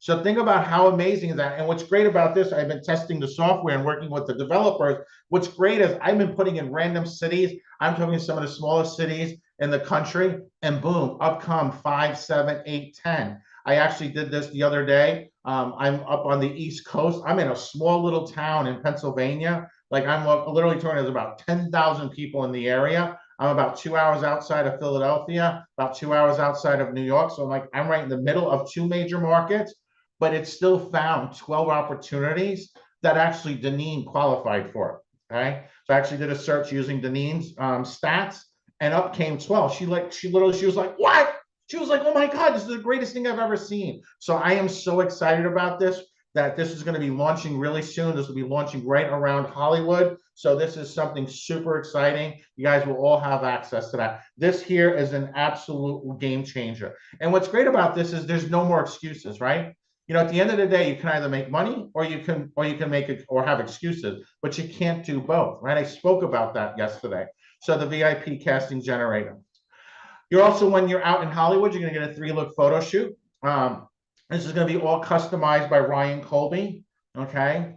And this is something that's super exciting. This is a person who's had a 40-year track record working, with Condé Nast, former art director of Vogue magazine, traveled the world himself. He was scouted and discovered in Paris when he was 12 years old. For those of you who don't know Ryan's full background, he was training to become a ballet dancer. So he was actually studying abroad in Paris as a ballet dancer. That was like his, dream when he was younger. He got scouted, transitioned into modeling.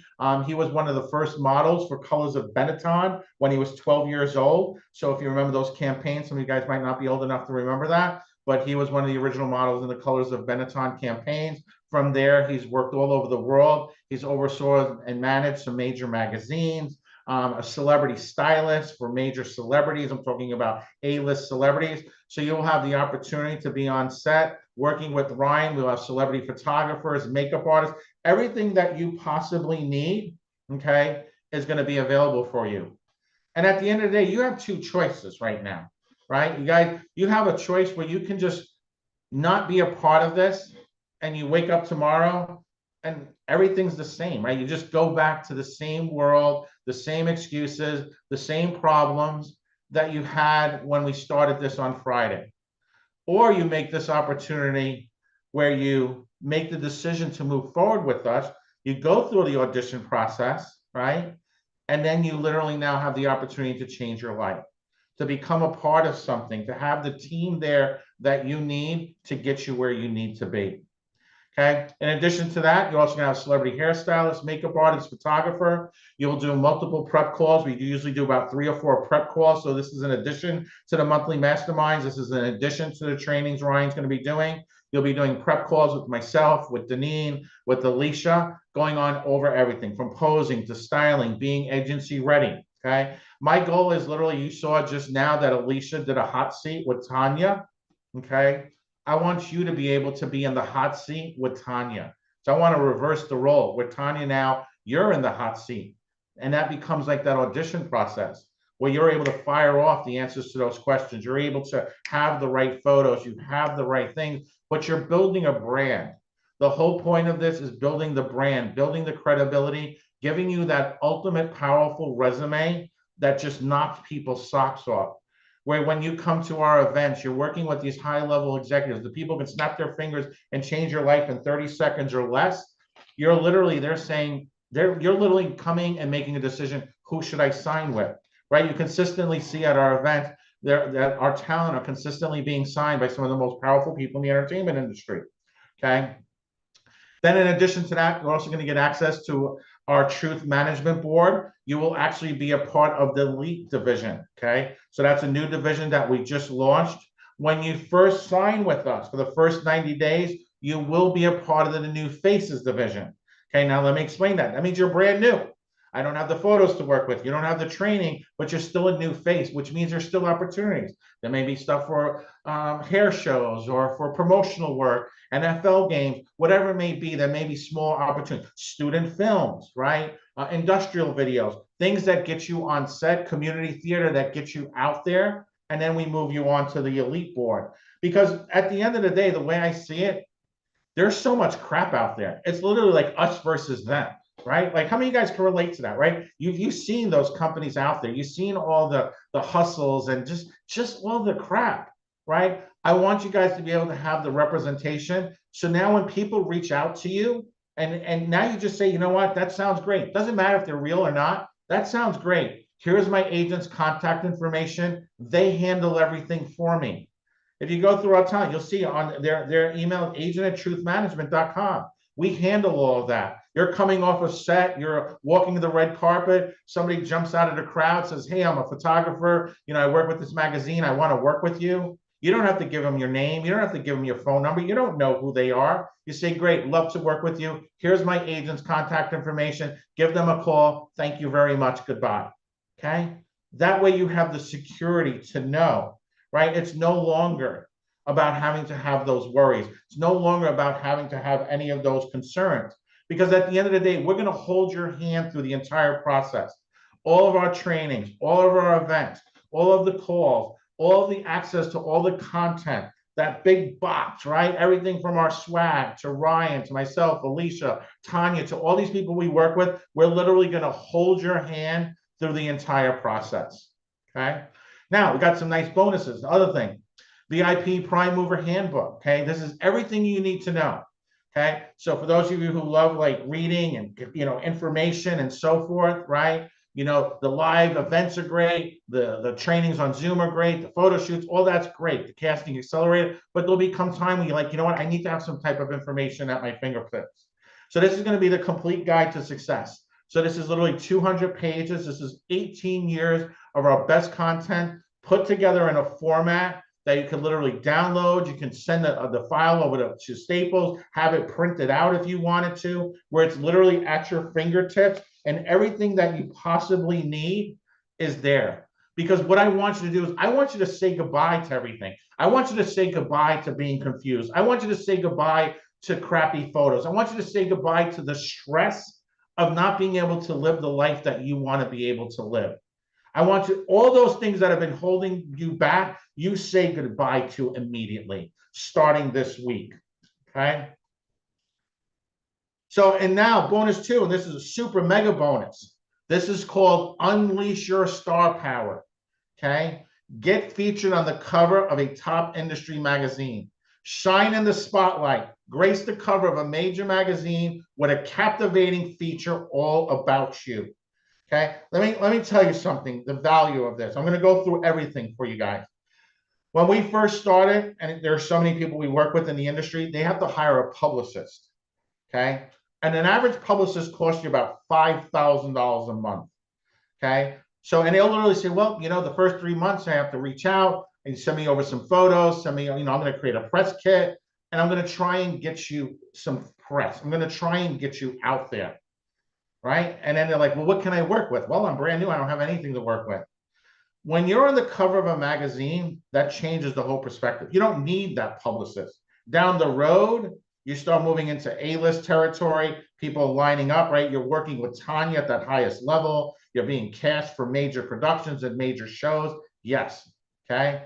Down the future, we talk about that. But what this does, okay, and this is something Ryan Colby is overseeing. This is the most incredible thing we have ever done in 18 years.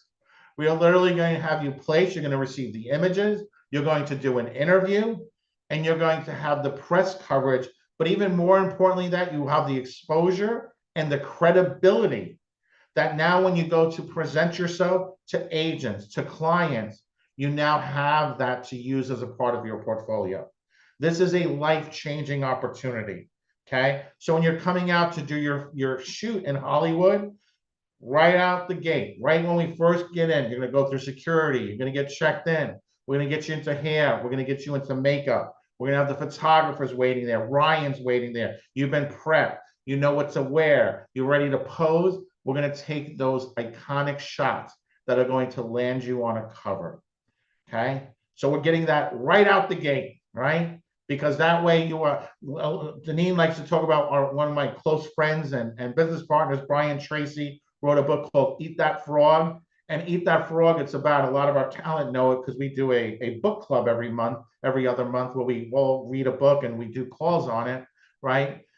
And Eat That Frog means that you do the hardest thing first because you get it out of the way. So every morning when you wake up, you go, I'm going to eat that frog, right? For me, every day I get up early in the morning, I go to the gym, I'm going to eat that frog. I'm up and out, 5 a.m. at the gym, okay?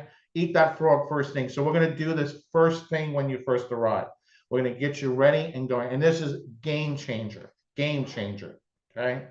So that is VIP, Ignite, the Prime Mover Experience. So I'm going to go over everything again with you, okay? So I'm going to give you the values of this. Now, this is not what you're going to pay. This is not what your investment is, but I just want to show you the value. So the Prime Mover course, okay, it's $10,000 value, okay? You're literally getting access to all of our content, okay, that we've created. So anything from posing to storytelling to auditioning, the entire process, plus you're now working consistently with Ryan Colby, you're working with a variety of our speakers, you're doing these monthly masterminds, okay? So not only are you getting access to the Prime Mover course, which is a $10,000 value, you know, people go out and they invest $80,000 a year to go to Tisch. They invest $160,000 for a 4-year degree from Yale School of Drama, okay? I know these people. I've worked with these people on Broadway. And I also know all the ones who invested hundreds of thousands of dollars going to school for years, and they come out and they're still bartending. They're still working as a waiter. I'm giving you the content. I'm taking decades of people's knowledge, compressing it into this course, okay? So I put a value on $10,000.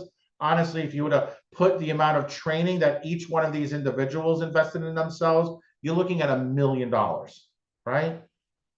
Not only that, but you're getting the private monthly mastermind events with Ryan Colby, $4,997. You work with the former art director of Vogue. You're getting all kinds of guests that will be appearing, working with you guys. The VIP casting generator, that's priceless, right? Think about landing that one opportunity. That's a $30,000 opportunity.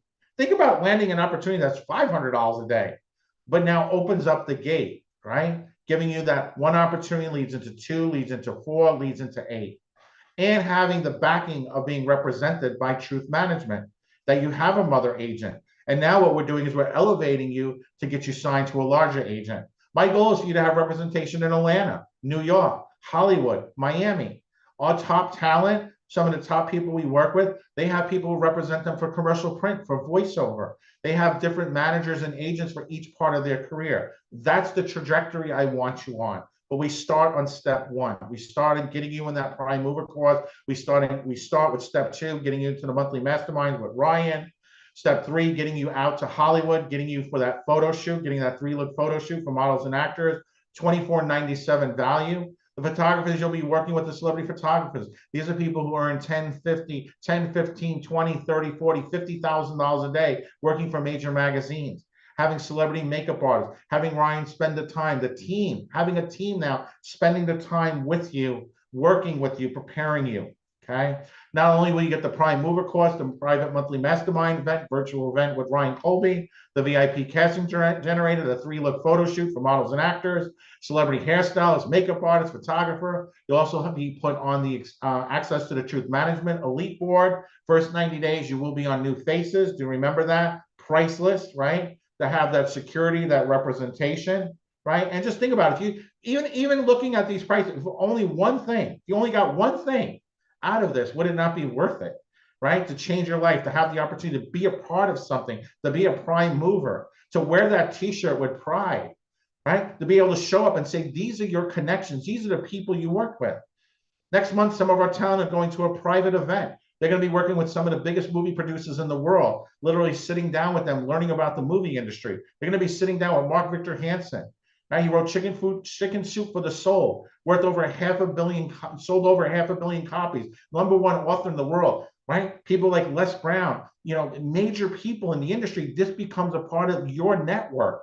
Okay, even if you just looked at that for one moment, it's priceless. Okay. So now you're going to get the prime mover course, private monthly mastermind event with Ryan Colby, the VIP casting generator, the 3-look photo shoot for models and actors, celebrity hairstylists, makeup artist, photographer, access to Truth Management Elite Board. You're also going to get as a bonus the VIP prime mover handbook, everything you need to know, castings, auditions, posing process, writing monologues, everything you need is right there. Value of that's $4,997. 18 years worth times 10 of decades of knowledge right at your fingertips. And then, of course, the mega bonus, being able to be featured on the cover of an industry magazine. That there alone is $5,997. And that one there, that is a real world value, because if you were to reach out and you try to get yourself placement, people in the music industry, right? They invest. You want to be in a Super Bowl and people who play the halftime at the Super Bowl, they're not paid, right? Because they're given that exposure. Magazines and so forth, companies know that, they understand that. We're handing this to you on a silver platter. So if you total all of that up, you're looking at a total of $28,488. That's not what you're going to pay. But again, like I stated to you, if this changed your life, if you could go 2, 3, 4, 5 years in the future, you're living the life that you want, right? You cut a check for speed. You're where you need to be. Right? So many of our talent came on board. They came in for modeling, and now all of a sudden they're acting, or they came in for acting and now they're modeling. Some of them went on to be speaking from stages, working all over the world, entrepreneurs, production assistants, working behind the scenes, being at Fashion Week, behind the scenes, being in the audience, being a part of that magic. Right? That's priceless. People would give anything. There are people who would pay 100 times this for one opportunity. There are people who would pay more than that just to have been here for this weekend that you guys were here for free. Imagine what we did for free. Imagine when you make an investment, how that will change your life. So not only are you going to get the prime mover course, value of $10,000, not only are you going to get the private monthly mastermind, virtual event with Ryan Colby, value $4,997. The VIP casting generator, priceless. The 3-look photo shoot for models and actors, $24.97 value. Celebrity hairstylist, makeup artist, photographer, priceless. Access to truth management, elite board, priceless. Right? You're going to also get the bonus, VIP prime mover handbook, everything you need to know, castings, auditions, so forth, $4,997 value. Bonus 2, right? Super mega bonus, featured on the cover of Industry Magazine, $5,997. You get all of that, not for $28,488, okay?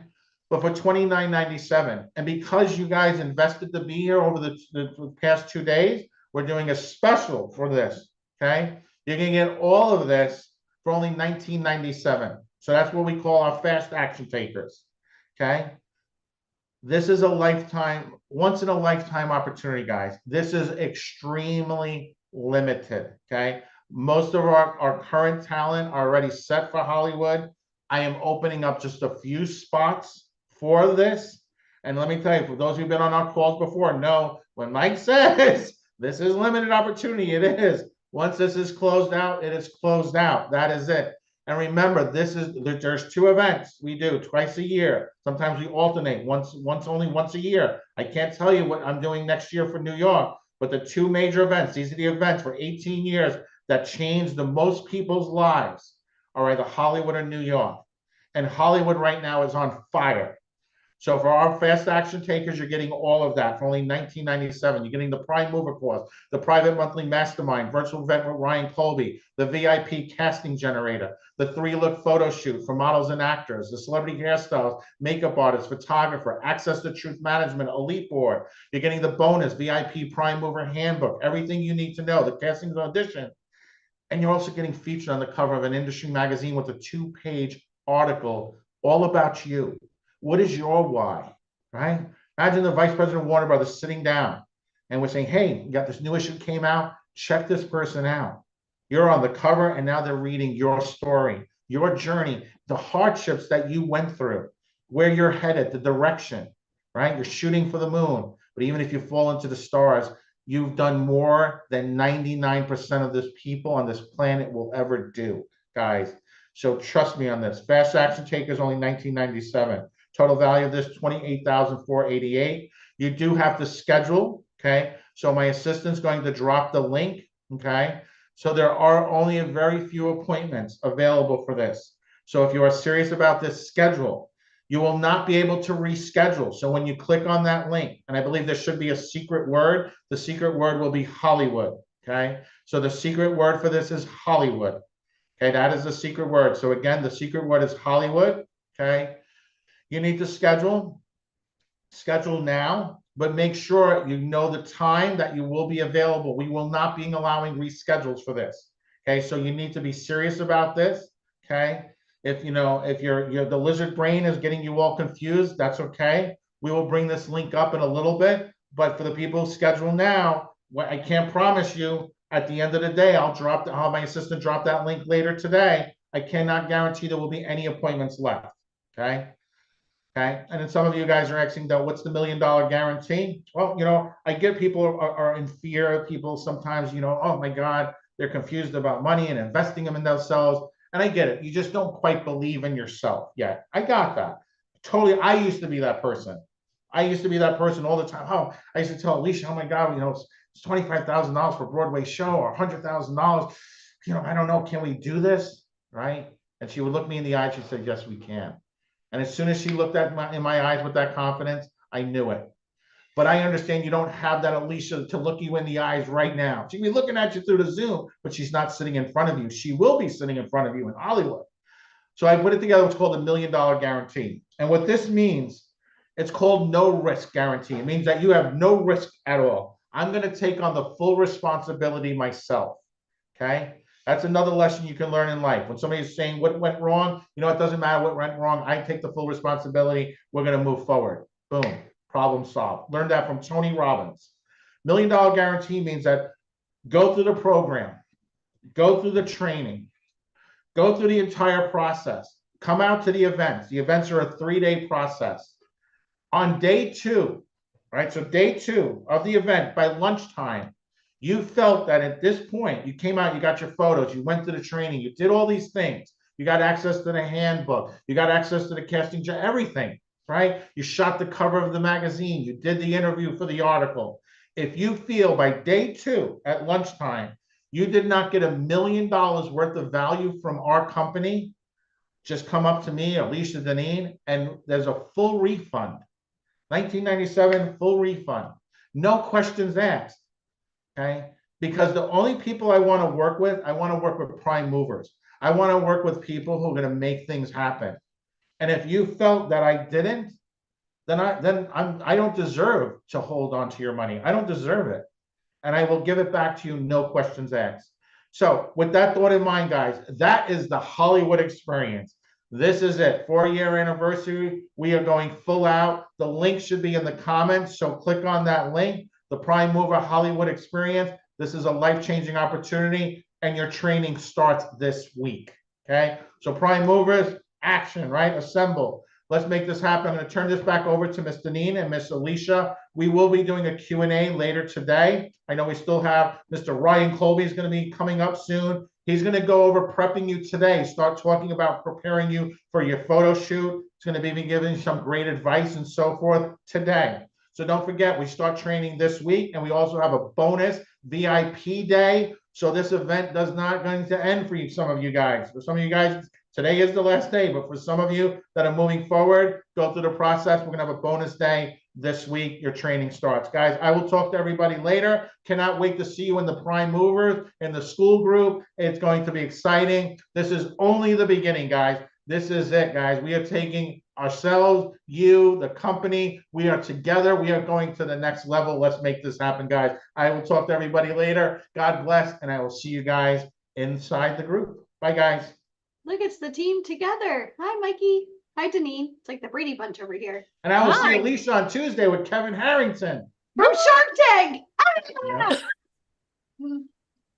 I will.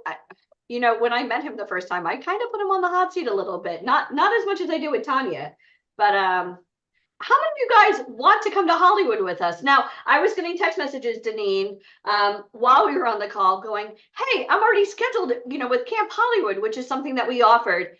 Prime Movers is a little bit different. So still schedule, even if you're going to Camp Hollywood with us. And for those of you going, but wait, what's Camp Hollywood? Schedule, and we'll talk about that on the call. Okay. Yeah. So regardless if you are Camp Hollywood or any, just still schedule. And Inner Circle also, just to be clear, you also have to schedule. So, but why don't we have Inner Circle text us? Just Yeah, because I know that's the good. spots are so limited. So Inner Circle, text Inner myself or Circle, you Alicia. already got a spot, but we got to make sure that you got all the bells and whistles. Yeah, that you come have to make sure you get everything. Okay, so text us. All Awesome. right. So, Let me ask you a question, Deneen, really quick. yes. I mean, obviously we go over tremendous value, and I know Michael just literally had a PowerPoint and he was going line by line by line by line. I want you to think about this, guys. Even meeting somebody like a Tanya Kleckner, even meeting Jam today, who I'm sure you guys all enjoyed meeting her, Wilhelmina model, actress now. These connections happen because we literally took Hollywood by the balls. We invested over $1 million in our brand just to be able to produce Broadway, just to be able to produce. The reason why we met Jam was because we invested as a business in the movie. We were the investors, and that movie right now is on Apple TV. So I want you guys to think about this. Think about, like, if you didn't know how to get started in Hollywood, which we didn't.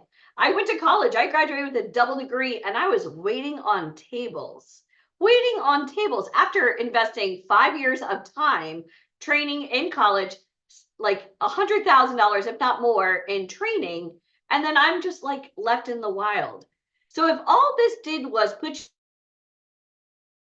you face to face in front of a Tanya, she manages some of the showrunners and series regulars from Grey's Anatomy, Stranger Things, The Walking Dead, Tim Burton's Wednesday, This Is Us.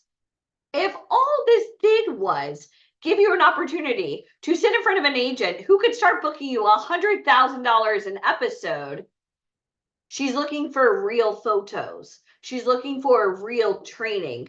We're dotting our I's and crossing our T's. We're the only company, like legit, that have Hollywood at their pockets. And I really want you guys to understand that. So the Hollywood link, we're going to post it again. It's right there. Hi, Jemima. Everybody wave hi to Jemima. Jemima's on. but you still have to register. So how many of you guys want a ticket to go to Hollywood? Type ticket. How many of you guys want a ticket to go to Hollywood? Who wants a ticket? Hi, Levi. Who wants a ticket to go to Hollywood? So if you're on this call, and I saw a lot of you saying, oh, I want to work with Tanya. Okay, great. Tanya works with VIP Ignite. Again, we have a vetting process. Even when you go through the interview, just so you guys understand, the tickets are not for sale. They're not for sale. We want to know, what are your intentions? We want to know, are there any red flags we have to worry about? Because we're putting our legitimacy on the line. Does that make sense? How much do you think this event is going to help you? How much do you think this event is going to help you? Not only getting tremendous photos, getting a chance to work with Ryan Colby, former art director of Vogue, but most of all, giving you skills that you need, giving you access to a tremendous network. No more searching, no more fake websites. Oh, I have headshots scheduled. With who? Who are you getting these magical headshots done? Because here's what I want you to understand. Nobody gives a shit if they don't see you, right? That is the one thing you're missing. The priceless connections, being in the same room, and most of all, becoming somebody that an agent or manager actually wants to work with. So we're really excited for those of you guys that get chosen to go. Never let anybody tell you're lucky. You earned it. Okay. So we'll talk a little bit later on, because I know people are asking me about payment plans and all that other good stuff. We could do a little bit of conversation after that. But if you are scheduling to go to Hollywood, hear me out. At the time of the interview, you must be able to either A, pay for that ticket in full, or two, hold the ticket with a deposit. Hold the ticket with a deposit, and we have to figure out the payment plan. Okay, so it's almost like going to Taylor Swift, right? Which, by the way, my niece went to Taylor Swift. I know what she charges for concert tickets. You're not getting a one-on-one with Taylor Swift. These are top people. These are agents and casting directors. Everybody that we've worked with over the last 2 decades.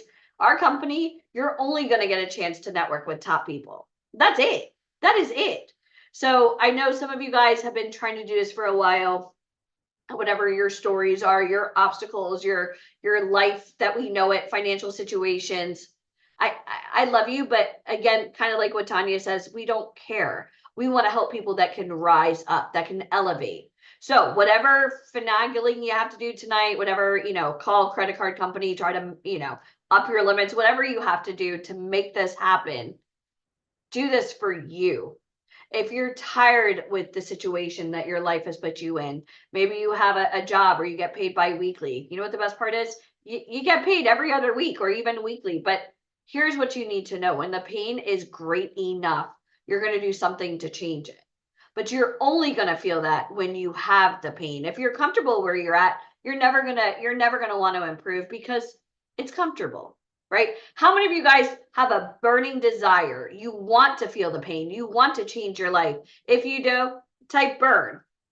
Because I really want to know that everybody on here has a burning desire. When you can't sleep at night and you're like depressed going, when the hell is this going to happen for me? I'm so tired of being let down. That is a pain. That is a burning desire that you should be feeling right now.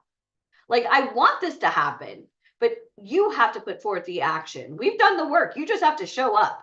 So again, at the time of the interview, it's either going to be a yes or no on our part. So if you need to talk to your friends, your family, your priest, anything, do that tonight.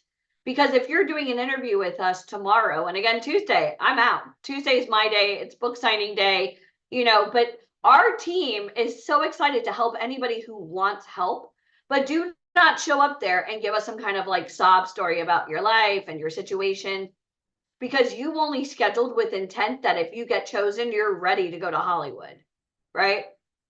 Make sense? So please, I'm looking at some of you guys. I've spoken to you in the past. Do not schedule unless something in your life has drastically changed where now you're able to invest in yourself. Okay. So Jamie Hatcher, you should schedule. Yes, you should, Jamie. You Hatcher. are scheduled to go to Camp Hollywood, but this is brand He's new. scheduled. I think he's going 15th. to Miami, actually. Oh, okay, Miami. So yeah, schedule if you want to come to Hollywood. Absolutely. Why wouldn't you want to go to Hollywood and Miami? And yeah, and let me just add to what Piggyback. you're saying, Alicia. Yeah. How many of you here are prime movers? If you're a prime mover, say, I am a prime mover. Say it right now with me. Say, I am a prime mover. I am a prime Asked who is mover. the call with? Does it matter? You're trying to go with us to Hollywood. It doesn't matter who you're talking to. Who asked that? Ask It silly doesn't questions. matter. Get a silly You know what? answer. I'm not. Do you remember yesterday? If you were on yesterday, I said I can't read the comments because I'm like, oh, okay. Why didn't they say they were prime? Oh, they are prime mover. That's awesome. I don't even look at the comments because you know what the thing is that I know my prime movers. You guys are ready to go. How many of you have ever done something that like? Can I share a story with you about something I did once that scared me to death? Okay, so a couple of years ago, I had the opportunity to go on a trip to Mexico. And you might be thinking, oh, wow, how is that resort? Okay. It wasn't a resort, it was a work trip for me. It was a time I had the opportunity to go on a trip to work at an orphanage. Okay. And you might be thinking, okay, how does this relate? It was so scary for me. How many of you have ever done something you knew you were meant to do, you were called, you were drawn to it, but you're also like you book your ticket, you're like, what am I doing? Has anyone ever felt that way? Have any of you ever felt that way? Right now, some of you are feeling that way, right? You're like, there's that link. Should I fill it out? Let me tell you something. Everything that you want is on the other side of you taking action, right? For some of you, you might be thinking, oh, the money, like the fear brain is coming in, right? The lizard's like, ooh, how are you going to do it? Ah, right? Your lizard brain is kicking in right now. And let me tell you something. One of the best lessons I've ever learned in my life, and I know that some of you guys can attest to this, is that sometimes you need to lean into that fear that you're feeling because I love it when people are nervous. Is that weird? I love it when people are nervous. Do you know why I love it when people are nervous? Because that means that you care. That means that you want this to happen. That means that you're all in on this. And some of the best decisions I've ever made have scared the daylights out of me. When I first started hosting the podcast for VIP Ignite, Mike called me. Hey, I want you to host a podcast. I'm like, I've never hosted a podcast. He was like, uh-huh. I was like, I'm an introvert. Uh-huh. Mike, I don't know anything about the entertainment industry. What? You can't learn. I will never forget that first time that I sat down with Ryan Colby. Ryan freaking Colby was my first podcast. And for some of you, oh my God, he's so cool. But when you don't know him, you're interviewing.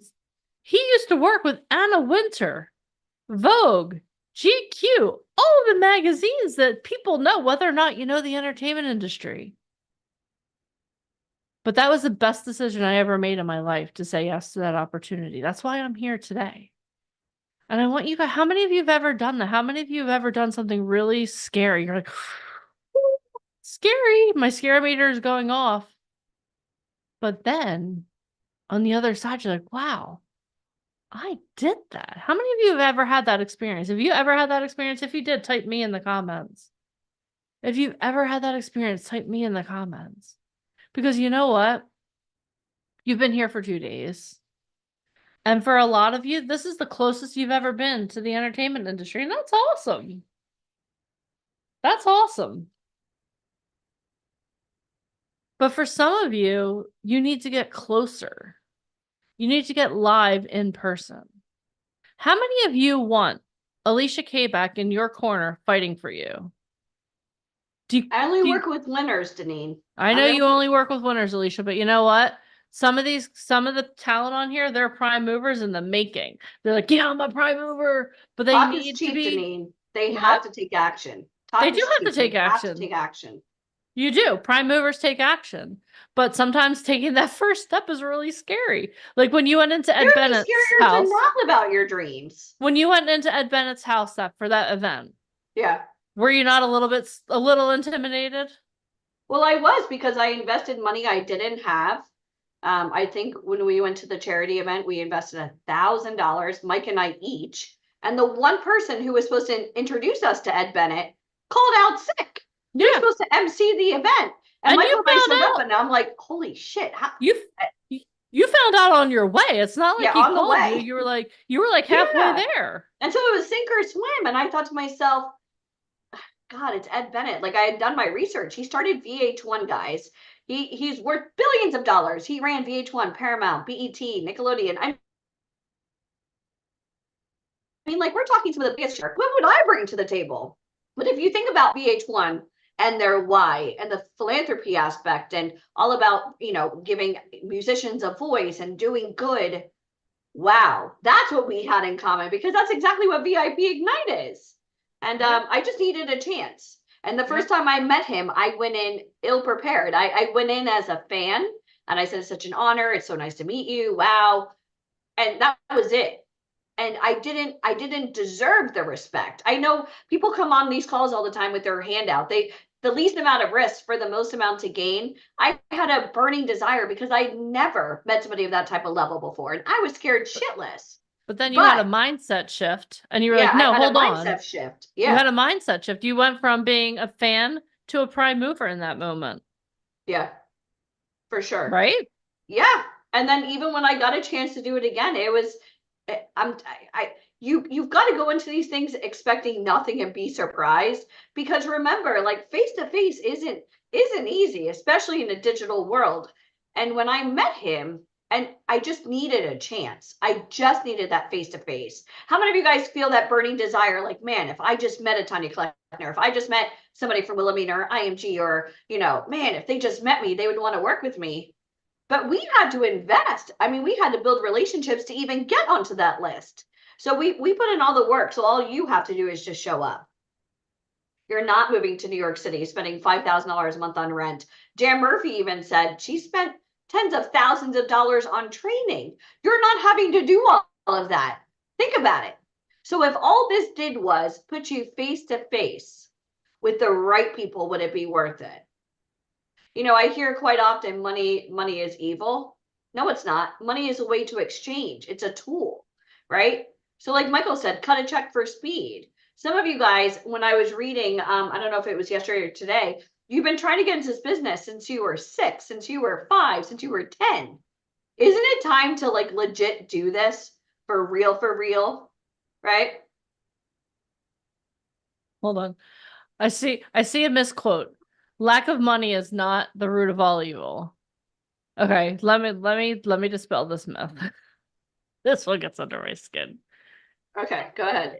It's money is not the root of all evil. Lack of money is not the root of all evil. Love of money is the root of all evil. But let me tell you something. How many of you have ever heard of someone named Mother Teresa? Has anyone ever heard of her? Has anyone ever heard of Gandhi? Has anyone ever heard of Martin Luther King Jr.? Can we agree that they're all amazing people who changed the world? What Mother Teresa, what she did in India, her work in India, absolutely blows me away. I hope that one day I can be 1/10 of the woman that she was. Do you realize that it took money for her to do that? It took a lot of money for her to take care of the people in India that no one else wanted to take care of. We have invested some of our resources by donating them to Operation Underground Railroad. Had the opportunity to help over 3,500 women and children get rescued from sex trafficking. Do you know how expensive it is to do that? I want you to think about this. I want you to close your eyes and I want you to imagine. If you're here, I know that you want to make an impact on the world. I want you to imagine how do you want to make an impact? Maybe you were in foster care and you want to help kids get out of foster care. You want to help transition them out of foster care. Maybe you are like me and you don't think that women and children should be slaves and you want to rescue them from slavery. Maybe one of your loved ones passed away of cancer or dementia or Alzheimer's or had a stroke. And you're like, you know what? I want to help raise money for those things. The best way for you to do that is twofold. First of all, you have to earn money, right? You have to earn a lot of money so you can donate money. How many of you would love to be able to donate out of your abundance to help change the world? So that's the first thing. But the second thing is having a platform. Taylor Swift, love her or hate her, doesn't matter. I love her, but you love or hate her politics, doesn't matter. She has compelled so many people to get registered to vote. How many of you would love a platform like that for that thing that keeps you up at night? That's what this is. And I want you to think about that. There are literally people in this world that need to hear your voice. Your voice, not my voice, not Alicia's voice, not Mike's voice, your voice to be compelled to move. So let me ask you a question. You making this investment in yourself, going to Hollywood, having the opportunity to be on the cover of a magazine, having the opportunity to have an article written about you, how much could that change not only your life, but other people's lives? How much could that change your, and I want you to think about that.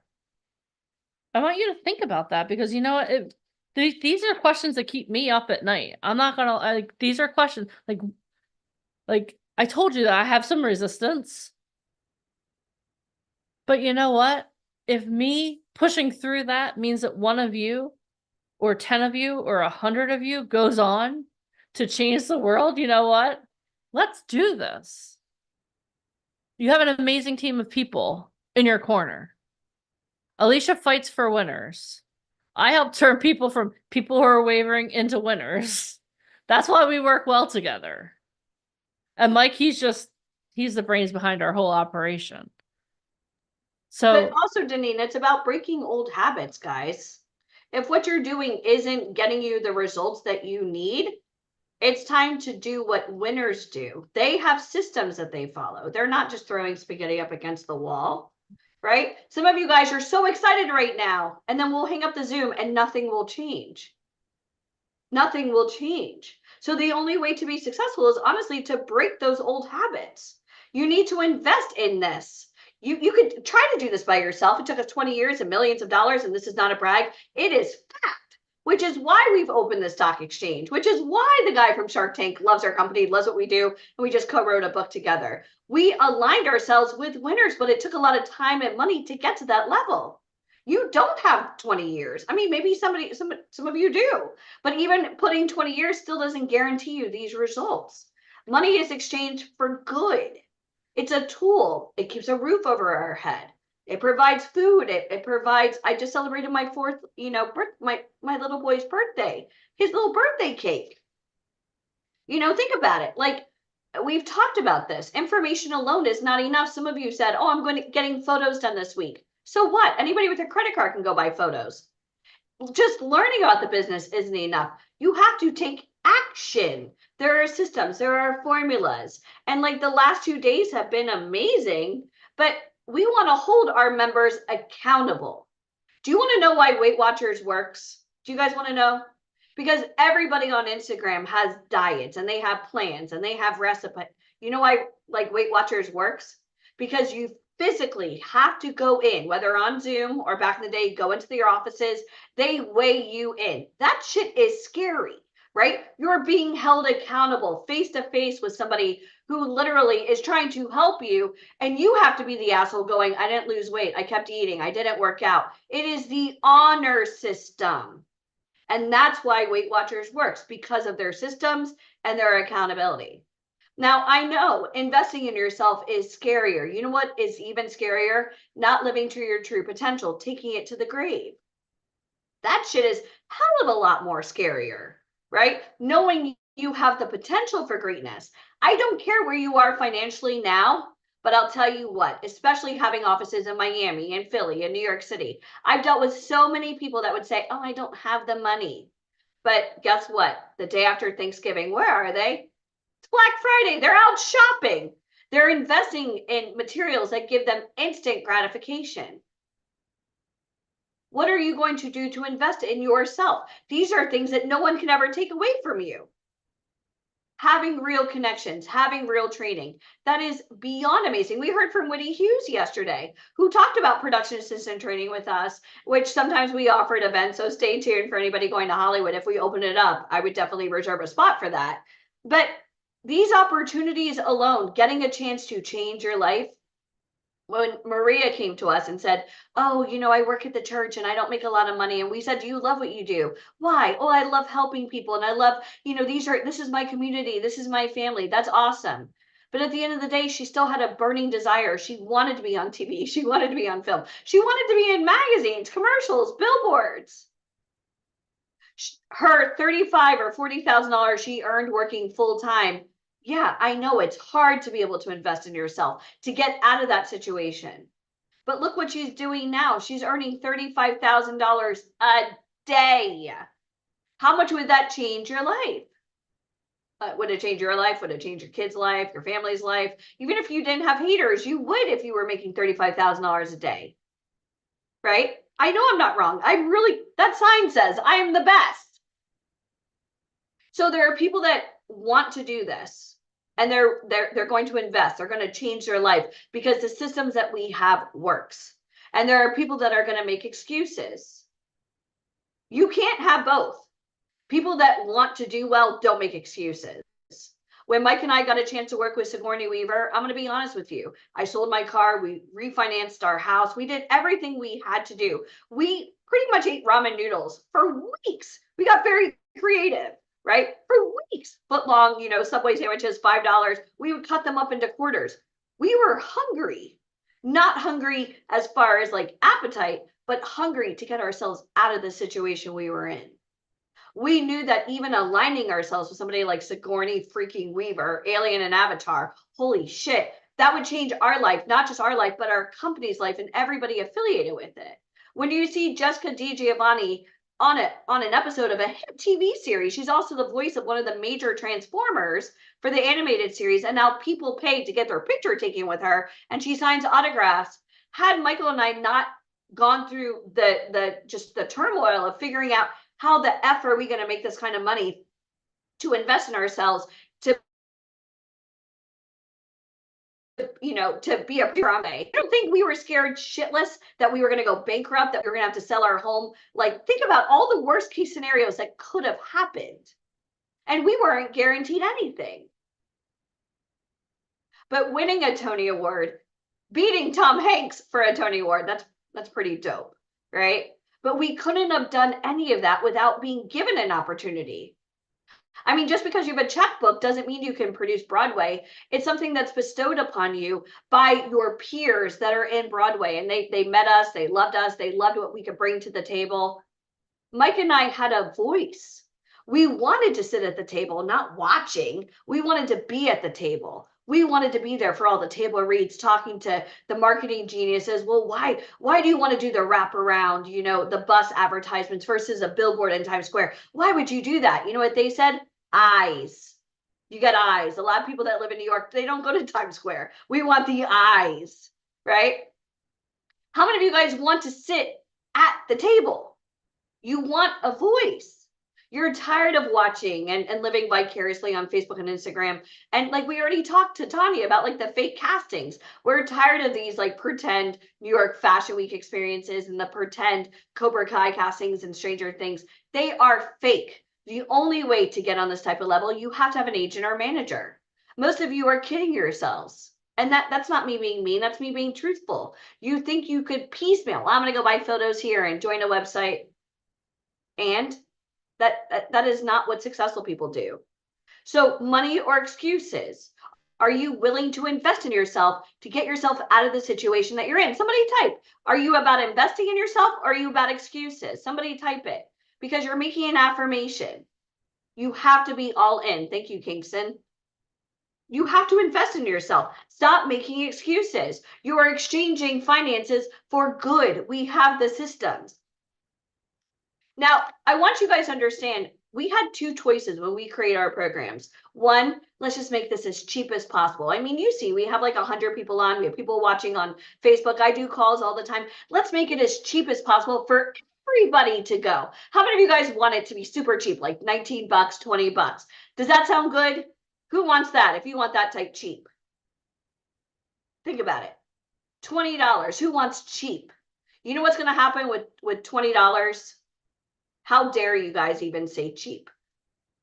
$20, you're not going to get real photos. You're not going to be on the cover of a magazine because you didn't endure. Think about it. You're not going to have access to top people. You're going to have, like our events, we have less than 100 people that go to these big events. Less than 100. Let's have 10,000 people. You'll never meet anybody. Let's give you some shitty photos, some knockoff photographers. You know what you're going to get with $20? $20 worth of services. Think about it. For what we're offering here at Prime Movers, think about what your investment is versus our investment to even meet one person of this type of level. We're offering $1 million guarantee. That doesn't mean I write you a check for $1 million. If our services, if our educational aspect, if our goods are not valued at least $1 million, we're literally risking everything and we give you a full refund. Holy shit, why would anybody do that? Because we are the best and we're only going to pick the best. We are only going to bring people into our circle that we know are going to excel and not embarrass us. We're going to be very selective about who we pick. Some of you, I don't want to read in the chats that you're living in your car. I don't give a shit. Don't tell me that. Figure it the F out. Figure it out. Because somehow or another, you're on Wi-Fi right now. Somehow or another, you have a laptop or a cell phone you pay for. Figure it out. Because when that pain is great enough, you're going to do something to change your life. Am I right?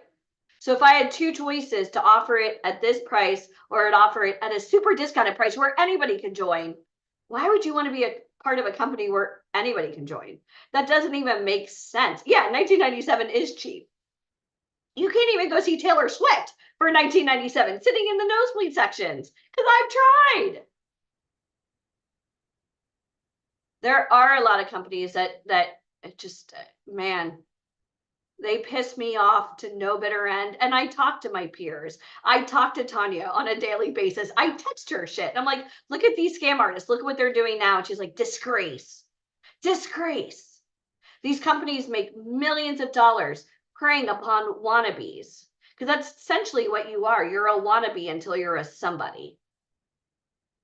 I don't want to impersonate anymore. I don't want to pretend like I'm a model. I don't want to just keep taking selfies so I get instant gratifications from friends and family. I want to be real. I want to be on covers of magazines. I want to do the real stuff. I want to know before my head hits the pillow that I'm the best version of myself, maybe for my kids, my legacy. I want to put, I don't care. This is not about for anybody else but me. Why is it that we're little, we're told we could do anything we want to do? But yet, as we get older and reality sets in, we stop. We stop believing. You know why? Fear. What could you do in this world if you knew fear wasn't an option? Denise can tell you, I hate to fly. I hate to freaking fly. I cry every time I have to get on a plane, especially as a mom now. If my little boy isn't with me, I'm not good. Why? Because I have no control. She can tell you, like, we've been on private planes. I'm not going to lie. Super cool taking selfies. If you don't have haters, you will by the time you have a private plane. We've been on private helicopters. We've done some really cool stuff over the years. Okay. And I don't say that to brag, but we're very humbled by the experiences that we've had. But the entire time I'm kicking and screaming because it's scary, right? To lose control. But if you had control of your own career, where today you're going to make a choice or not make a choice, either way, are you making a choice to schedule or to not schedule? Well, I'm just not going to schedule. Okay, well, then you made that choice. I am going to schedule. Okay, great. We have access to the biggest names in Hollywood. Again, we have the #1 book right now on Amazon for arts and entertainment. Like, we are literally the top echelon of the business. You don't get agents and casting directors and Grammy Award winners. The vice president of Warner Brothers casting was my dog's godfather. You don't get that from being fake. You have to be real. And it doesn't matter about the audience. You know who it matters with? You. You have to be 100% real. And I'm going to expect a lot out of you. I'm gonna tell you that right now. I don't care if you're part of my inner circle. My inner circle starts at $30,000. I yell at them all the time. Why? Because they could do more. They could always do more. I'm not somebody that you want on your bad list. If I know your name, it's one of two reasons. One, I love you, or two, you pissed me off. And when I'm done, I'm done. And that is the truth. And I mean, you could ask anybody on here that knows me. I will text. What are you doing? Why weren't you on the call? Where are you? You told me you want success. Why aren't you showing up? What are you doing? I'm going to change your life. I mean, Lilini's on here. Not only is she an amazing actor or model, but sometimes it's the fire that you need. Sometimes you know right from wrong, but it's something that you need to get your shit in alignment. Because I'll tell you what, with VIP Ignite, it's not just about, I want to be a model and I want to be an actor. You are going to change your entire life. If you're married, you're in a relationship, your friends, your family, you will not be the same person. Like if you do this interview Monday, I guarantee you, give us like the first 30 days, because you're going to start going through our 30-day challenge and our 21-day challenge, and you're going to be completely different. So again, if you're happy with your life now, that's awesome. Go you. But I know you're here because you're a prime mover. Okay. So if you're not a prime mover, don't schedule. Just enjoy the Zoom call. But for those of you guys, we're moving. Momentum, right? Momentum. We are constantly in movement. We know where we're going. And we have the systems and the formula to get you there. So I'm not going to be nice. If you schedule an appointment, I'm going to be taking some of them tomorrow. I'm going to ask you outright, what is your purpose? What is your why? And that's it. Michael Goodwin, just schedule an interview. Jemima, if you can share the link one more time. Michael, just schedule an interview. Most likely schedule for Tuesday. You'll talk to me and then we'll figure everything out. Okay. Here's the thing. Prime movers are people who make things happen. Prime movers are people that you understand that your destiny is in your hands. You understand that you control things. And this is what I want you to understand too. So many times we talk about authenticity, right?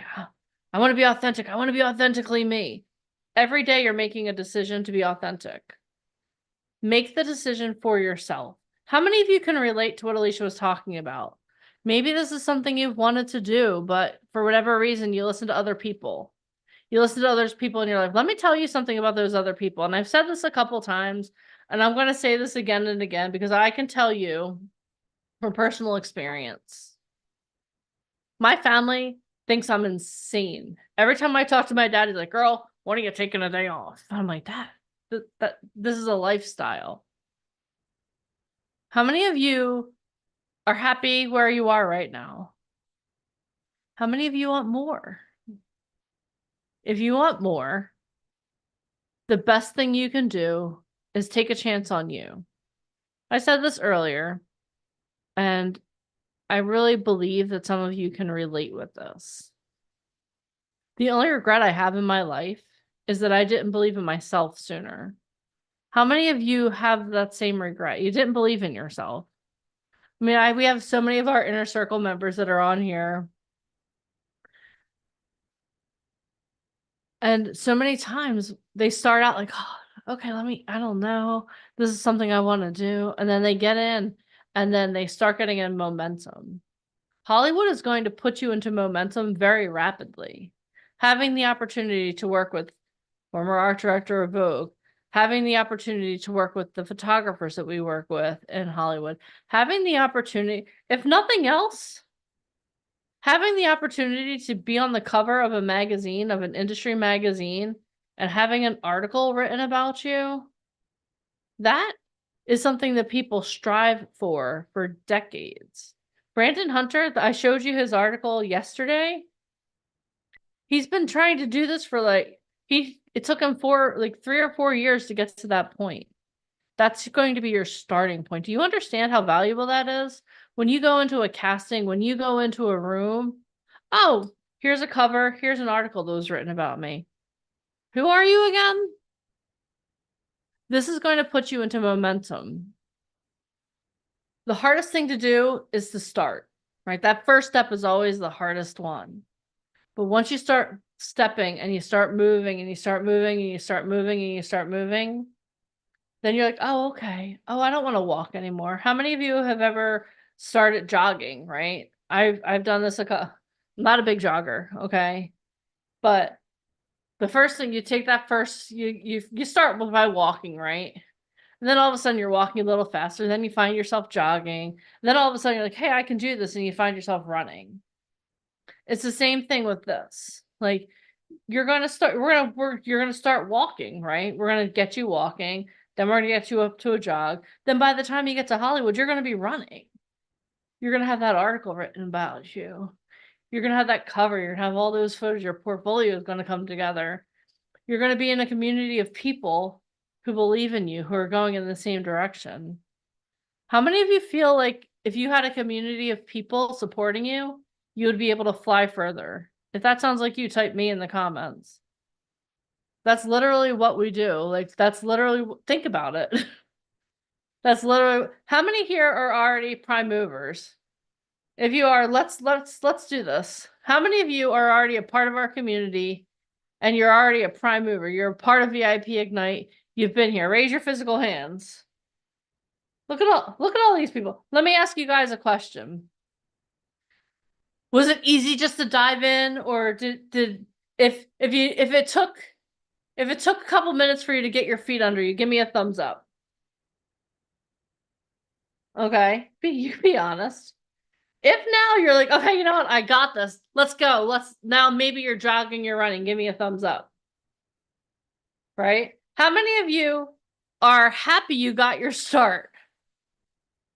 How many of you are happy, you know, I'm on the road? How many of you regret taking the risk of taking the chance on yourself? Or any of you like, oh crap, I can't believe I believed in myself. I was an idiot. No, because when you do that, amazing things happen. That's what, how many of you want to be in this community? Come on now. We got some amazing people here. This is, you know what? I'm not going to lie to you. I'm a little biased. I kind of like our community that we have. But if you think what we're doing in school right now is cool, oh my gosh, you should be a part of our other community as well.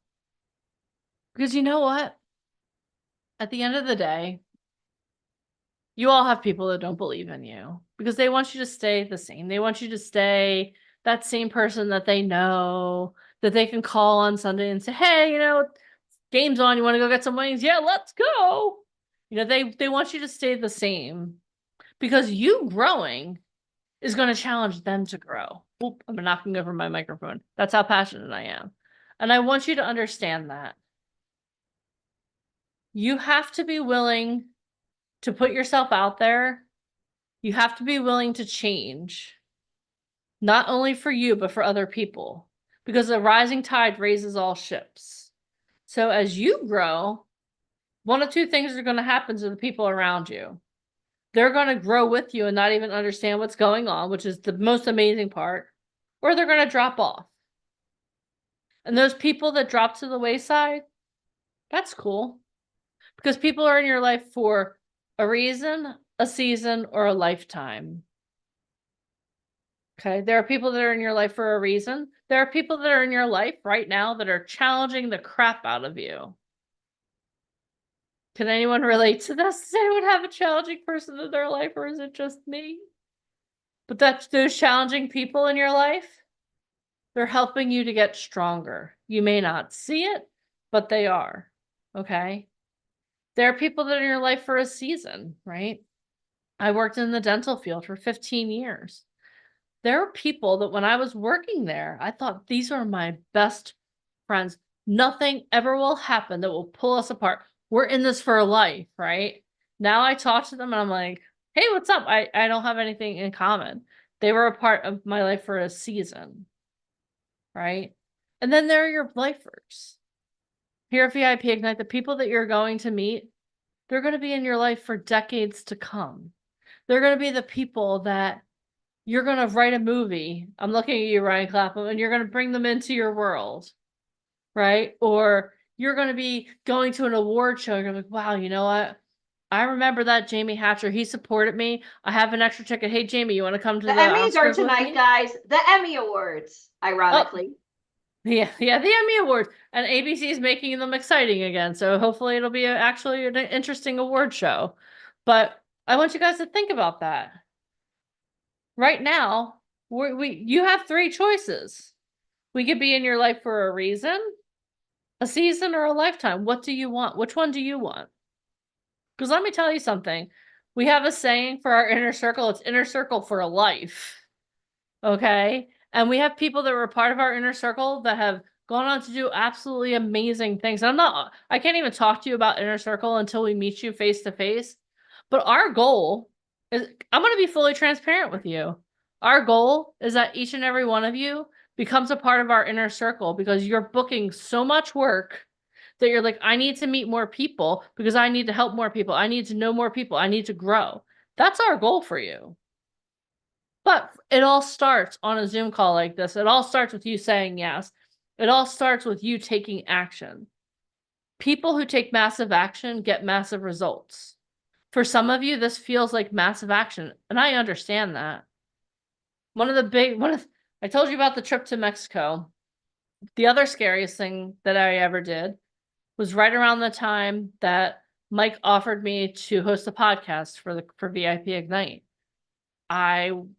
Much like you guys, how many of you get on these calls and you absorb all the information? Like, yeah. But then when it's time to schedule an appointment, you're like, oh, right. I was that person. I was following along with this mindset coach, and she was changing my life, but only to a certain point. And one day she called me out. She was like, Deneen, I need to talk to you. And I was like, okay. And we scheduled a call. And she was like, I've seen you lurking. Like, how you doing? I'm like, oh my God, I'm growing so much. She was like, could you be growing more? I was like, no, I'm growing a lot. She's like, listen, I'm just going to cut to the chase. You need to invest in yourself. And I was like, but I'm growing and I don't know how I'm going to do it. Can anyone relate to what I'm saying right now? I don't know how I'm going to do this. I was like, Megan, her name is Megan. I was like, Megan, I'm barely making ends meet. Like, I don't know where I'm going to get money for groceries. Like, I'm going to have to walk to work. Like, you're asking a lot out of me. Can anyone relate to what I'm saying right now? And she's like, well, okay, that's fine. If you want to stay where you are, you just keep doing that. But if you truly want to grow and you want to reach your full potential, you need to invest in yourself. I was like, started to get defensive. And I was like, and she just kept talking to me and she wasn't judging. She was like, you could do whatever you want, but I know what you need to do. And I was like, okay, tell me more. And the investment was actually like 3 times what we're asking you guys to invest. And I was working in a dental office, barely able to pay my rent, was taking a bus back and forth to work. Like this is like pretty much one of the lowest points in my life. And she told me, and I was like, do you have it? Like, how am I going to do this? She's like, well, I'll break it up into payments for you. And she did. And the payments were probably equal to what you're going to pay, what we're asking you to invest for this. And I was, okay, I'll do it. And I did it. And you know what? That's when everything in my life changed. And I'm not going to say it was easy because I remember making that first payment and I was like, okay, I peeled the Band-Aid off and did it. A couple of weeks later was when I had the opportunity to start working with VIP Ignite. And the scariest, hardest thing I've ever done financially was the best thing that ever happened to me. And I don't tell you this to impress you. I tell you this to impress upon you that I understand. I understand. But I also understand that what we do works. Because if you listen to Deneen, who started hosting the podcast, I was like, hi, my name is Deneen White, and I'm the host of the VIP Ignite Live podcast. I was awful. I was terrible. And if you don't believe me, you can go back and listen. I'll happily share my embarrassment with you. But I did it, and I showed up. And I showed up to the calls. And Mike and Alicia, they really helped push me out of my comfort zone. They helped to sharpen me. Alicia taught me how to put my makeup on. I mean, it was I was a hot mess express at the beginning. Like I remember when we first did our first boot camp like this, Alicia was in the bathroom in her office like, in here, I'm gonna put your makeup on. I was like, thank you, because I had no idea. But I grew into this, and you can too. That's what VIP Ignite does. What we do works. And I just want you guys to know, like, I believe in you. I'm excited for you. I cannot wait to see you guys. I want to see you guys succeed. I want to see you be so successful that you are begging us to join Inner Circle. That's my goal for you. And when I say that, I don't say that lightly. I mean that. Like I want you guys to be like, Deneen, how can I pay $30,000? How can I pay $50,000 to be even more involved? And for some of you, you're like, oh, pump the brakes there, Miss White. Pump the brakes. But it's going to happen. We have people that are like, please let us join because they're booking so much work, because they're seeing so much success, because they're seeing so much growth. This boot camp is amazing, but do you want more? If you do, make sure that you are scheduled for an interview to go to Hollywood. Okay. Make sure that you are scheduling your interview to go to Hollywood because the best is yet to come for you. The best is yet to come for you. Okay. So let me see here. Alicia, can you come back and talk for 2 seconds? I have to find our guest here. Our next guest was traveling through the mountains and he was like, Deneen, I will be there. I promise. So let me just reach out to him really quickly. So Alicia, if you could take over for 2 seconds, let me find my missing guest. Yeah, talk about like being out of my comfort zone. My printer isn't printing and I'm trying to work on a project. So I just brought Jeffrey in here. I need an expert. I don't know. I hate technology. So I'm like all like my palms are sweaty. Come back. All right. So have you guys had a lot of amazing aha moments this weekend? If you have, type one. What was your biggest aha moment? And do I scare you? Do I scare you a little bit? A lot? Somebody tell me. No, I don't scare you.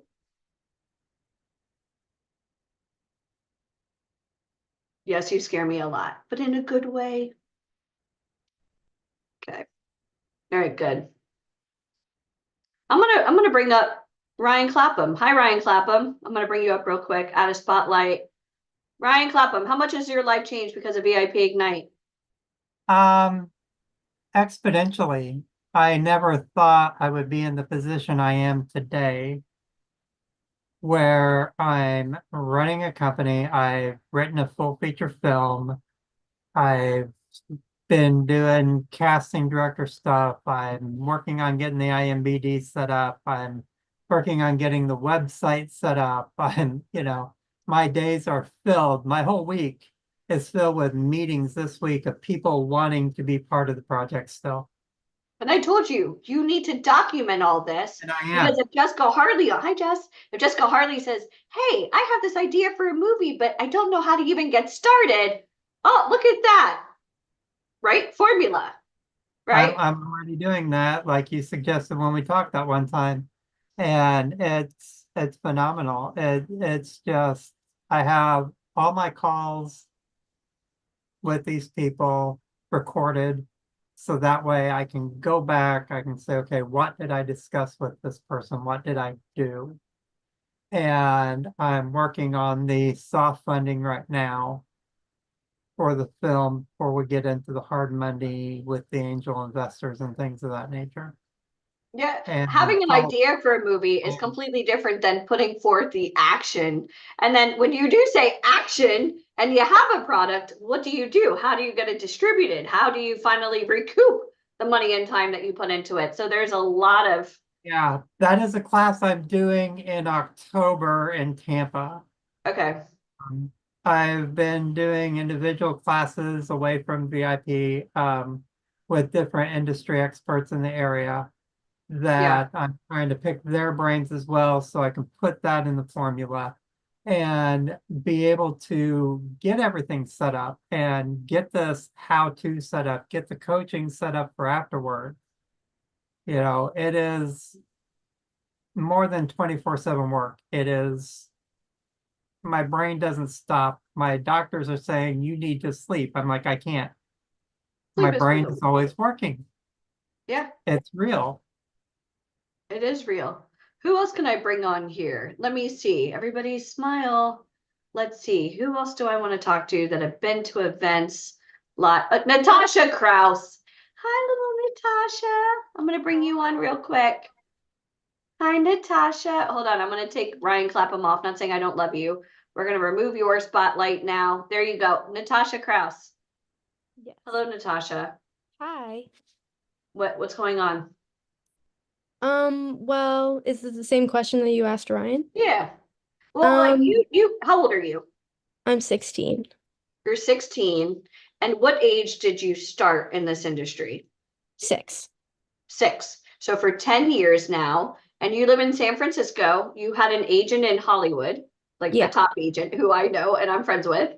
And you tell me about some of the training that you had prior to coming to us. Well, I go every Saturday. I go to acting class that I did prior that I started when I was like 14. And I'm still doing it every single week. And then I did classes, and then when I got into VIP Ignite, I did classes with like I did classes with actors that you provide, which was really good. But I'm still doing training every single week because I have to keep up with my acting so I don't get rusty if I can audition. Yeah, so you get auditions, you have to do self-tapes. You had an agent in Hollywood. And I want you guys to understand that San Francisco is not near Hollywood. So every single time you would have a live audition, you and your mom would either drive or fly, right? Yeah. 8 hours each way. How many of you guys are willing to drive 8 hours for a 5-minute audition and drive back? Because that's what it takes. And I see our guest just got on. Hi, Marcus. But now you're signed to Tanya Kleckner. Yeah. Tanya Kleckner. So what's going on? Have you been getting any submittals? What have you been doing? Yeah, She's done. I've done auditions. One of the biggest auditions that I did was for Disney, which I think you've heard, like, Freaky Friday. They're doing a Freaky Friday too. I did an audition for that. I unfortunately didn't get it, but if it's not for me, it's not for me, so that's okay. And Tanya was super excited about that because, again, kind of like what she said before, the casting directors can remember you and then have you in mind for future projects. Yeah. So fun. Well, tell your mom I said hello, and you're not coming to Atlanta, right? Because you have school. No, I have school, yeah. School. Buddha school, Natasha. Buddha school. How are you? I'm great. How are you? But I wish I could reach through and just give you a I know. hug. I know. But the reason why you joined Inner Circle, because you went to just one event and your mom's like, I want more opportunities. So now Yeah. she's seen by top people in Miami and Atlanta and New York and LA and Las Vegas, anywhere where we are. Natasha's there, except for when she has school. We try so hard to plan around school schedules, but sometimes, we can't just do events during Christmas time and spring break and summer. But we love you and we love your mom. And hope to see you soon. We'll see you in Hollywood. I know you'll be in LA for that. Yeah. And we got a lot of stuff planned. So we love you. Keep us up to I love date. you too. Awesome. All right. Bye, Natasha. Natasha. Oh. Well, Alicia, What? I found our next guest. Oh my gosh, where was he? He's coming in live from a mountain. It's going to be bananas. You just Are can't you make guys this up. ready? Yes. Okay. We're going to answer more questions after this, but I have someone who is literally calling in from the top of a mountain just to talk to you guys. Is that okay? Are you guys excited? Are Because you he's guys? a professional. Even if He's a on top of professional, mountain. it's true. He said yes, and he shows up. Yes, he did. set Even your from the clock top of a to mountain. All professionalism. right. Hold on one second. I have to find his bio because I want to make sure I give him all the. There we go. So many notes. All right. Are you guys ready to talk to our next guest? He is going to bring you the energy times 1,000. Are you ready? Are I you want ready? you all to go have like your this and energy let all the lifted? good energy come in. Just All do this. right. Trust me. Just All let right, it in. so- He's going to talk and it's going to be good. I'm like, where'd he go? Okay, there he is. All right, let me add him, and then we are going to bring him. Okay, so our next guest is Marcus Weiss. He is a dynamic, motivational speaker, performer, director, actor, and educator. And he's a dual elite certified neuro encoding specialist who believes in the power of joy. With a career spanning over 3 decades, Marcus has captivated audiences and touched the hearts of many from intimate groups to thousands, sharing his passion for leveraging joy to achieve fulfillment and success. His personal journey began in his early 20s when he battled depression and discovered the transformative power of expression, connection, and positive impact. This experience ignited his mission to help others find their own path to happiness. Marcus has performed across the country and internationally with renowned groups like the Blue Man Group, the Second City, and Cirque du Soleil, and New York's Naked Angels. He's won numerous acting awards and has directed and taught for institutions such as the Smith Center for Performing Arts, Vegas Theater Company, Rainbow Company, the University of Nevada, Las Vegas, Temple University, and Dartmouth College. He has also presented for major organizations including Chick-fil-A, Fidelity Investments, and Power Team International, and has shared the stage with luminaries such as Joseph McClendon III and Les Brown. Through the Marcus Weiss experience, he offers transformative coaching and courses like the Joy Experience and Beat of Joy, a jam session for the soul, providing practical tools to live fully from the heart. Everyone, please give it up for the one and only Mr. Marcus Weiss. All right. So thank you so much for that unbelievable introduction. Wow. I'm in a car. Can you see? I'm driving. Yeah, you can't even walk in.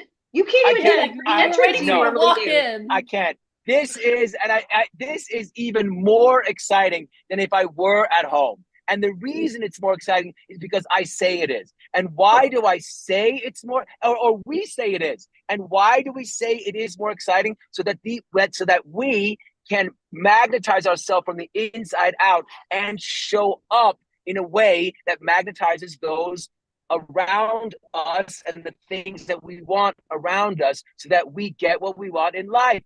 Period. I love you. In there. Wait, what mountain are you on? Can you hear me? Yeah, where are you? What mountain? Can where you, are you? Very importantly, can you hear me? Yes. Okay, great, fantastic. We're here. So I am on a mountain called Mount Charleston in the Las Vegas area. Mount Charleston. And miraculously so, there is reception up here enough that I can show up. This is unbelievable. It is meant to be. So thank you so much for having me here today, everybody. And I hope that I hope that I will not move one iota as my teenage. Nobody move along with Marcus. Nobody move along with, except the people in the back of me, which is my teenage son and his film crew. They're filming up here today. Speaking of which, they're making a movie. Oh, I know some people. That's cool. That's cool. Isn't that great? Yeah. So the thing that I think is really, really key, and this is very important, should, let's say, reception go out, should anyone in here lose internet, should anyone in here get technically disconnected, I have to know, and we have to know, that the one message that I want to convey here today is that when you show up in a certain way, the world applauds you. And by that, I mean the world will go clap, clap, clap, clap, clap. And what that clapping means is energy and confidence. It's the confidence that you are good news and that they want more of what it is that you have to offer. When you show up in a certain way, the world applauds you. That means, yes, they connect and they celebrate on the inside, and they want more of who it is that you are and what it is that you have to offer. And so should the internet go out right now and that's the only message that you get today from me, then that is the key that I want you to and I have, by the way, I am wearing a key right here, right now. That is the key that I would love for all of you to take away today. And the question is, how do we turn up that light on the inside? I like to call it the pilot light of joy. How do we do that? Or what can we do on a daily basis to turn that on sort of at will? And one of the secrets for me has been Alicia and Deneen, they know this already, has been to change what goes on up here.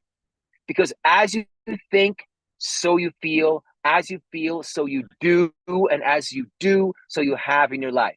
And very importantly, as you have on the inside, so you give. Can I? There you are. There are my loves. I just swiped across, so now we can see some faces. Oh my goodness. Okay, now we're all in the yes. Let me see those fingers. Oh, now I can see those loves. Oh, so good. So good. And see what I'm saying? So good to myself. That makes, so what comes out here goes in here. It makes me think that this is so good, which it is, which makes me feel that this is so good, which makes me go like this with my fingers, which hopefully inspires you to go like this with your fingers. And you're going like, oh, that sounds so basic. That sounds so basic. Yes, it is so basic, but it is the foundation of how we can show up in our lives, especially in the entertainment industry, where so much is beyond our quote unquote control. You know, whether or not somebody's writing a movie for us, or whether somebody is having a photo shoot, or whether somebody has this job to offer. But what is in our control is how we can show up. That's under our quote unquote control. And that's all we got in the end of, you know, not just in the beginning, but in the end. And when we say, by the way, in the end, what we really mean is from the beginning. You know, in the end, your inner pilot light of joy is all you got. That means from the very beginning, your inner pilot light of joy is what you have. And this is the great news, everybody. You already have everything that you need to be, which is yourself. Your beautiful selves. Okay, so here's what I want you to do, okay? I want you to take your hand, whichever one is your favorite, and in a second, I'm gonna go into another seat so I can put this phone up and use both of my hands. I want you to take your favorite hand right here. I want you to take your favorite hand, okay? And I want you to take that hand and put it on your chest like this, okay? And then you say, I am what I have. Not all I have, I am what I have, okay? Then what you're going to do is you're going to celebrate the fact that you have yourself, okay? And whenever you're going to take your fists like this, everybody take your fists like this, and then you're going to pump them up and down. You're going to go like, I am what I have, I'm what I have. And then you're going to go, woo! Or you're going to celebrate, whatever that celebration looks like to you, okay? Great. And then take your fists back down. Wonderful. I can see lots of movement. This is amazing. Okay, good. And now I want you to take note of how you feel on the inside. Just how you feel. And if you feel good and you're sitting there with a sense of what's next,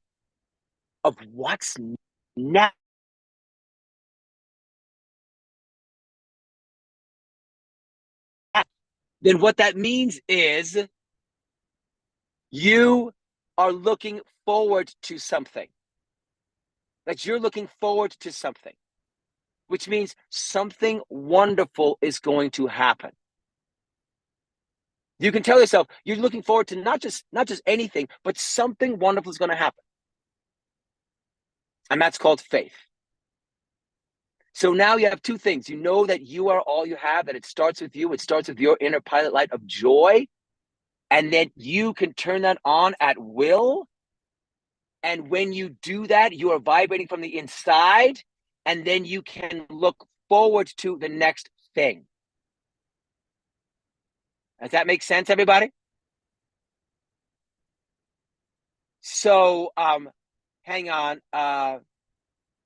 So I would like to offer to you another way. Whoops. Where am I? Oh, there we go. I'm back. Another way, everybody, to turn up that pilot light of joy. And it is very, very simple. It goes like this. Everybody, raise your hand so I can see that you're present. Raise your hand. Good. All right. Fantastic. Amazing. Good. So now you know you're here. And you know that you have ownership over your body. You just did something. Okay? The next thing you're going to do is to take a deep breath in through your nose and put a smile on your face. And you're going to say, it's going to be a great day. Go ahead. Say it out. Yeah, that's exactly right. So you just did. Okay, great. Now, fantastic. I can see you, even though you're muted. Fantastic. And what that boils down to is this fact. is that it takes things to do in order to get somewhere.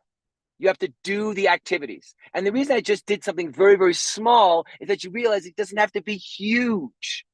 All you need to do is take a deep breath in, put a smile on your face, and say, it's going to be a great day. And in that very moment, when you do this thing, it changes up here. It changes your thought for just a second. Because when you vividly imagine something, your brain doesn't know the difference between imagination and reality. It thinks it's real. And that's what we do as performers, right? You have a script, or you take this, you take what the director gives you, and you imagine that, put in your imagination, and then it makes you feel a certain way and do something. So it's the little things that make the difference. It's those little activities that your body, that your whole being knows, if I do something, I will change how I feel inside, and I will look forward to taking some kind of action. So whether it's on the stage or whether it's in real life, we have to be able to change the script up here. Drop a 1 in the chat if you see what I'm saying, if you understand. We have to, yes, Stacy, yes, Jamie, yes, Ada, yes. Okay, great, fantastic. So I want you to repeat this simple principle after me. Everybody ready? Okay. Once again, I want you to take your hand up in the air like this to know, like, I have ownership. Good. So you have ownership. You can take direction. You have ownership over your own beings. Good. That's okay. If you can control your hand, you can control your life. All right, here we go. I want you to repeat after me. As I think, so I feel. Do this, everybody. As I feel, so I do. And I want you to wiggle your bodies. So I do. As I do, so I have.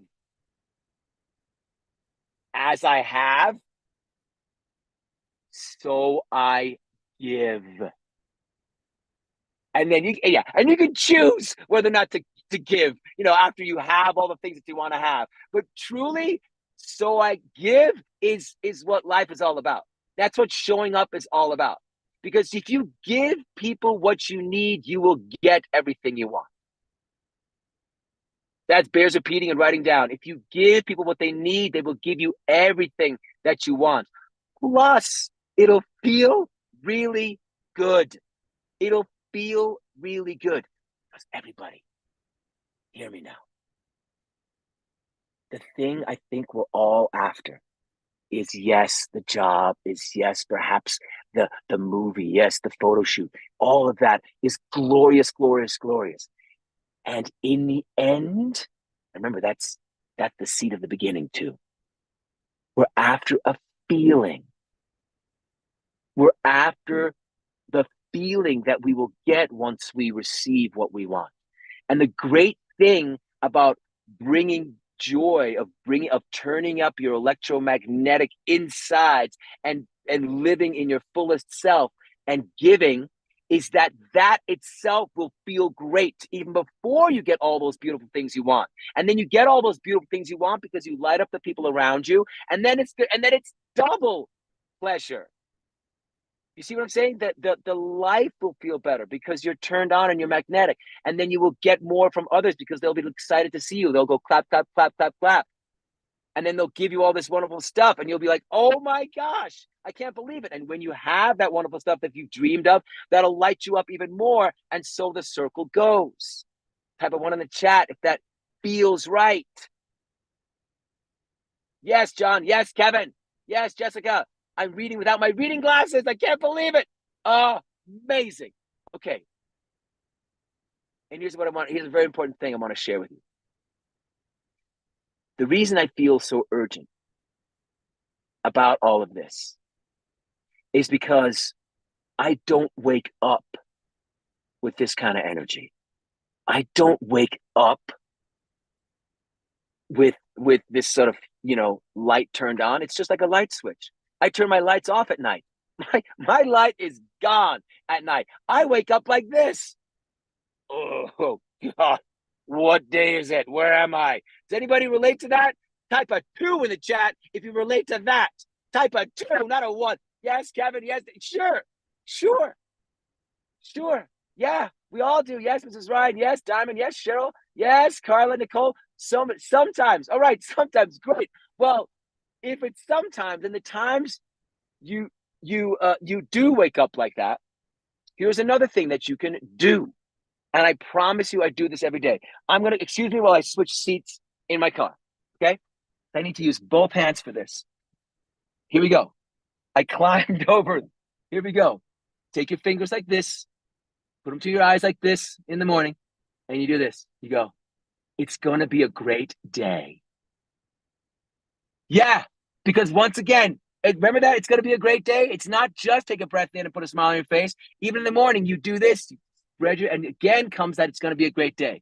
Because in that moment, you think it just enough. Your brain believes you just enough because you let something out of your mouth that went into your own ears that you believe it just enough to move your body just enough to make you feel, just enough to move. Because as you think, so you feel. As you feel, so you do. To feel just enough, to do just enough to get out of bed. And then the key after that is celebration. Everybody, the secret sauce is celebrating yourself. So after you get up, you do the following. You take your finger. Everybody, let me see your finger.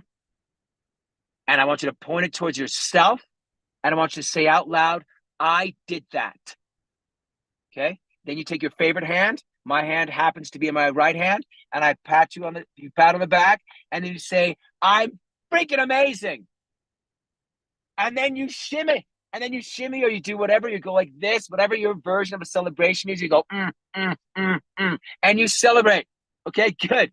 You celebrate. And I might be the only one to tell you this among all the speakers, everybody. I want you to set the bar low. Set the bar low. You see how I just encourage you to celebrate just getting up out of bed? Because that's worthy of celebration. That is your first rung of the day. Because some days are just those kinds of days. And if you can celebrate yourself in the small steps, you can celebrate yourself after the huge journey you've taken when you land that role, when you get that photo shoot, when you get that recording contract, whatever it is. You must celebrate yourself along the way because that's how we all started when we were babies.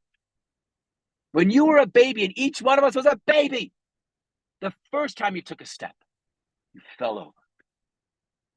And your mommy or your daddy or whoever was taking care of you did not look at you and say, you suck at walking. They didn't say you suck at walking. They pointed their finger at you and said, you did that. You're amazing. Blah, blah, blah, blah, blah, blah, blah. And then you went, ka, ka, ka, ka, ka, ka, ka, and you didn't even know what was going on. But you knew, remember? You knew that was a good feeling. You felt connected to that, whoever was congratulating and celebrating you. And you wanted more of it. They applauded you and you wanted more of it. So you took another step because that's all you said, what did I just do? I took a step, I'll take another one. And you looked up to that person and they went, you did that, clap, clap, clap, clap, all day long. Until, of course, one day, somebody somewhere said, hey, watch that milk. Or, hey, you're not tall enough. Or, hey, pick up those hoodies. Or whatever it is. And then, boom, you're in the world of judgment. Boom, you're in the world of looking for criticism. And for some reason, of course, that doesn't feel good. And as creatures, we are wired to look for danger more easily than we look for celebration, connection, and, connection, celebration, and joy. Or rather, joy, connection, celebration, in that order. It's easier to look for judgment and criticism because we look for the danger until we store it all inside just in case we find it. But just know this, for all the judgment, especially in the entertainment industry, for all the judgment and the criticism that comes our way, the most criticism and judgment lives inside of us. The things that we say to ourselves about ourselves in response to other people, in response to the circumstances. Oh, this person doesn't like me. Or, oh man, this is hard. Or oh, I'm no good. Nobody's standing there saying anything. No circumstances are happening. And yet we say something negative to ourselves because we got it all stored in just in case, because we're protecting ourselves from hurt. So instead, what I'm inviting you to do is to celebrate the little things that you do every day. To point at yourself and say, I did that, pat, I'm freaking amazing. So you yourself are going like, yes, yes, I am. So that you get into a little bit more of a state of joy, that you start to look forward to indeed elicit in yourself this sense that something wonderful is going to happen because I say so, because I'm going to make it so. And as your brain and heart believe you, you start looking for those wonderful things. And you start looking for the wonderful fact that I'm on a mountain doing this. You, instead of going like, oh my gosh, I'm on a mountain, you go, how cool is that? That I'm on a mountain. Just because what else would you do? Why else would you do? Why else? Why would you not? Because in this moment, I must turn up the inner pilot light of joy. I must turn up the magnetism so I can show up for this community that I owe so much to. Because I love you guys unconditionally, because I start from a place of, I love you unconditionally. This is a benevolent community. And if we can make this a benevolent community, if we can look forward to this, we can look forward to that which is out there. And it's important to touch base with each other. It's important to connect to those who are here to help us, who are here to uplift us, who are here to help work out this, and this. And that's exactly what VIP Ignite is about. What I'm talking about is simple, and it's not easy. It's not easy. Because like I said, I don't wake up like this. I don't. It's a daily choice, sometimes an hourly choice, sometimes a choice within a split second, everybody. A split second, man. Sorry for the language. I get so urgent about this because the split second that can turn us off and lock us into a state of fear can happen at any moment, right? Well, and sometimes it happens in those important moments when something is at stake. Sometimes it happens in those moments, especially when stuff is at stake. And sometimes the opposite can happen too. We can go from this place of great fear. It's just a 2 millimeter shift up here, in here, and boom, we're doing the right thing. Or we're doing the right thing towards what we want. Because everybody, I'm telling you, the reason I'm so urgent about this is because when I was in college, I was really depressed. I was extremely depressed in college. As was said in my introduction, thank you, Denise. And it got to the point where I couldn't sit down on wooden chairs. Those beautiful Ivy League, by the way, wooden chairs in the college. I couldn't sit down. It hurts to sit down on it, and it exhausted me to walk upstairs. I could barely walk upstairs. And somehow, this one, I believe it was in the spring, this one day, I decided to go jogging.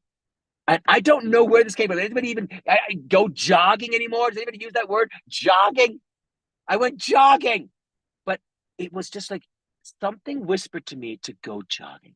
But I could barely run. And running is defined as when both feet leave the ground at the same time, then you're running. Yeah, Jessica, you jog still? Okay, great. Then we're on the same page. Somehow, I put some sneakers on. And I remember it was a cloudy day, maybe on the verge of raining. And I was barely moving out on the street. I don't think my heels left the ground at the same time. So I was just sort of walking with a little bit of a lift, sort of barely. If somebody looked at me from afar, they would have thought I was in my 90s and had arthritis. That's how I was moving along. And something in me, I don't know where it came from, said, lift your chin up. And I just, instead of looking to the ground at my pathetic feet, I lifted my chin. I did that.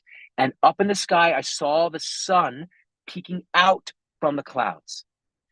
And the reason I say it was peeking out, because it wasn't the clouds covering the sun. I noticed, oh, look, the sun's coming out. And something in the meaning I put to the sun coming out made me smile just enough to believe that was good news, to feel just a little bit better, to tell myself I'm jogging and that's good news. I'm doing it. Yay.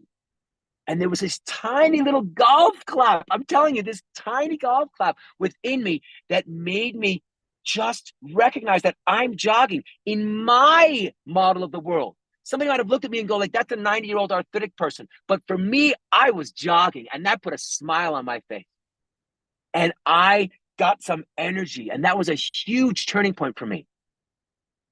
And from that, then I looked at what the college could offer me and I became a theater major. And within the theater, I learned to bring out I changed the script with the help of characters, and I changed my inside and I changed what I did on stage, right? And then I got applause from the audience. I'm like, this is the world. This is it. And I did that for years and years and years. And then I got to the point where I got enormous success in the theater community. I did Blue Man, The Second City, Cirque du Soleil, movies, television, voiceovers, all kinds of things, all coming from the ability to change what happens here, to light the light here and show up in my best self.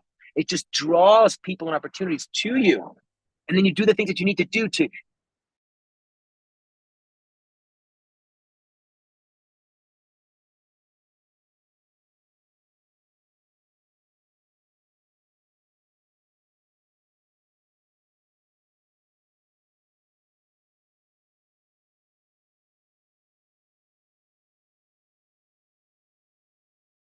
I was sitting on the edge of my seat when he went silent. Oh my goodness. Oh my gosh. Let me ask you guys a question. On a scale of 1 to 10, how awesome is Marcus's presentation right now? Like, literally, were you guys like, no, keep talking? That's how I felt. Oh my gosh. All right. So let me ask you guys a question. How amazing is it that Marcus is literally driving his son to the top of a mountain and he still showed up for himself? How many of you would you call that woke Marcus or broke Marcus? Let me know in the comments. I know I was tired too. Oh, I hate cliffhangers. That's woke Marcus. Now, would you say that Marcus is something we like to call a prime mover? Yes? Yes or yes in the comments? Yes or yes in the comments? I know he's amazing. Oh my gosh.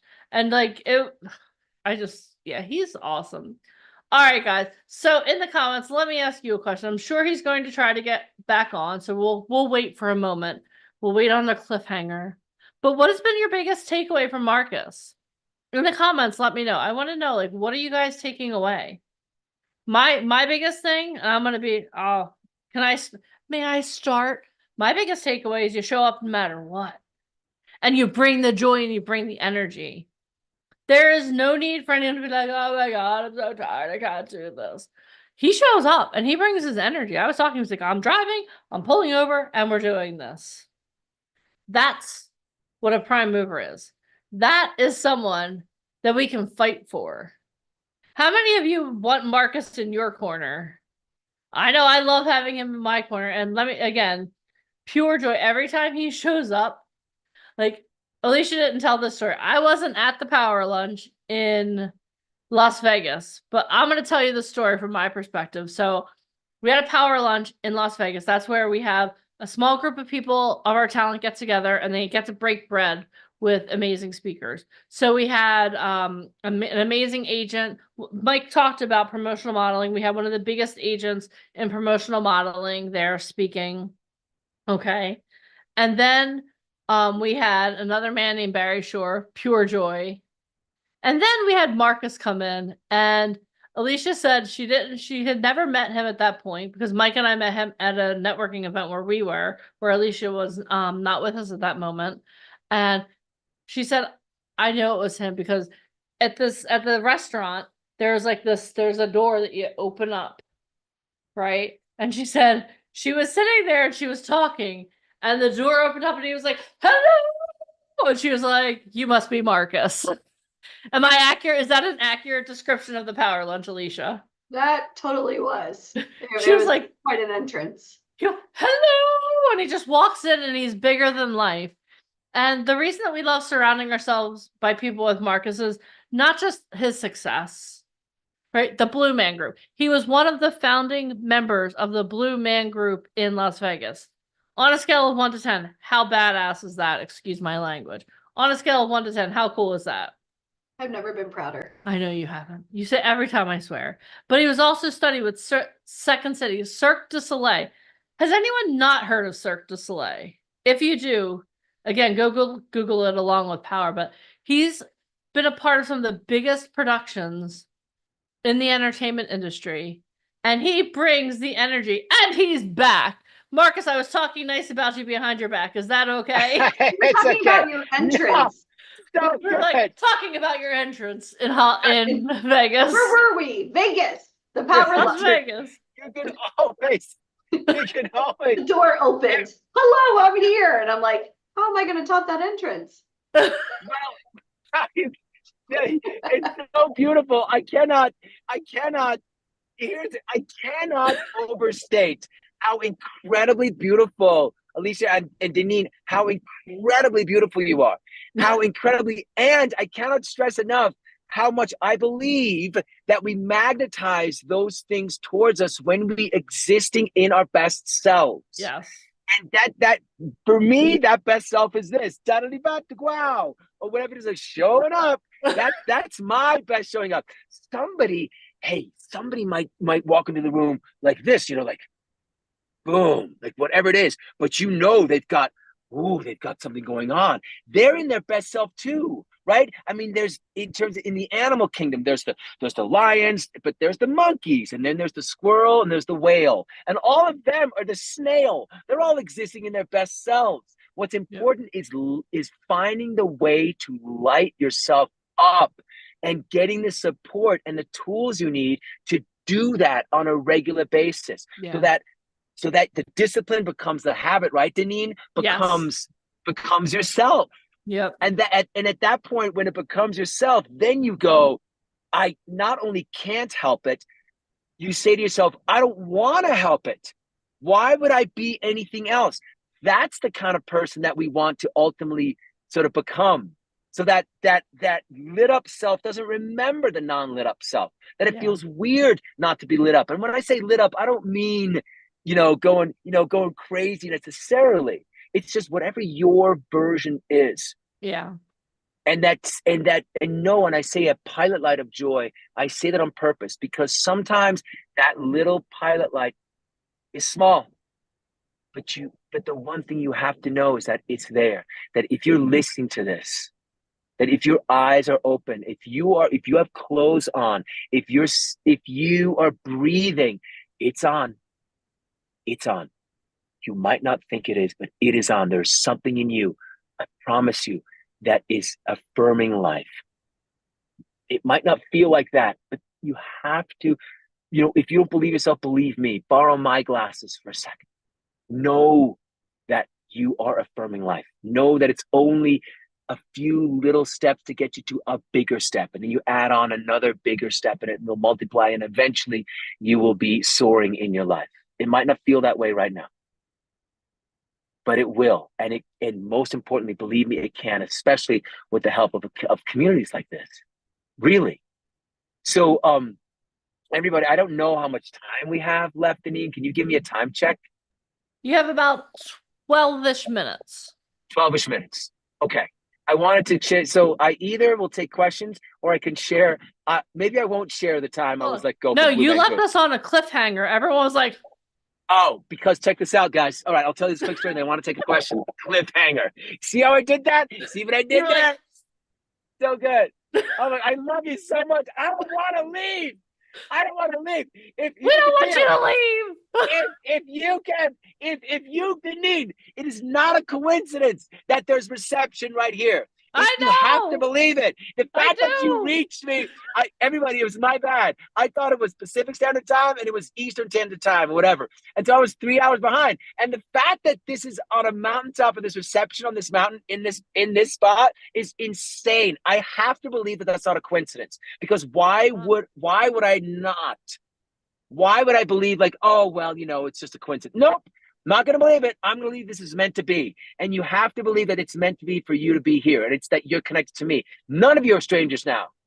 All of you have my contact information. All of you can get a hold of me through Deneen. And we all lift ourselves up because this is firing me up. And so it goes. And here's the deal.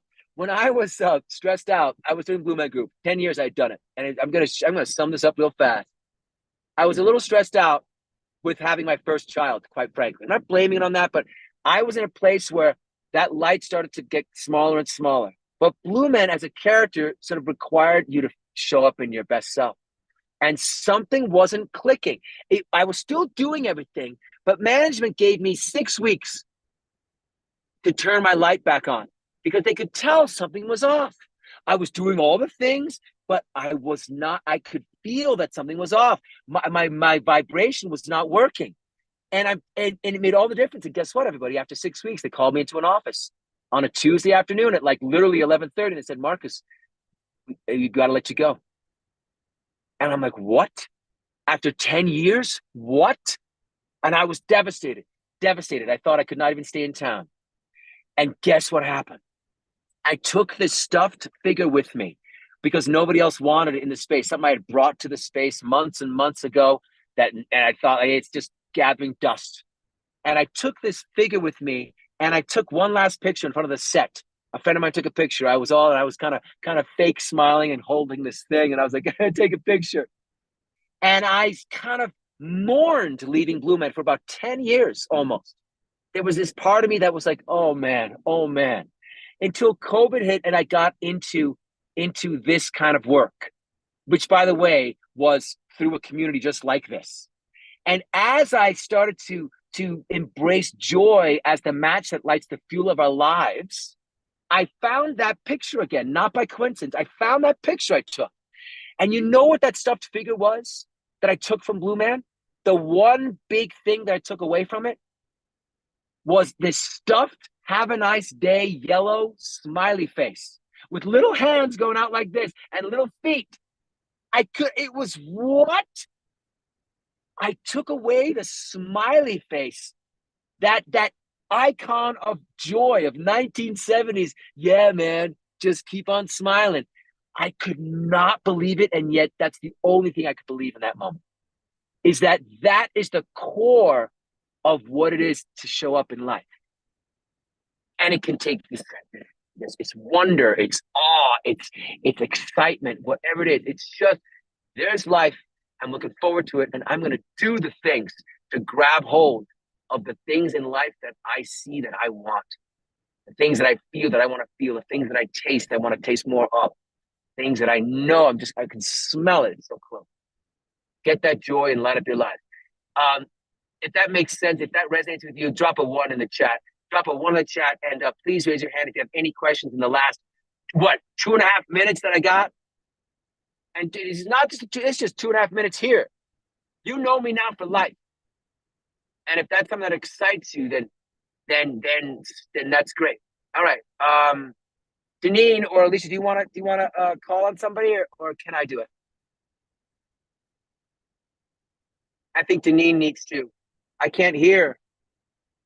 Can you hear me? Oh, I can't hear anybody. I can hear you. Yes. Okay, we'll call on 1 or 2 people. Okay, call on 1 or 2 people of your choice. Yes, sir. So we'll start with Jamie Hatcher. Jamie Hatcher, hello there. Hey, Jamie, good to see you hold again. on, I have to unmute you though. There you go. Okay, there you go. How's it going?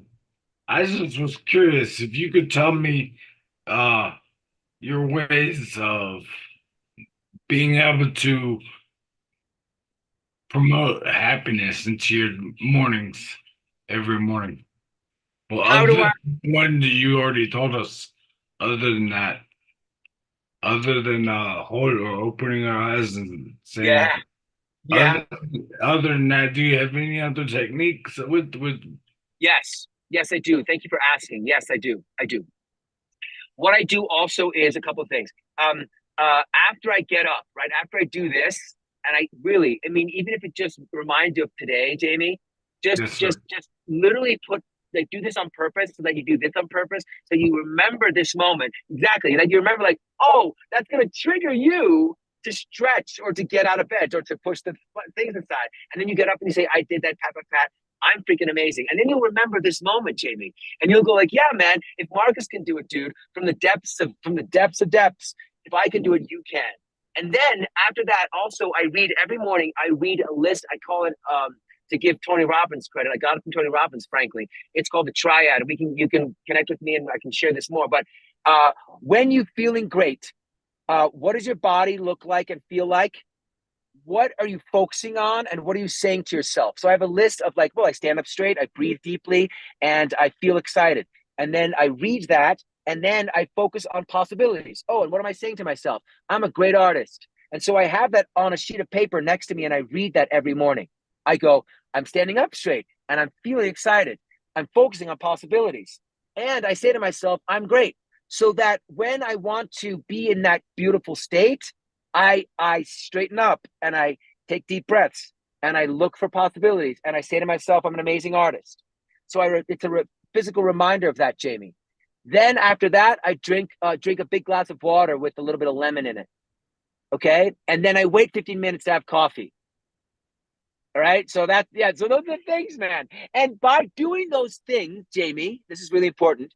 I am reinforcing in myself that I'm honoring myself, that I'm respecting myself. You know what I mean? Rather than just like, ugh, and I look in the mirror and ugh. There's other things that I do, like looking in the mirror and giving myself a high five. But there's lots of things. So, I encourage you guys to stay in touch with this community, which I am, of course, a part of, and I can give you more. But I hope that helps for now. May I ask one last thing? Can you feel yourself glowing? Can I do what? Can you feel yourself glowing? Yes. Yes. Yes, I can. Thank you, Jamie. Yes, Jamie. Can you feel yourself glowing right now? Yes. Yes. Good. Then you say, I did that, Jamie. Pat, pat, pat. I'm freaking amazing. You do that to you right now. I did that, Jamie. I'm freaking amazing. You're freaking amazing. And then you stop there. Don't tell yourself anything else right now. Thank you, Jamie. Who's next? Thank you. My pleasure. All Way right. to go. Our next person. Good job, Jamie Hatcher. I loved that. Our next person is Kingston. Hello, Kingston. Hi, Kingston. Hey, what's going on, Marcus? What's going on, man? For your impact of how you've given back to the world, for those of us that follow you, what's next for Mr. Marcus? Oh, you're amazing. So, Kingston, one of the things that's next for me, I hope to build a community. I hope to expand my YouTube channel, and I want to write a book. And what's next in terms of what I've already been doing is more speaking, more sharing. I'm looking forward to more private coaching and stuff, sort of more one-on-one and group coaching. But one of the things that I really want to expand is YouTube, because people really enjoy my shares, and I want a place where they can go to, like almost like a resource, like a little library. And I feel an urgency for that. So that's really what's next. I mean, I also have the premiere of a movie coming up that's called Action. So look for that, and you know what I mean, and like more performing for Cirque du Soleil, things like that. But as far as like sharing this, YouTube channel and book is, yeah. Okay. We appreciate your feedback. Is it just Marcus Jacob Weiss on YouTube? Well, YouTube is Marcus Weiss is on YouTube, or it could be the Marcus Weiss. Just look up the Marcus Weiss Experience, Marcus Weiss, Marcus Jacob Weiss on Facebook, and surprise, surprise, the Marcus Weiss Experience on Instagram, Marcus Weiss on LinkedIn. All my links are in my link tree on Instagram under the Marcus Weiss Experience. And I encourage all of you to sort of flesh out what your experience is. What do people experience when you walk in the room? You know what I mean? For sure. Yeah, man. And yeah. Chill, dude. Kingston, I love your energy. See? I appreciate what you're doing to the community. I appreciate your impact and everything to me. Thank you. Oh, it's nothing but my glorious honor. Thank you. Awesome. Thank you, Kingston. All right. We have one more. Let's see here. Remove Kevin Stanton. Hi, Kevin. I was just wondering, how do you stay positive when everyone's calling for your head? Like Oh, you're the innocent yeah. victim. Yes. Yeah, dude. Misery loves right? Misery loves company. And if there's one thing that people love in general, it's clinging on to your identity, right? So even now, Kevin, right, when we say to ourselves, and you might relate to this, like everyone's coming from my head, you're reinforcing an identity. And it's kind of weird that even though people coming after your head, you think it's not a good thing, right? Or like, man, I'm depressed or I'm angry. It somehow feels comfortable because it's our identity. You know what I mean? We keep saying to ourselves, you know what? I don't know much about nothing, but I do know one thing: they're coming after me. You know what I mean? So the reason I share that is because I can totally relate. And the way out, I think, because ultimately they don't want to feel that long term. I mean, in your question right now, Kevin, is like, what do you do when everybody's coming for your head, right? Which to me, what I hallucinate is that you want to get out of that feeling. Am I right? It's the false accusation that I'm trying to get away from. Right. Okay, great. So right. So we know what you don't want. So we got to focus on what it is that you do want. Okay. And so, yeah. So this idea that everybody's coming for your head is we got to reframe that somehow. We got to reframe that. Okay. So meaning that, you could, and by reframing, I mean, it's not personal. Like it's their problem. Like it's their insecurity.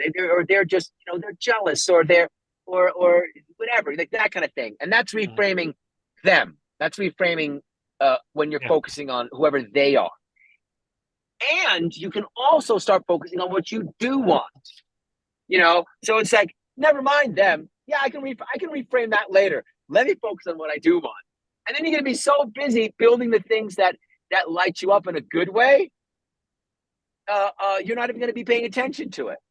And on a physical, so in a physical way, you can block certain people on social media. You can just stop listening to them, and then the algorithms will start to change as well. So really, and to reframe them, I feel, Kevin, as well as focus on the things that you do want. You have to start with those small shifts in lightness, Kev.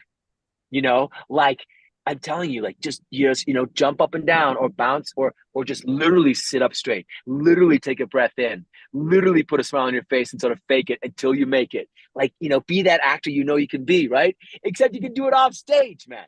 And then in those moments where you really do feel a little better or feel a little more lit up in there, then you're not going to want to focus on the people that want your head. You're going to want to focus on like going to go make yourself something to eat that's good for your body, or going to go work out. You look like you work out. So whatever it is, you know what I mean? Yep. And so I know it's all of this is to say you can't control other people, but you can control you. You can take as much ownership as you can over you. So Kingston was saying that you glow. Because you're focused on something else, and as you glow, so you grow, and then the others will just fall. It'll fall away, and you'll be so crowded with people that are not coming for your head, but coming for your light. They're coming from the lightness of your being. That there won't be a place in your life for that stuff anymore. Less and less. Baby steps. Does that help you, Kevin? I'll message you privately if that's okay. Yeah, 100%, 100%. But in the meantime, I hope that served everyone. Because when I'm talking to one person, I'm really trying to talk to everybody, if that makes sense as well.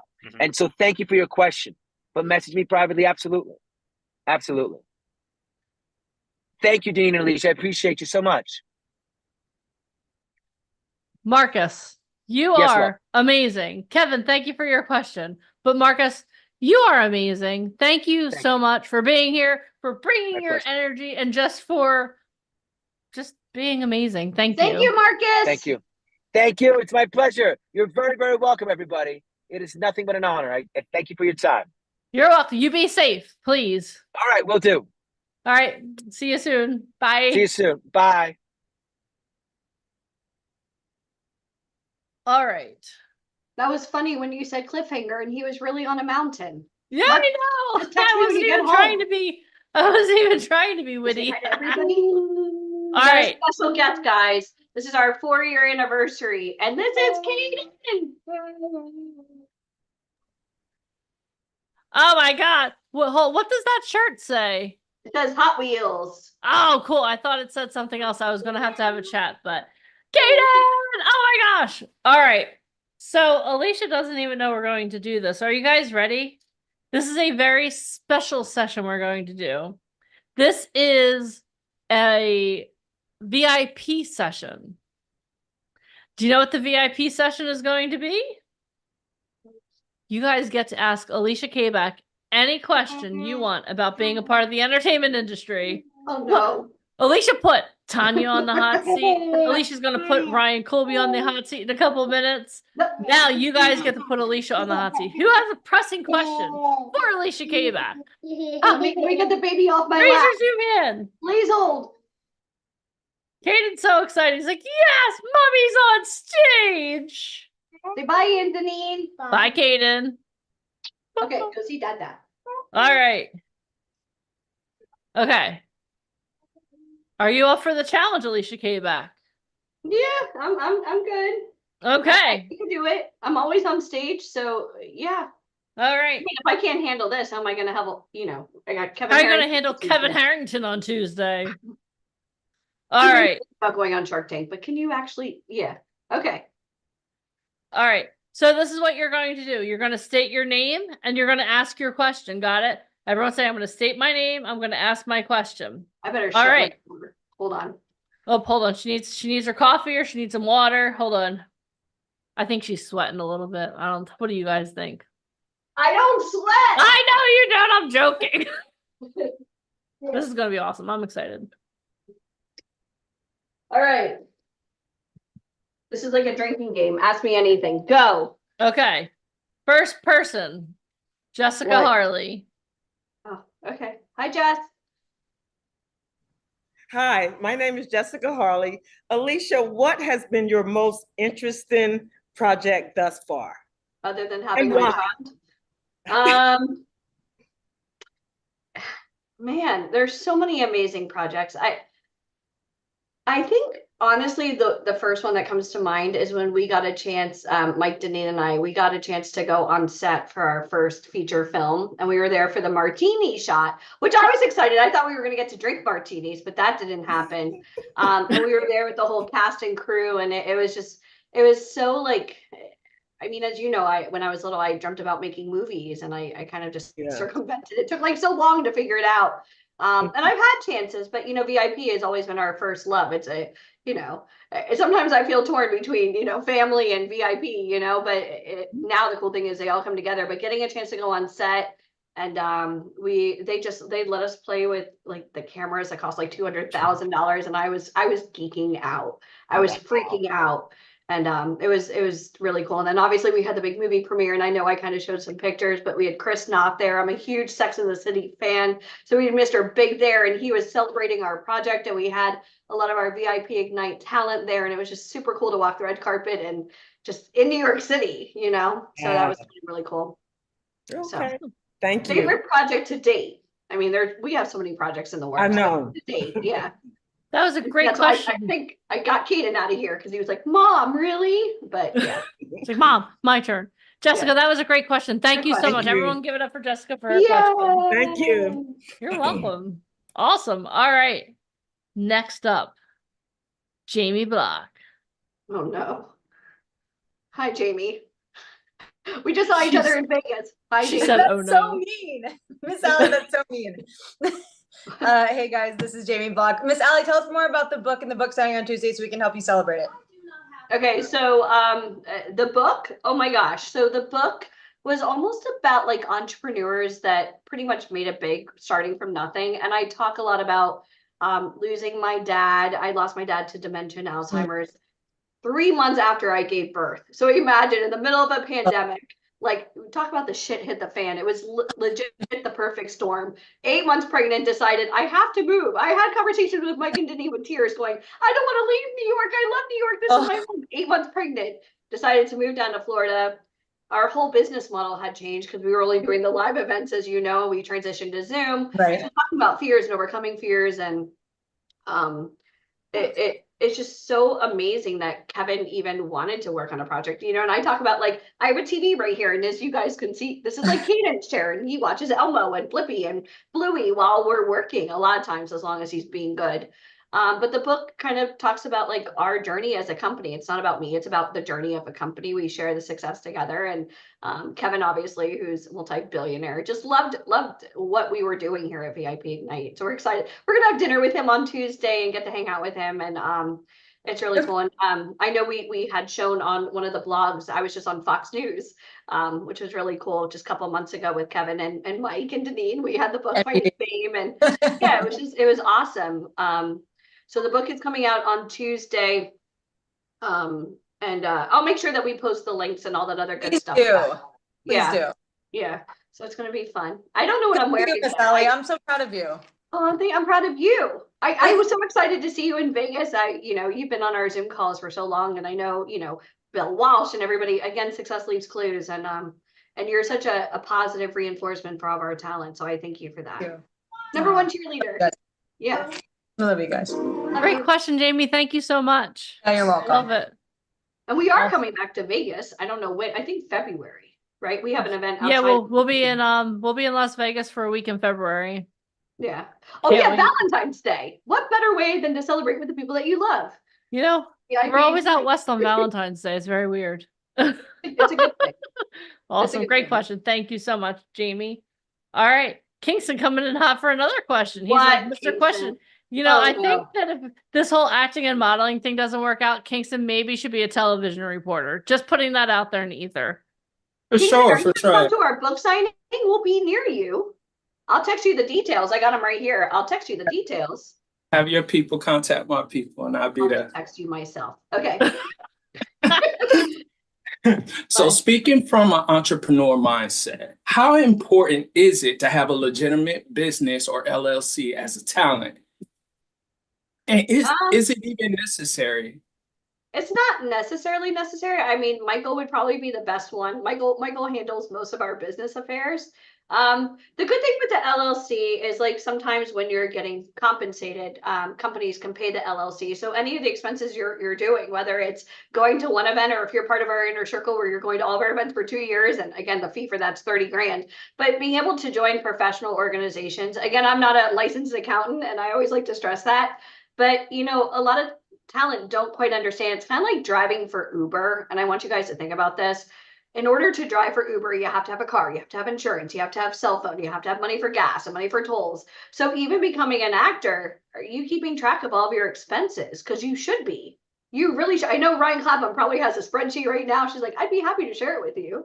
But as an LLC, like, you're going to have to claim stuff. And what better way, even like with what we do, a lot of our talent have found that they're able to write it off on their taxes because it's considered an educational and marketing expense.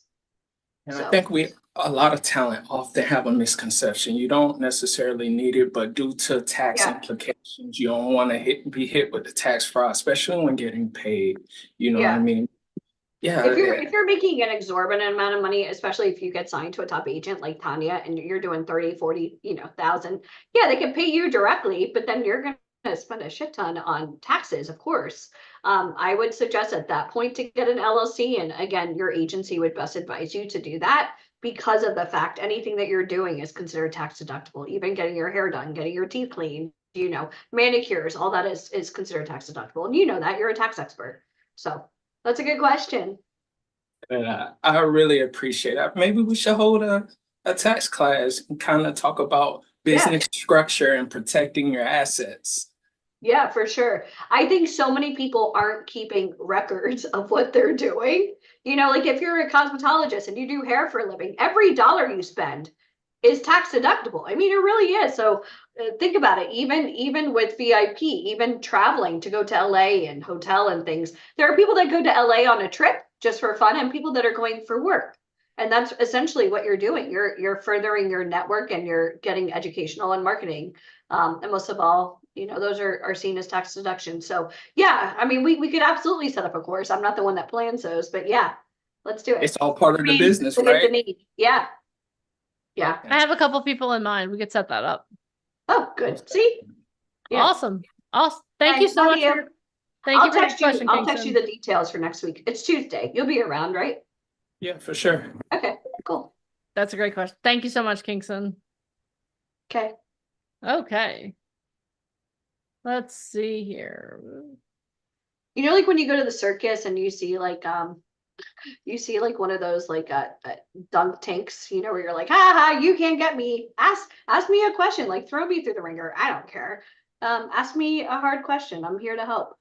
All right, Kalila, we're gonna get you to ask Alicia a hard question. I can't even say the name. That's hard enough. Kalila, did I say that right? Kalila, how do you say it? Somebody tell me. Kalila. Kalila? It's Kalila. Kalila. Yes, Okay. ma'am. Hi. Kalila. Hi, I have a question for Alicia. Me being a single parent, also 2 kids, I was trying to see how is the industry with juggling you with your son. How is it? Has it changed? Well, Caden definitely makes a presence everywhere he goes. He's the only kid I know that can boss Ryan Colby around. I mean, as a business owner, I mean, definitely having my kid has been like the craziest, most wild roller coaster. I can tell you when I found out I was pregnant, I called Deneen and I had tears because I told Deneen before I told Mike, and I was She like, actually yelled at me. I yelled at her. Yeah. Because she told me I was pregnant before I knew I was pregnant. I didn't know. I didn't see the signs. And I guess she did. The smell of coffee was making me nauseous. And she's like, oh, you're pregnant. I was like, no. Huge red flag. Huge red flag. I think, you know, what's kind of crazy is I used to joke around all the time, and I know this is going to sound really bad, and I pray my son never hears this, but I used to joke around all the time because my parents would really get on me, like, hey, you're turning 40. Have you ever thought about, you know, when you're going to settle down? Like, you know, and we were producing Broadway, and we had Fashion Week, and we had this like glamorous life. And I was like, oh, I'll settle down when hell freezes over, you know, and I was joking around about that. And literally, I guess like the gods had other things in mind because February of 2020, we were in Nashville. The smell of coffee made me sick. By March, the entire world shut down. I was like, I was only kidding. I was only kidding. And it was like such a weird moment for me. And then plus with the pandemic and then my dad dying, it was just like, oh my God. But now I think with the world that we live in, had I had my child which I'm glad he came like anytime. But had I had him 10 years ago, I wouldn't be the same mom I am today because we worked 7 days a week till midnight in one of our physical office locations. But now that we're on Zoom, even as a parent, you know, like even being able to like, I hate to say this, lock the door. I do have a sound protector under my door, so I can't hear. Like if I'm here, I won't, if I'm here by myself, I won't have that on. But like if I know like Jeff is here, I'm like, oh, okay, I don't have to worry about it. But the cool thing now is that, and I want you to think about this, regardless of how much you earn as far as paychecks with working, but if you could have a one day where you maybe could make more to make a significant difference, not just in your life, but your family's life, or, you know, the Right. self-taping option, not having to physically drive into the studios anymore, being able to self-tape and do Zooms. This is the best time ever to get into the industry. So as a single mom, if given a chance to go to Hollywood, you know, do you have support? Are you planting the seeds now? Like, okay, if I get a chance to go, who am I going to ask to watch the kids? Because we've had single moms that, you know, and I'm going to say this, you don't ever want to use that as a crutch, use that as your why, but you have to figure it out. You have to have backups of backups of backups because you can't look at Marcus, you know, driving up and down a mountain and shit happens where like reception, some things are out of your control, but if it's planned. And I know for any of us that have parents or, you know, or that have been elderly, like my mom was sick this whole weekend. You just have to have backups of backups. And I think just by being organized and being a planner, especially like if you know this event is the end of January, you're able to do it. But I think now versus 10 years ago, this is the best time ever to get into show business because of the fact you're not physically in the offices anymore. You're not in line with thousands of other people waiting and waiting and waiting. Like kind of like Jam said, it's a self tape, you know, and she could record it many times. So if the kid barges in, like, or her dog barking, which he does, then you just re-record and you submit. But if you have a chance to live out your dreams, you got to go for it at any age. You know what I mean? So that's what I would say. Yeah, I hope that answered your question. That was a great question. Thank you It so much for did. Thank asking that. Yeah. You're welcome. Awesome. You guys are asking some really good questions. Thank you so much. All right, Kevin Stanton, you are the next contestant. I know on Kevin Stanton. Hi, Ask Kevin. Alicia Anything. I was wondering how the industry works with vocational rehab programs. Like if someone lost their career or something, and thought that this was calling towards them. You're asking about what? Government vocational programs or like trade programs. I don't How know do much. they work? Yeah. Oh. I don't know much about that as far as trade Like programs. workforce centers. I'll help you with that. For you, Okay. I would ask the person who's helping you with that. That's not really our area of expertise. We were asking more about the questions about being in the industry. Like that's kind of like that's out of our purview. So if you have a question about the entertainment industry, Alicia's career, that would be amazing to ask. Okay. Sorry about that. No, don't be sorry. I've tried asking my voc rehab counselor and they don't know anything. Yeah, I think that's because it's kind of like a different. Yeah. Okay. It's a different area, so. Yeah. But thank you for the question. I bet you there are other people here who want to ask the same question. If you have that question, definitely reach out to the people who are providing you with those resources. All right. Soraya. Soraya, do you want to talk to me or you want to talk to my kid? Because I know she loves Caden. Oh, she's on mute. I need you to unmute. Now, can you hear me? Yes, we can.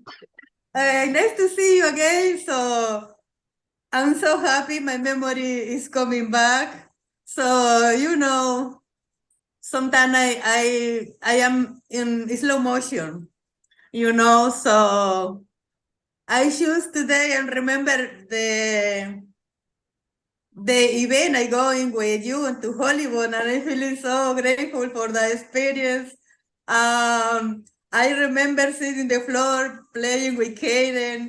That was amazing for me, Soraya was a huge fan of my son's when he was born before I even met Soraya. And I was like, who's this woman constantly hitting like? And then you got to meet Caden. Caden goes to like all the events. He's like Mr. Networker.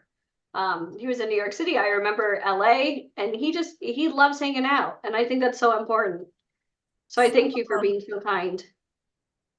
I feel so grateful for all the support of my team. I can feel the energy, Yeah. I know, I love the team and I love to support you. And I love to participate. My hope is I can participate more in the future, no? Hopefully, I'm finished my alignment. Was not easy, but I know I can feel I can do it, my question is, about my history, about my memory. I'm going and coming back. So what is your recommendation for me for keep going? Because I want, okay. I redo my question. What I can do for support more my team? Because I love to help you, and for me, make me happy to be present, doing something for my team. Do you want to give back? You want to help the team more? Yeah. So I don't know. I want to be more present. I'm not sure what program I'm having now because it's like my memory is coming back, So when I hear music, it's another me. Music is my happiness, is my life. But for my everyday, I need to be present and I need to do something. Yeah, I think to answer your question best is when you make a commitment, show up, play full out, what you do when you're on the Zoom calls. Also, even if you're not present for all of the Zoom calls, be present in our school community. Since we have our free access school, which is open to the public, and then we have our private members only school community, which you're a part of. Just positive reinforcements, just be there and helpful. And again, you're bilingual, so that always comes in handy. I know recently, some of our talent have really expressed like, hey, what special skills can I have? And you dance and you're bilingual. And I think just really you like to have fun. And we see that and we know that. And whether you're coming to Hollywood or any of our future events, even if you're just present on school without you leaving your living room or wherever you are, I think that's super beneficial for anybody just getting started. Because I remember like getting on a plane and traveling out to LA or going to New York, and it was all of, very, I'm unsure and, I don't want to go alone, but somehow you're doing it, and you've overcome tremendous obstacles. And I think that's super important. Sometimes, my memory is playing with Yeah. me. I always be present on Facebook, but when you change, it's like my memory is like I was programming for Facebook, I support on Facebook, but thank for that. I will be present more on the school. Thank you. Good. Okay. Thank you, Sarai. That was a great question. Thank you, Sarai. I'll tell Keenan you said hi. We appreciate you so much. Thank you so much. That was a great question. Love you guys. We love you too. All right. I know Ryan Colby is waiting in the wings. So, John Norman and Dale Craig, is it okay if we get to your questions after Ryan Colby comes? We don't like to make Ryan wait. Ugh. Nobody makes Ryan Colby wait. All right. Bye, Jamie Hatcher. Bye, Jamie. All right. Wait, hold on. Where'd he go? There he is. Okay. All right. So I'm going to introduce the one and only Mr. Ryan Colby to you guys. Are you guys ready for this? Are you ready? Wait, hold on. He turned off his camera. Mr. Colby, can you please turn on your camera for me while I'm introducing you? Okay. So Ryan Colby is our next guest. He has been labeled one of the top 7 most powerful agents in the world. He started his career as a model at the age of 12 and now has almost 4 decades in the industry as an icon of fashion. He started his career, a fun fact is he was one of the first models for the United Colors of Benetton. At the age of 15, he opened the Emanuele Ungaro show in Milan, Italy. He has art directed over 20 covers of Vogue. He has been proclaimed to have one of the best eyes to scalp in the business. He has run his agency successfully for over 13 years. Through good times and bad, he has never once wavered. He had a record number of magazine covers for 1 year, 72. By the way, that was during the pandemic. He also has 2 decades of styling some of Hollywood's biggest stars, taking them from worst dressed to best dressed. He has placed talent worldwide for campaigns for top luxury brands in the world. Everyone, please give a giant warm welcome and round of applause for the one and only Mr. Ryan Colby. Hello, Mr. Colby. How are you? Hi. What's up? Oh, look, East Coast Ryan wearing black again. Is that your football outfit? I heard you were watching football and I was very confused. What? I actually was not watching football. Brandon was. I was rewatching The Good Wife. Oh, of course. That's so much more appropriate. I was like, hold on, what's going on in the world? I'm so confused. We were just sitting next to each other and he had his earphones on and I had mine. Yeah. So 2024. Breaking news. Ryan Colby is not watching football. I repeat, not watching football. You have an eye for fashion. Which eye is it, Ryan? Left or right? He was playing fantasy football and freaking out. And then one of the games came on and wouldn't load on his computer on CBS. CBS has like the worst website. And they wouldn't load on his computer, so he was freaking out and ran to the bar down the street. That sounds like a recipe for trouble. Okay. All right. So Ryan, what is going on over there? What's transpired? I mean, did you get the situation? This morning was a disaster. Okay. I had 4 guys doing and just like that, and the van was picking them up at 4:30 a.m. and going. And just somewhere. Like that is Sex in the City, for those of you guys that don't know. And 2 of the guys were missing, so they were freaking out at me because these are pickup shots and they need the same faces and bodies in the shot. Yeah. The boys were trapped underground in the subway, and I believed them because I could hear the subway intercom saying it'll be a few more minutes, it'll be a few more minutes. So eventually they got there like 30 minutes late. It happens. And then I thought I was going to go back to sleep. And then a second disaster with another voice doing a magazine shoot. He was supposed to be in Central Park at 7 a.m. at the fountain. Or he was supposed to meet, well, no. He was supposed to meet on Manhattan Avenue and then go to the fountain. But apparently there's another Manhattan Avenue in Brooklyn, and that's where he went. So to deal with that, all before 8 a.m. Wow. All right.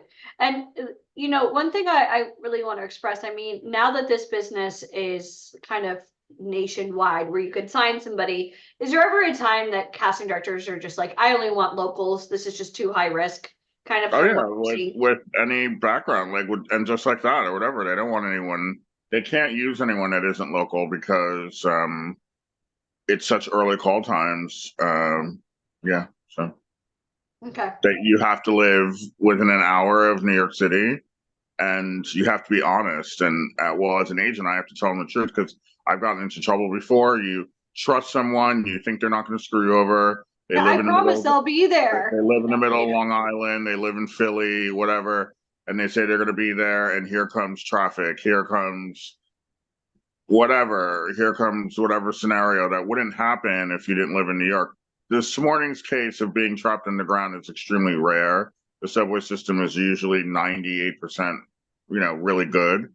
There are days where it just doesn't cooperate, and this just happened to be one of them.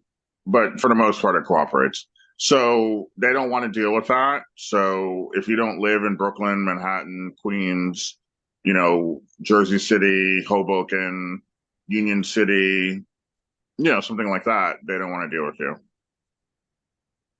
All right. So you're back, and now that you're back in New York City and you're getting all the flair back, which I love, can you talk a little bit, because everybody on here wants a chance to possibly be on the cover of a major magazine. So obviously being a liability, these are reasons why we do like test shoots in Hollywood, just to kind of see, like, are you the type of person that's going to show up on time? When you're there, are you going to be the one causing drama in the lobby while we're waiting? What do the makeup artists and the hairstylists and the photographers say about you? Are you somebody that follows directions well? Do you think that all helps somebody get on the cover of a magazine?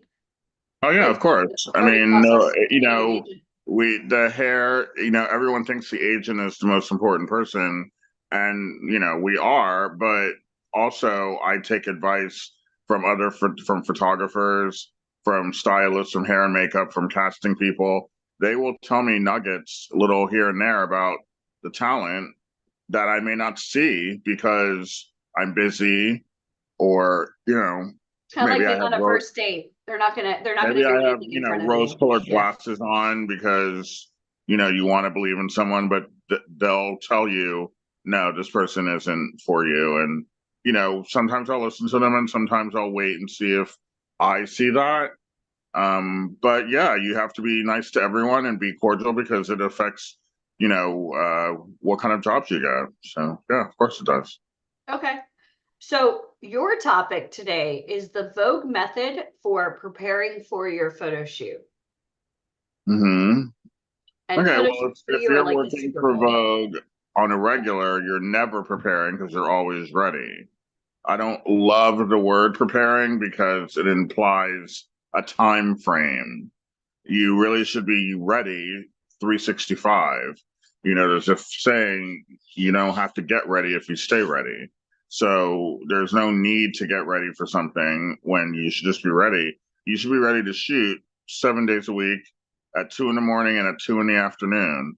So, but because a lot of new people are on here who probably have never seen a camera, to get ready, the basics are start now to get some endurance, get some walking in, do some working out if you don't already do so.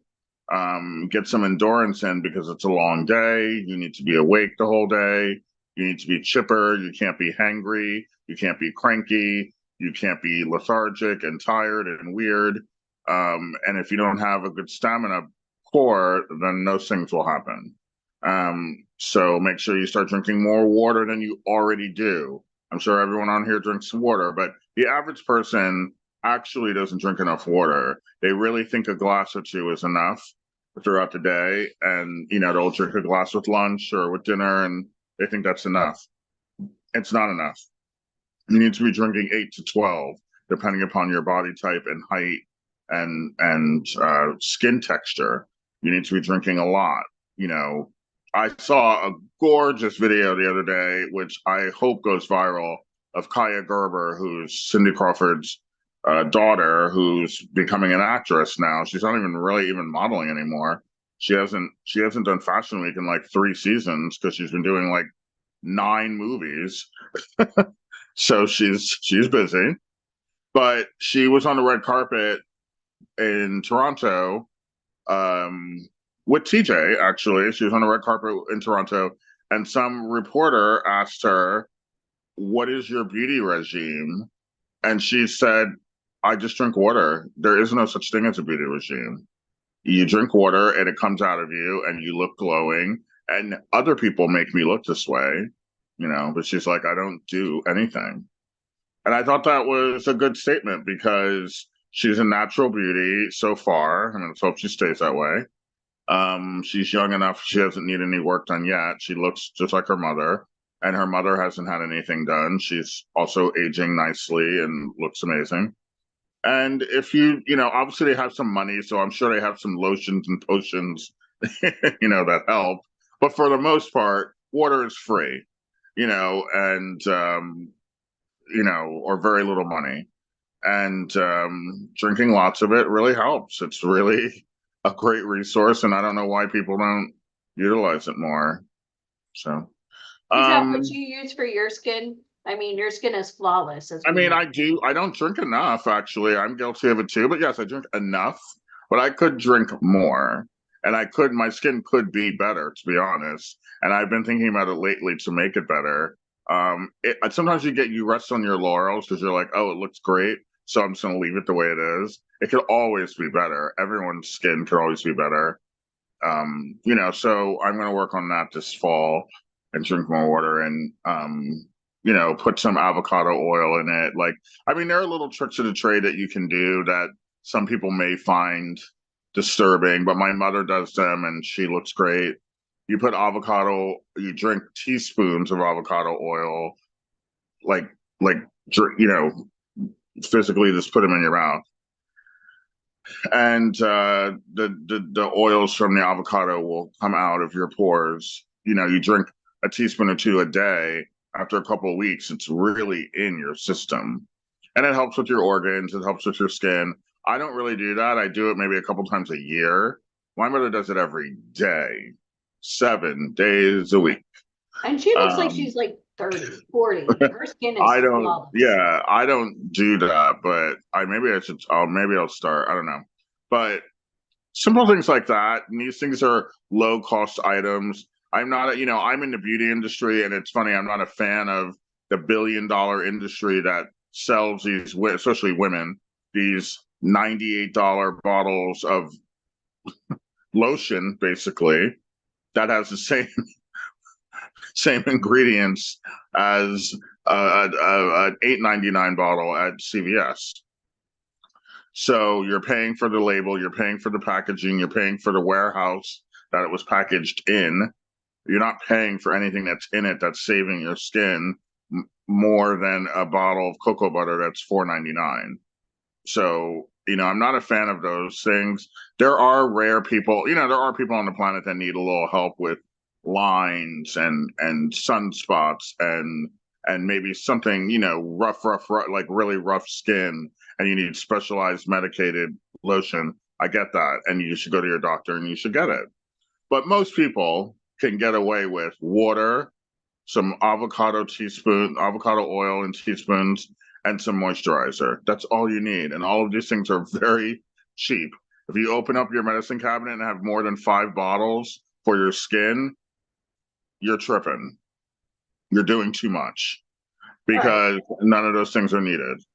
Okay, so we got skin pretty much under wraps. What are some of your biggest pet peeves as an agent, as far as things that maybe talent are doing? I know one of your pet peeves is for the gentleman to stop plucking eyebrows. Would you say that's Oh correct? yes. Those are Especially the younger generation. I don't know who came up with this and it is a surefire way for you not to get a job if your eyebrows are plucked. I won't even talk to you if your eyebrows are plucked. I cannot do it. You cannot and will not. I will not. So men, no waxing, no threading, no nothing. No, none of that is necessary. Pet peeves. I don't like people talking too much on set. I don't like loud music. A little bit of music is fine. Some people need it to function. I do not. I can do a whole shoot in complete silence. I don't want to hear one word, but I understand that some people like music, so that's fine. I was well known at Condé Nast when I do my shoots. You better not put anything on that radio. I don't want to hear one word because I need to see and hear what's going on. He gets really excited when my son pops over to the studio. Caden's here. Get up out. I don't like guests. I don't like extra bodies. I don't like people standing around, staring off into Done shooting. space. Get out. That's what he says to you. I don't like people staring off into space. I mean, I know we have this production assistant thing, so 2 or 3 people learning, that's fine. But if you're not learning and you're just standing there staring off into space, you need to leave. I'm not a fan of taking too long to change simple outfits. If something's complicated, I already know it and I can redo it in my head how long it's going to take you. But if it's a pair of jeans and a t-shirt, if it's more than 2 minutes, I'm not quite sure this is the industry for you. It shouldn't take quick changes. How many times have we been at photo shoots? And I know Lauren Cunningham could totally attest to this. But when you go into a bathroom just to get dressed very quickly, we say quickly. This is not like one time we had somebody 10 minutes. We're like, what is he doing in there? It was a quick change. And we went on his Instagram. He was doing selfies and doing a live about his day. Does that none of that. It's 2-minute changes, 3 minutes if you've got a dress with some, stockings or something, but I don't like people lollygagging and changing like they're, I don't know, like they're at home. You have to treat this like a mini job, so I don't like that. Yeah, basically that. I like people to just pay attention, bring some earphones, listen to a book, listen to music, and be ready to shoot. There's no need for the lollygagging and the chit-chatting and the, I'm not a fan of that. I've never been a fan of that. Even when I was a talent, I really wouldn't talk to anybody. I'm there to work and I have nothing to say to you, so. Brian Covey is now the head of our customer service and chief inspiration officer at VIP. I don't get it. It's not real. It's not what really happens on sets. No, we're not like Barbizon or John Casablancas. This isn't about having this amazing experience. It's not. I mean, I get there's an experience involved in it, but in real life, this is not what happens. So I just kind of bring that to the shoot. That doesn't happen unless you're really good friends with someone that's on set. Yeah, of course there's banter, but sometimes there's too much banter and it gets in the way because then when I need you, you're not ready because you're too busy yammering. Okay, so let's say somebody gets the cover of Vogue, huge magazine. What is the compensation rate for that? I know we mentioned it yesterday. It's $150. It's never changed. It's been that way since the 90s. I think it was 75 in the 80s. So it went up, but it hasn't really changed. Sometimes if it's a traveling shoot, like if you've got to go to Puerto Rico or Mexico or shoot in Poland or Russia or whatever, they may do $300 a day because of your, travel and stuff like that. They may do $300 a day. And those shoots are location shoots and they're multiple days. If you see a big, gorgeous 20-page story in British Vogue where the girl's at some castle and she's going to a field and she's in the room, and In that's a Morocco, two. and yeah. Yeah, Morocco and lying on the sand somewhere. That's a 2-3 day shoot.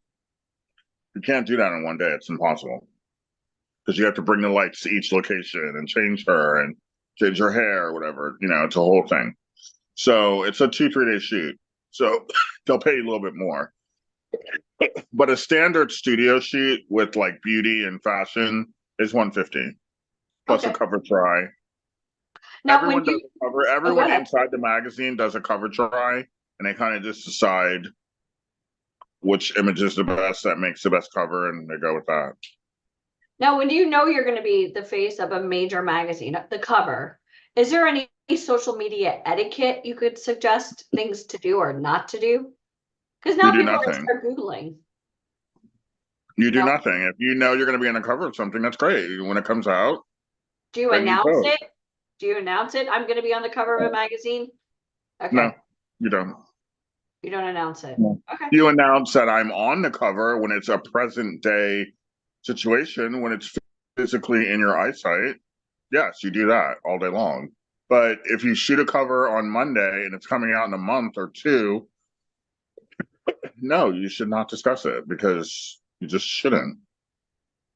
Okay, so are you guys all learning something from that one? Okay. You shouldn't. Let's talk about hair colors. When a lot of times people are trying to get into show business, they're trying every color under the sun. Can you give us some tips on things to do and not to do? Your hair should be, if you want to work, your hair should be of natural. There's pretty much only 4 colors of hair in the world, and yours should be one of them. There's brunettes, there's redheads, there's blondes, and any kind of ilk in between of that.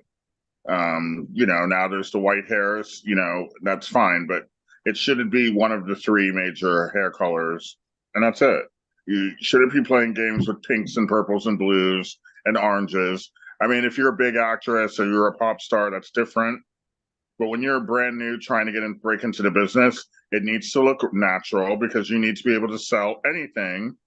And when you start having weird hair colors, you pigeonhole yourself to working for only specific companies. If you're young and funky and you have yellow or blue hair, pretty much your only clients might be a hair care company or like Adidas or something, if you're, because they like that, that kind of look, or maybe some urban brand, and that's it. You're not doing a McDonald's commercial. You're not doing, a Disney cruise line commercial. You're not doing anything of commercial value because they're not going to use you. That's not their demographic. So for anybody going out to our Prime Mover Hollywood experience end of January, what are some things that they should be prepping for now since it's September 15th? I mean, technically they have 3.5 months? What could they start doing? Well, make sure your hair is in order. Start now, because sometimes hair takes a while to get healthy again. Sometimes if people have crappy hair, you don't wait 2 days before the shoot to I'm going to fix my hair. You fix it now so it can, get healthy. It's kind of like a plant. Plants don't get healthy overnight. They need a minute. So, make sure your hair is nice and healthy. Make sure it's a proper color. If it's not, maybe fix it now, because that also may take time. Some people that have crappy hair colors, you try and fix it, it needs a second time. It may not work the first time. So you don't want to be showing up to the shoot with a mediocre hair color because you didn't have enough time to do it twice. And with that, I mean, you need a couple weeks in between. You can't be playing with your hair every day, doing weird things with chemicals. So if your hair is screwed up now, fix it now, then fix it again maybe in November. Keep fixing it until it looks good. And the best part about the Hollywood event is you are going to be doing some coaching with VIP Ignite leading up to the Hollywood event. And for those of you, well, how's my hair? Does he like it? Well, as a member, you're getting like the former art director of Vogue. Our members get that criticism, and you've told women hey, your hair color is too light, too dark, too long, too short, right? Doesn't Yeah, I mean, hair color and hair texture and hair length is based upon height facial shape, body type, and some people just do what they want, and that's fine because they don't know any better. So I never really criticize anyone for it because you just don't know.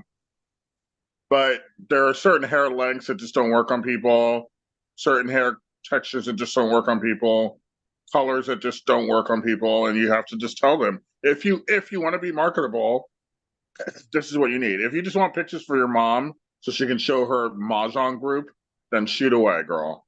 Have fun. But if you want to actually do something, you need to change your look, whatever that look may be.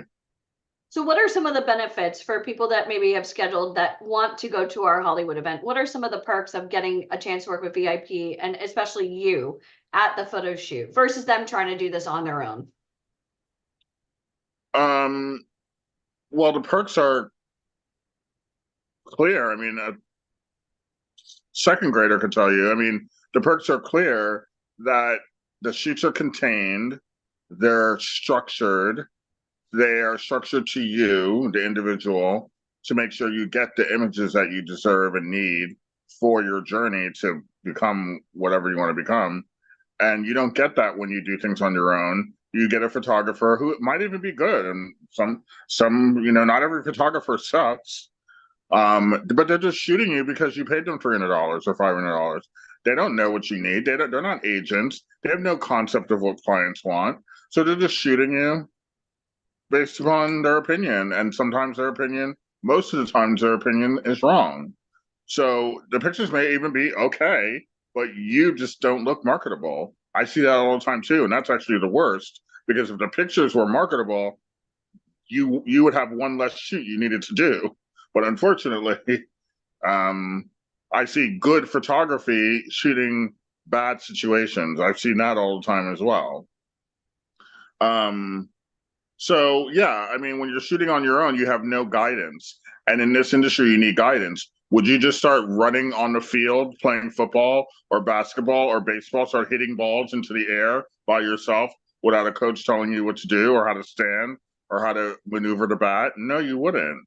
You would need someone there to tell you what's going on, because it's really not a natural movement to be swinging bats and throwing balls into the air. So therefore, you need to know how to do that. There are positions that you put your feet to make sure you get that ball in the basket. There are positions you put your feet and your body to make sure you hit that ball. So that's something that you wouldn't know by waking up on Monday morning. So you need a coach. That's what we provide, is the coaching. I provide that on set as well as the calls that lead up to it. If you ask the proper questions, I'll give you the proper answers on how to maneuver a photo shoot, because it isn't a natural thing to have your picture taken. Some people are really naturally good at it, and some people need extreme coaching. Just like anything, just like piano playing, sports. There are some people that can go to a piano and play it really nicely. Don't need any coaching whatsoever. But if you want to play at Lincoln Center, you're going to need a teacher. There are some people who are naturally good at sports, but if you want to get a Super Bowl ring, you're going to need a coach. I love all these sports analogies. I don't even know if Deneen White is listening to you. I'm so proud of you right now. Well, sports are hard. I don't need to play them or like them to know that they're hard. I mean, you won't catch me watching football for any reason whatsoever under the sun, but I know it's hard. When you spend Thanksgiving with me this year, you will.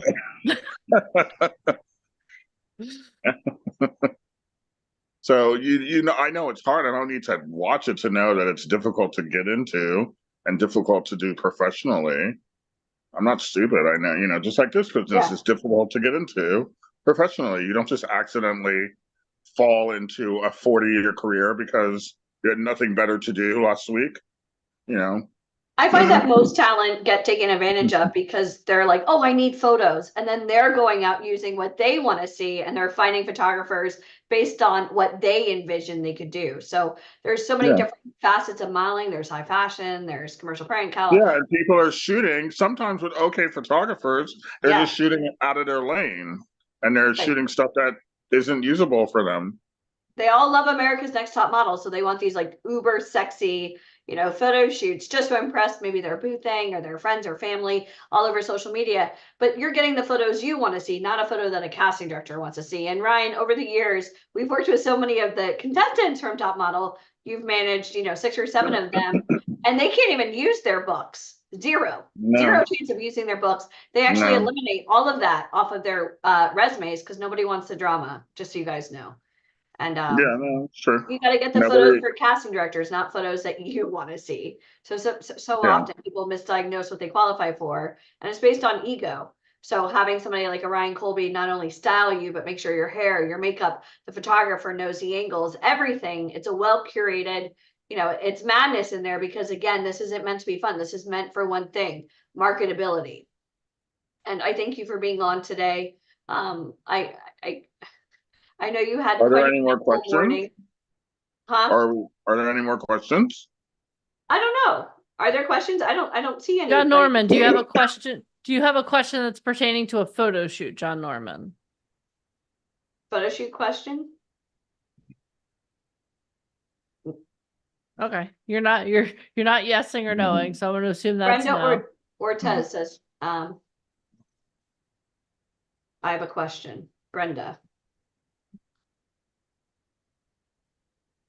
Where do you like finding okay. This is why we do coaching. You know what we're going to do? That's a good one. Do you recommend wearing Spanx for photo shoots? Yes and no. If it's believable, then yes. If it slims you down a little bit, a couple pounds, that's fine. If they're so extreme where you look like a different person without them, then no. So it just depends. Because I have seen people play games with shapers and these other things, and they don't look anything like that in real life. And so it's deceiving. But if it just smooths you out and makes you look just modeling is meant to make you look a tick better. You need to look a tick more attractive than the average person walking on the street. Even if you're doing commercial print, even if you're doing a bank ad, you still need to look a little more friendlier, a little more attractive than your neighbor Susie. So if a spank makes you look a little bit better for that shoot, okay, that's fine, but it just can't alter your appearance. So awesome. All right. I think that I think you've answered a lot of amazing questions for today, Mr. Colby. Mm-hmm. Yes. Okay. And I saw a few fly in, but yep. For my prime movers, how many of you are prime movers already in this group? If you are, type prime mover. If you're not, and you are going to be a prime mover in the next day or two, guess what? You're going to have the opportunity to get on a call with Mr. Ryan Colby this coming Thursday at 7 p.m. Eastern, because he's doing a whole call getting you guys ready for photo shoots. Would it be okay if you got on a call with Ryan on Thursday and asked him all these questions? Yes or yes in the comments. Caveat is you have to be a prime mover because he's only talking to prime movers. So, Ryan, this has been awesome. Alicia, do you have any more questions for Ryan? No, I really want to say that somebody had said go to Google. Google isn't really going to give you answers, hold on. especially this day and age. So yeah. If anyone is Googling, I could do a whole masterclass to answer questions on fashion. Yeah. No, it's vague. It's sweeping, vague statements that may not pertain to you. So. And the other thing is that when whatever you put into Google, whatever question you ask, it gives you the answer that you're looking for. So Google is the worst place to go unless you need a recommendation for a sushi restaurant. And then even then you should read the reviews. Okay. So don't Google I could talk about that for 5 hours. That's not what this call is about. Well, thank goodness we have a real organization here where you can get your questions answered by top people in the industry. Research is based on facts, not based on opinions. So if you're reading opinions from probably companies that want to take advantage of you or people that aren't doing anything with their career, then have fun. Go to Google. Yeah. I'd much rather go directly to the source. Yeah. I don't know if it's good enough for Condé Nast, it's good enough for VIP Ignite. Yes, exactly. It is good enough for Condé Nast. 20 I'm going to covers. an art exhibition about Condé Nast on Thursday at 6 o'clock. Apparently, Are you there's doing a call at surprise 7? Do I there. need to change? Have your people call my people. Oh shit, that's right. Oh shit, that's right. Breaking news. It's We'll from talk about 6 to that. 8. I'll call you Yeah, after the call. I'll I call you just after the realized call. that. Okay. Sorry, Ryan. I cramp your style all the time. It's my job. Yeah, I just realized that because I just got the invite this morning. Okay, well, we'll talk. We'll talk show offline. business. We'll figure it out. Okay. Okay. Thank you, Mr. Colby. You're amazing. Okay. All right. All right. Okay. I will see Bye. everyone later. Later. Bye. Okay, bye. That was fun. That was fun. I just totally busted Ryan's groove. Okay, awesome. It's That's what I okay. do.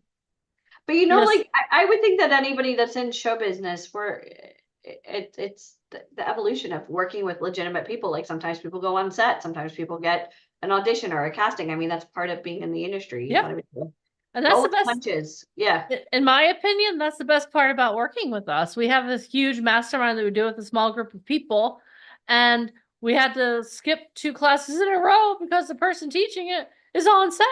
That's a good problem. It's amazing. Like, how many of you want that problem? You want to work with a company where you literally can't, the person is like, hey, I just got booked out for a month. I'm sorry, I have to work. I think that's pretty, like on a scale of 1 to 10, how cool is that?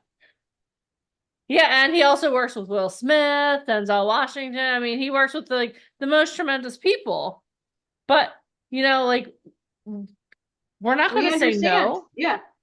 We, And that's we're what you like, get. we I mean, so if we wanted to excited. hire an out of work person that wasn't actively in the industry, that, Mike and I, we've always said that if any of our coaches ever did this for the money, they wouldn't be with us. It's for the love of giving back and helping and but we obviously accommodate their schedules. It's important for us. As a team, we celebrate it. So Yep. Yeah. Yeah. All right. So this has been an amazing boot camp. On a scale of 1 to 10, how awesome was our 4th anniversary VIP Ignite Model and Actor Boot Camp? I mean, we had people checking in from mountains. We had people from all over the country checking in with you guys. And yesterday I made you a promise. I promised you that if you played full out for these 2 days, that you would feel a transformation, that you would have enough industry knowledge to go out and do this. However, let me ask you a question. How many of you learned that you can't do this alone? How many of you learned that over the course of the weekend? You need a team of people, right? You need a team of people to help you. And I know it's football, and I know Ryan Colby. I walked in and I heard sports. Denise would be so proud, but I love sports. Like my whole life, that's how my father and I always bonded. And I was a Patriots fan. Stop throwing stones at me. I liked them when they sucked in 1993 when I went to college, okay? And one of the reasons I love the Patriots is Tom Brady is one of my favorite athletes. And the reason he's one of my favorite athletes is because he literally has a coach for everything. He has a coach for his arm. He has a coach for his cardio. He has a coach for his strength training. He has a mindset coach. He has a nutrition coach. He literally has a coach for everything, to such an effect that there are rumors that he might be coming back to the NFL. If that happens, I'm never going to be a Dolphins fan, but whatever. But the point I'm trying to make here is that he has a team of people that keep him in alignment. He has a team of people to not only for his physicality, but also for he has a publicist. He has a huge team of people that keep him in alignment. And the more I learn about that, the more I'm excited for everyone who is a prime mover, everyone who's a part of VIP Ignite, everyone we're going to be interviewing over the next 2 days, because you have an amazing opportunity here to become a part of a team of people that can really help you move forward. And I want you guys to understand that you can't do this alone. You can try. How many of you have tried to do this on your own, but here you are right now? If you've tried to do this on your own, type me in the comments. If you tried to do this on your own, type me in the comments, right? Where did that get you? It got you spinning your wheels. You were on a hamster wheel trying to go, go, go, and there was no forward movement. That's what we do here at VIP Ignite. We give you that momentum. We put you in momentum. We put you in the right room with the right people. Before we put you in the right room with the right people, we give you the tools and resources that you need so that when you go in, you knock the ball out of the park. We don't want you going in and be like, oh my, like, you're so cool. Like, don't be me. Remember, I told you guys my story yesterday. When I met Gabrielle Ortiz, I was like, oh my God, you're so much nicer than your character. I'm still Or mortified. when they asked the vice president of Warner Brothers casting for all of North America, can I just get a selfie? What? Yeah, What? you can, No. but what are you going to do with it? This, what we're looking for, and you guys already know this, we're looking for prime movers. We're looking for people who are going to put in the effort, who are going to be rock stars. Maybe you're not a rock star now, but you know it's in there. Let us help cultivate you into being a rock star. And I'm going to share a little bit of my story. I know that I shared it a little bit, but when I first started working with VIP Ignite, like, I was a hot mess. I think Alicia probably yelled at Mike and was like, well, like, who the hell is this person? Like, what is going on here? But the thing is that I knew that there was something I wanted to do. How many of you feel that? Like, you know that there's something you want to do. You know that there's greatness inside of you. You know that given the opportunity to move forward, given the opportunity, that you can do amazing things. How many of you know that you want to help people? You want to do this because you want to entertain. You want to do this because it's fun. I'm not going to lie to you. We have a lot. We work really hard. There, like, literally, there are some days that I'm like, why are we doing this again? Why are we doing this? Pass the wine. But 99% of the days, it's amazing. And I could sit here and tell you the story of so many people. Like, I'm going to talk, has been brought to the stage a couple times. I'm going to tell you a story about him that really, for me, it really hits me, because when we first met Kingston, we saw the greatness in him. But I think he saw a glimmer of it. He saw the pilot light, but he didn't see the magnitude of the greatness in him. And he would get on the calls and he would be like, he was a little unsure of himself. But Alicia, especially, she was like a tiger. When she saw in him, she was like, Kingston! And she was like, you need to do this. And I pretty much said, I can't want this more than you do, as I'm like yelling at him, but in a good way. Just a little fire. He needed the fire. And she poured the gasoline on the fire. And then there was this turning point. And we did it. We had an event in Tampa, and Kingston was local. And he was like, I don't want to come to the event as a talent. I want to come help. And I was like, okay. And he did. And he came and he helped us at that event. And first of all, I couldn't have run that event without you. That was a crazy event. You want to talk about craziness happening, right? Photographers, oh my God, I can't make, anyway.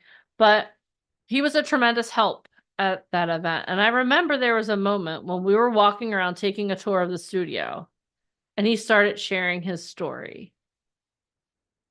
And there was something different in him, because he had been dulling his own shine. And he stopped.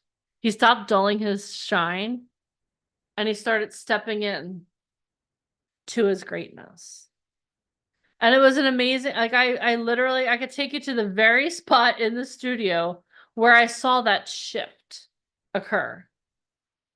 And then last weekend, my birthday was a week and a half ago. And last weekend, Kingston flew all the way to New York City so he could spend an evening with me for my birthday. And I was like, King, are you really? He was like, no, but Deneen, you have to understand.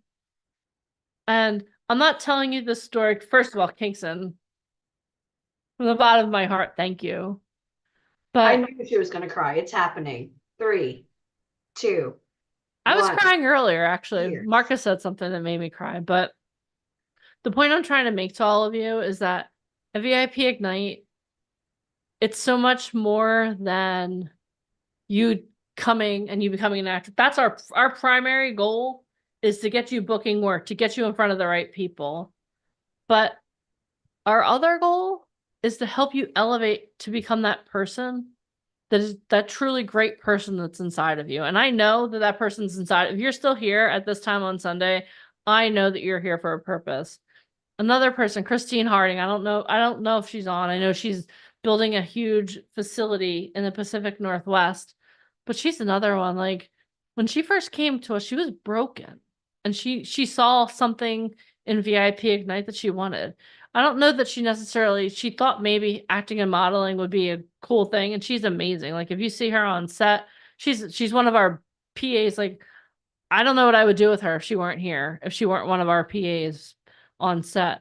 But something in her too, there was this turning point where she was at an event and all of a sudden something clicked in her. And then she started rising up, and now she's not only is she a model, she was on set with some hot firefighters. That must have been a tough first gig. Feel bad for her for that one. But then she also she's now an international speaker. She's an entrepreneur. The facility that she's building in the Pacific Northwest is the official training center for an international dance company. But when she came, she was broken and she didn't know. She was gone through a lot, but she allowed herself to be healed through this process. And I can go on and on and on and on and on. Like I could tell you stories of people that I see on here. Stacey Roundtree, we cried together at your first event. Her daughter was going out for a cheerleading competition and she couldn't be there. And she was like, we were crying together, but she knew that she needed to do this for her. And sometimes as a mom, that's really hard. I'm not a mom, I'm an aunt. I have three human beings that I feel like are my children. And there are times where I talk to them on layovers. For whatever reason, my niece and I always talk when I'm on a layover in Dallas. But it's hard leaving your family behind to go do something. But the beautiful thing is, and Alicia could attest to this, is that as you go forward and you pursue your dreams, your family's going to rise up. Like I had a conversation with my niece the other day, and I gave her my best mindset stuff. I was like, and this, I'm not your aunt right now, I'm your coach. And she's been texting me every day, like things that she's doing. So this is what I want you guys to understand. We only have a couple more spots to come to Hollywood. Okay. So if you are like, okay, you know what? I didn't get a chance to schedule. Jemima, if you can post the link one more time. Make sure you get scheduled because this is your opportunity because you are a prime mover. This is what I want you to do. And I am a prime mover. Say it with me. I am a prime mover. I am a prime mover. If you want to come to Hollywood, if you want to get on set with Ryan Coley. I'll go over it real quick. Okay, you want to go over it real quick? Yeah. So with the Prime Mover experience, you're going to get the Prime Mover course. I mean, that is a value of $10,000. Let me see. If I were to create like an honor system today, somebody tell me, what do you feel that this weekend, the value alone on this weekend, I know it was at no cost, what would be the value? You got to listen to somebody from Blue Man Group, somebody from Broadway, you got to listen to Michael Famkin. I mean, you got to listen to Marcus, you got to listen to Colby from Vogue. How would you even put a value on knowledge, right? So the fact that you're going to get the Prime Mover course, the private monthly masterminds, I saw a lot of you, well, tell me about my hair. And, you know, some of you guys were posting pictures of your hair. That's awesome. But that's for members, right? We do these calls to show transparency, to show you like how we are, like us versus all the other companies out there. And somebody said, well, I'm from Miami. You know, I know about the scams. So do I. I'm also from Miami. But it doesn't matter if you live in Wichita. It doesn't matter if you live in New York City. Like the scams are everywhere. It's the internet. So when people say, oh, I'm going to do research off the internet, written by who? Right? That's why we do these calls and we have the transparency. We have, you know, Tanya Kleckner. She manages stars on Grey's Anatomy and Outer Banks and All American and Wednesday and Stranger Things. You're never going to get access to her. She doesn't do these things. She doesn't do open calls. Everything is referral based. So as much research as you want to do, nobody in the industry has access to these types of industry experts. You're also going to get the VIP casting generator. And again, we have this PowerPoint here, but the VIP casting generator, it's the first access. It's the beta launch. We've invested a lot of time and money to create this program because if you're tired of the scams, so are we. We deal with everybody. And it's not even about like, oh, you know, losing business. I could care less about business. We're doing fine. We have a lot of projects in the works, but VIP Ignite is really about a labor of love. And we're tired of seeing the bad boyfriends of the industry. Sorry, guys, taking advantage of you. And a lot of times it's because you don't know till you know. So this is proprietary software that will match you with casting's international, national, and local market. So regardless if you live in New York City, LA, Miami, Atlanta, New Orleans, you don't necessarily need to live in a major dominant city where show business is, because guess what? Show business is everywhere these days. Thank goodness for the pandemic that a lot moved out of Los Angeles and New York. I mean, Vegas is happening right now. I think Mark Wahlberg is opening up a huge production studio. He wants to rival Netflix. He's got the money to do it. There's a lot of movers and shakers throughout the country. And you know what the craziest part is? Some of you don't even know that you're 3 feet from gold. You think you have to like relocate. Just sit tight. So there's a lot going on with the casting generator. And instead of you going out there searching, how cool is it that like we built a program that will come to you? And that's awesome. You're also going to get the 3-look photo shoot. Again, you know, so many people, and I read in the notes, like through the chats, oh, I'm getting my headshots done. From who? Who are you getting headshots done with? It doesn't matter if you spent $1, $100, $1,000, $10,000. If you don't have the right people doing your photos, you know, so often, and I'll mention this to everybody, like when I do my live calls, it's just me and 2 hours with, you know, whoever I have on. The reasons why people typically get scammed in this industry, they think that they're going to piecemeal it. Oh, well, I'm going to go out and hire a photographer from where? The internet, based on what you want to see or based on what you envision yourself doing. So you're like WebMDing what you need. You need an expert to tell you what you qualify for. Did you know there's 17 different types of modeling? I want you all to type that, 17. So when you have your little credit card and you're like, oh my gosh, I need to go buy photos, and you're going to these like photographers that you're finding, let me tell you a little secret. Legitimate photographers, the high level photographers, the one that give you the results that will make you the most money and give you the most opportunities, they have agents. You don't even have access to them. So that's why companies like ours have access to these tremendous photographers. Man, our last photographer in Miami, he worked with Jennifer Lopez, Rihanna, Pitbull. I mean, Mr. 305 himself. So when you're getting a chance, you couldn't even reach him. Even if you followed his Instagram, even if you try to Google, you're never going to get access to him because you have to go through his agent or his manager or even his publicist. So like the top agents that you guys are trying to get signed to, they have known photographers. You're going to have to do test shoots. Our photographers are known and trusted in the industry. These are the photographers agents work with.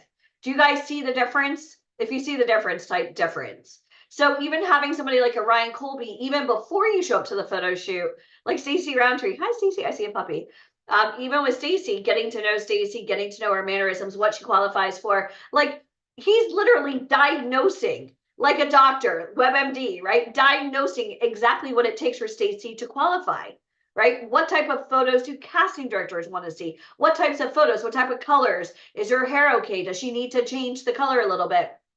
Does she need to do a toner? This is why we have 3 months. Don't look at it as, man, I'm ready to get started now, because most of you are not ready to start now.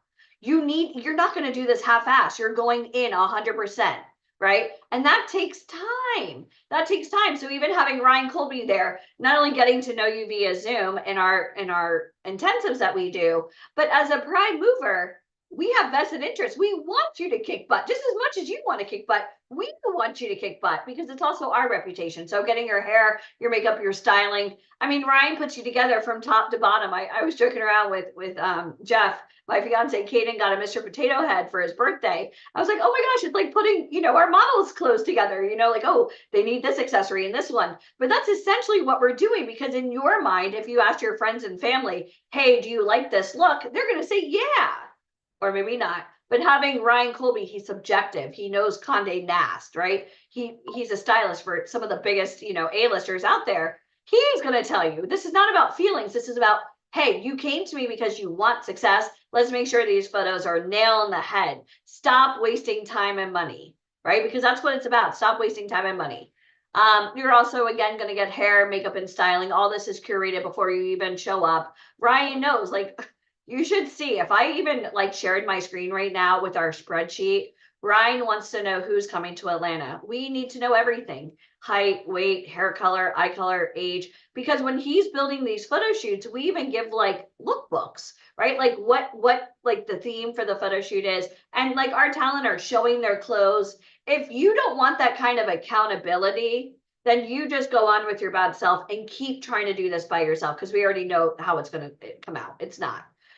So even getting your hair, makeup, and styling, what happens if your weight is dropping? Well, then it drops, you get photos done. And then if it drops dramatically again, you schedule another photo shoot. And I mean, you know, I can tell you before baby, you know, I was like 60 pounds lighter. You just acclimate, right? But if your weight fluctuates, even if you're on some kind of like dramatic weight loss, well, then you show photos as is. You're not going to like go out and invest in expensive photo shoots every time you lose 10 pounds, right? So even having access to the elite board, I mean, that's super exciting what I just do.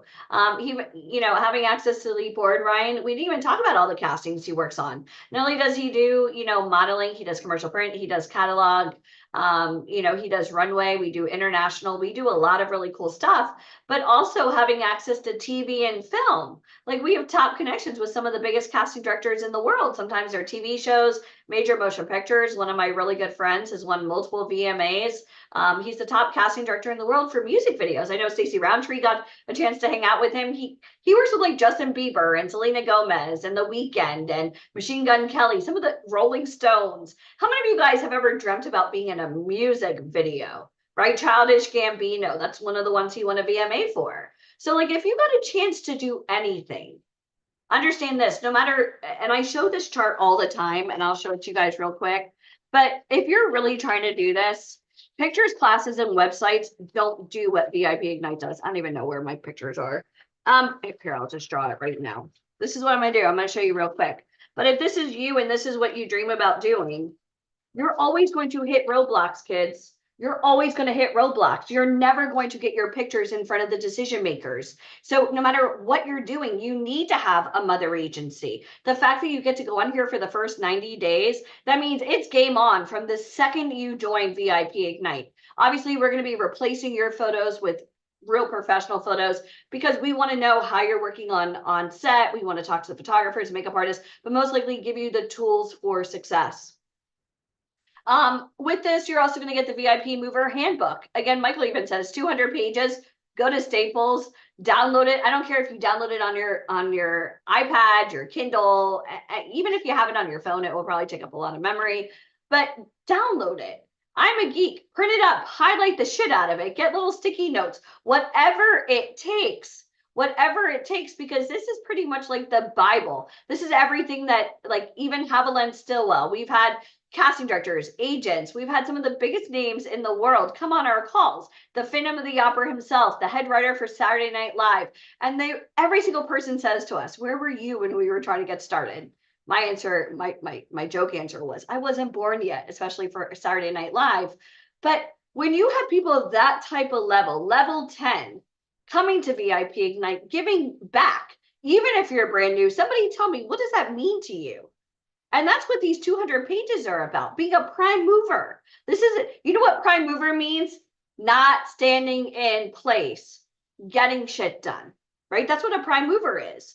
And it's going to be a complete guide. I know somebody was asking about ASCAP or BMI. Which one should I join? Well, Tanya Kleckner no longer is in music. At that time, we were talking about acting. But how cool is it that we have like people that have won Grammys? We actually have one of the Rock and Roll Hall of Fame nominee, or he's actually in the Rock and Roll Hall of Fame. He's from Public Enemy. He's part of VIP Ignite. So we have real people that love our company, love what we do, and they gave back, which is how we created this amazing workbook. You're also going to get Unleash Your Star Power, get featured on the cover of a top industry magazine. Like, do you even know what that's worth? And I'll say this again, anybody can run out and get photos. But what real casting directors want to see, and agents, they want to see, have you booked work? Have you actually done anything? And the term is tear sheets. Tear sheets. So imagine if not only you were on the cover of a magazine, but then now maybe impacting like social, anything that you want to support, right? Anything, everybody says, I want a platform. Well, what do you stand for? And I want you guys to think about this tonight. Like, if given a chance to be on a cover of a magazine, who are you? Right? Who are you? What do you stand for? And, what are you promoting? Is there anything that are you maybe part of the Boys and Girls Club? Did you maybe have a really shitty childhood? Like, again, I mentioned this, my dad died of Alzheimer's. Like, what is important to you? What is important to you? What do you stand for? Because anybody can be pretty, but who are you? And, the most amazing people in Hollywood are people that we know their personalities, whether they're funny, whether they're just good-hearted people. Is that what you want to give to the world? A piece of you? And I want you guys to think about that. So even getting on the cover of a magazine and having a captivating feature all about you, this is your time to shine and literally shine the light upon what you stand for and to help others. Yeah, you stand for change. Change in what? Change in what? Right? So being a prime mover, this is an honor. This is a true honor. And again, so many people go out to LA with a dream.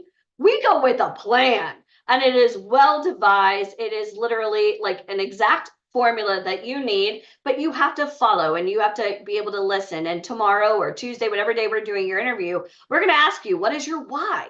If you don't even know why you're trying to get into show business, why the hell do I want you on the cover of a magazine? I don't. I'm not going to put my name on it. No offense. I want to know that you stand for something. I want to know, that you're making an impact. What is your why? Because anybody with a pretty face could be on the cover. You know who gets on the cover of a magazine? Extraordinary. Extraordinary. So with this program, again, you're going to get the Prime Mover course valued at $10,000. Honestly, it's priceless in my eyes. The private monthly mastermind virtual event with Ryan Colby. That is the former art director of Vogue. Former art director of Vogue. So like, I think Stacy said, I'm going to go Google the answers. You know who says that? People that aren't in the industry. Because I could Google anything and find exactly what I want to read. It doesn't mean it's fact. Research is based on facts, not based on opinions. So if given a chance from the horse's mouth, former Condé Nast celebrity stylist help style the covers of Vogue, go to the source, right? You're also going to get the VIP casting generator, the 3-look photo shoot. The photographer alone could cost 10 grand. Not to mention the stylist, the hairstylist, the makeup artist, but also getting access to an elite board. Does anybody know what that means? That means you are no longer alone. How many of you guys want VIP Ignite as your family? Having access to our network. No more creepy people reaching out to you in your DMs, wondering, are these real? Are these fake? Right? Like, I get these, a lot of our talent get these castings, and all they say is, hey, reach out to my agent. And guess what? When they're real, they'll reach out. But guess what? When they're fake or when they're just bots, which most of the time they are, they're literally, it's spray and play. They're literally sending out the same message to millions of people because only the naive and gullible are going to respond. Okay. You're also going to get access to truth management, which we went over. That means no longer being alone. Within 90 days, you're in our elite board. That means game on. You have the casting generator where literally we're pairing you up with top brands. There's no other company in the world that does that. Plus the Prime Mover handbook, everything you need to know about castings, auditions, scripts, self-tapes, everything that you need to know is in this handbook, plus also being featured on the cover of our industry magazine. And guys, that's priceless. I would be framing that. I would be promoting it all over the internet. I would be doing some behind the scenes. I would be, going over like just so much to show who you are as a person, because whoever's on the cover of this magazine, people are going to look up to you. You're now going to be an inspiration, maybe just to yourself in your mind, but you never know whose life you're going to touch. So again, total value of this is $28,000. And, again, Tanya Kleckner is one of my best friends. And, right now she's working on a big TV show. I think she said with Ryan Murphy, pays $150,000 an episode. If all this did was give you a chance to get submitted, you heard from Natasha. Natasha was just submitted out for Freaky Friday. Jamie Lee Curtis, and obviously Lindsay Lohan, a Disney production. She's already getting submitted out to major Hollywood block. We already know it's going to be a blockbuster. What would that mean to you if all this did was blank? Make your dreams come true, get you face to face with people that can snap their fingers and change your life. How much time and money have you wasted doing this your way? Not to mention, how many opportunities have you lost not getting any real opportunities? Think about it. How much money have you lost not booking real work? Somebody tell me, how much money do you think you've lost not having access to real castings? And the answer is tremendous. Some of you maybe saw this ad on Facebook or Instagram and said, it's just like every other company. Why should I even attend? You know why? The fact that you even had that thought means you're still interested. You have to go for it. Whatever it takes, go for it. So again, the value is $28,000. Our packages normally start at $2,997, and our fast action takers can get it for $19.97. And what that means is at the time of the interview, whether you schedule for Monday or Tuesday, you have to have an ID. Why? Because this is Hollywood. We need to know legally, can you show up on set? What is your actual legal name? These are things we need to know, especially if we're going to put you on Zoom or in the rooms with amazing people. You have to have an ID. Number two, you need a credit card. You need a credit card, just like Jan Murphy was talking about, when they flew her out to wherever she was and she checked into a credit card or she checked into a hotel room, you always need a credit card for incidentals. You're covering your own expenses to be part of this program. You're getting photos, you're getting trainings, you're getting everything you need here at VIP Ignite. So even if you are going to Camp Hollywood, which is going to be synonymous with this program is going to have some bells and whistles that you don't have, still schedule so we can go over the differences. Again, post the link. But I want you all to understand at the time of the interview, your idea about affordability, these are things that you had to do prior to getting on the interview. How am I going to afford this? I have a plan, right? We're not winging it. You can either pay for this in full, there's the price, right? $1,997. Or you could say, hey, I really want to do this. I can't afford the full amount at this time. I can do a payment plan. And we're going to say, great, the tickets are very limited. What can you afford today to hold your ticket? We want to help you. But do not show up holding your hand out thinking, I want to do this, but I don't know how I'm going to do this. Because if you talk to me, I'll curse you out going, why did you waste my time? I gave you 16 hours of free knowledge, and this is how you repay me? No. So does anybody have any questions about this program? Does anybody have any questions? Is that fair at the time of the interview? And here's the thing. If we're going to manage you as well and submit you out for major castings, shouldn't I be worried about liabilities? Shouldn't I be worried if I put my name on the line after 20 years in this industry and everything that we're working on? Shouldn't I be a little bit weary about anybody who I don't know coming into the circle and using my name, using Mike's name, a company that has won 6 Tony Awards? I've been on Fox News as a music expert. We know this business. We're trusted by some of the biggest names in Hollywood. I currently manage the head of Francis Ford Coppola. I love helping people.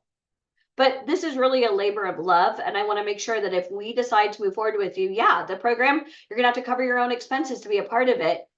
But it's an ongoing thing now because now we're your mother agent. That means you can get submitted out for a casting. If there's any reason, any red flag that you are not going to be able to even afford gas or tolls or a bus fare, pay for parking, pay for anything, let's just part today. Enjoy your life. Awesome. I hope you got some amazing nuggets and aha moments that you could apply to yourself. But as far as a business, no, I wouldn't accept that liability. Is that fair? All right. So does anybody have any questions before we go? Anybody have any questions? How many of you guys are prime movers? And I know we've asked that before, but how many of you guys have scheduled already? Type scheduled. And if you have not scheduled yet, type not yet. Because when today is over, how much will it cost to join? I just jumped in. It's not for sale. If you just jumped in, it's now 6:30. We've all been here for 16 hours. Reschedule and get on my call, whatever day I do it. I don't know what day I'm doing it next.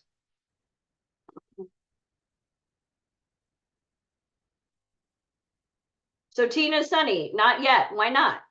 Jessica Harley, Ursula Griffin, Jamie Block, Freya. Everybody wants these tremendous opportunities. You've been on the call for 16 hours.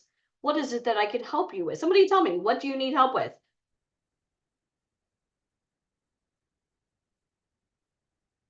So, all right, Deneen, anything else?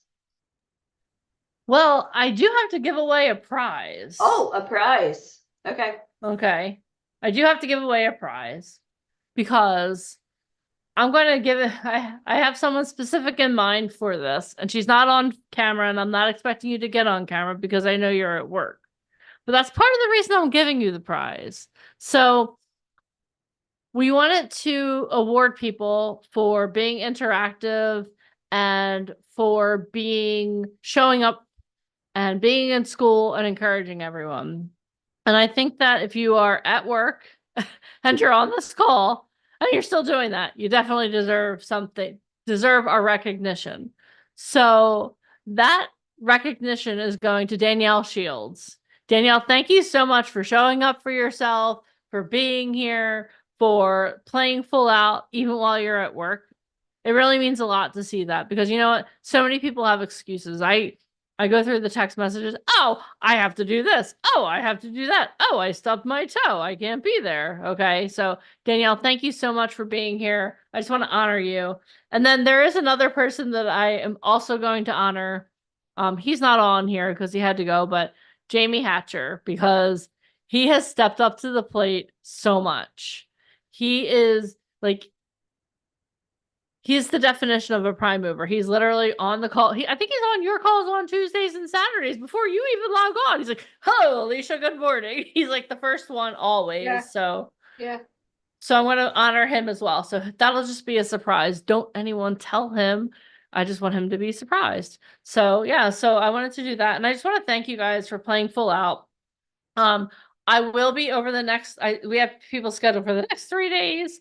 So I am going to be reaching out to you guys. If you get a call or a text from me, 856, answer or respond, because I told you yesterday, we told you today that you're always on stage. Your audition continues through being responsive, because as a mother agent, if I reach out to someone and they don't respond, I'm not going to continue recommending them out to the client. So if you get a text or a call from 856, it'll either say Michael Fompkin or Deneen White. It's a company phone. So either way, answer, respond, do that. Make sure that you confirm your appointments. But other than that, I just want to congratulate you guys for playing full out. I want to congratulate in advance my new prime movers. I'm so excited to work with you guys and help you guys grow. Because one of the things that I tell people all the time, and you can ask any talent that work with us, I'm dedicated to helping people become successful. I get so excited when I see people grow and I start to see you start booking work and walking fashion week and doing all these amazing things. So I look forward to seeing you become the best version of yourself. So thank you for playing full out. Alicia, thank you so much for being here and for thank you for that moment when you could have walked away at Ed Bennett's, but you didn't. Thank you so much for that. And Mike, I want to thank you just for seeing something in all of us that maybe we don't always see, and just for being someone who is instrumental in everything that we do. So I just want to thank you guys, and this has been amazing. What a great host. Round of applause for Deneen White. Round of applause. And Darrell Radcliffe just told me my next call is on the 18th. So for anybody here that I swear, between her and Ada, thank you guys. I know, they're the dream team. I told you if we were in college, I would totally pay you for your notes because they're always so. But my next call is on September 18th. For anybody here that missed boot camp and just hopped on, join me. Don't be late for that one. We start at 7 p.m. Eastern Standard Time. Do we, Deneen? Yeah. Like, yes, that's what I was like, tell me where I'm gonna be, because Tuesday I have a book signing. So we also have to give 2 other people I want to honor right now. Okay. First person is Jemima. Everyone give it up for Jemima. Yay, she does Jemima. so much behind the scenes. You guys have no idea. For her, it's like 6:30 in the morning, her time. And then she's going to get She up worked through tomorrow. the She's going to night. continue moving forward. So thank you, Jemima, for everything that you've done. And Jerome, I know he's not watching right now, but he'll be listening to the replay when he gets us all ready for being on school. Thank you so much for supporting us. I just want you guys always make sure that you thank the people that support you, because they're the ones that like do the stuff behind the scenes that you can't see that make this all magical. So thank you guys so It much. really I takes a appreciate it. village. Awesome. All right. And Michael Fomkin, if you can hear us out there, wherever you are, thank you. He knows. He knows. Awesome. All right. I don't want this to end, but we got to end the Zoom. So you don't have to go home, but you can't stay on Zoom. So thank you guys so much for playing Full Out. And I can't wait to see you guys in Hollywood. I promise you, your life will never be the same again. Just keep playing Full Out. And for those of you already going to Camp Hollywood, if you want to make sure you're on track for everything that we're offering, just schedule. Just schedule. And if the schedule is full, then just email Deneen or I, or if you have our numbers, just text us. And Darrell, your contract is fine. I was reading through, I was like, holy mackerel, but you're good to go. So just Oh, go the game forward. show? Yeah. All right. We love you guys. Have a great night. Enjoy the rest of your weekend. Go out, be safe. And I will see you guys this week on our calls. Have an amazing, amazing, And make amazing sure night. that you scheduled based on your time zone. Make sure you schedule based on your time zone, and you'll be getting a number from an 856, whether texting, calling, voicemail, I don't know. Just respond. If you were on a call for 16 hours and you scheduled a meeting, show up. That's it. That's all I have And to I'm say. especially looking at you people who scheduled on Wednesday because there were no other time slots. All right. Have a great night. know that. Congratulations. I can't wait to see you Right there. guys. Show up. Bye. All right. Bye, guys.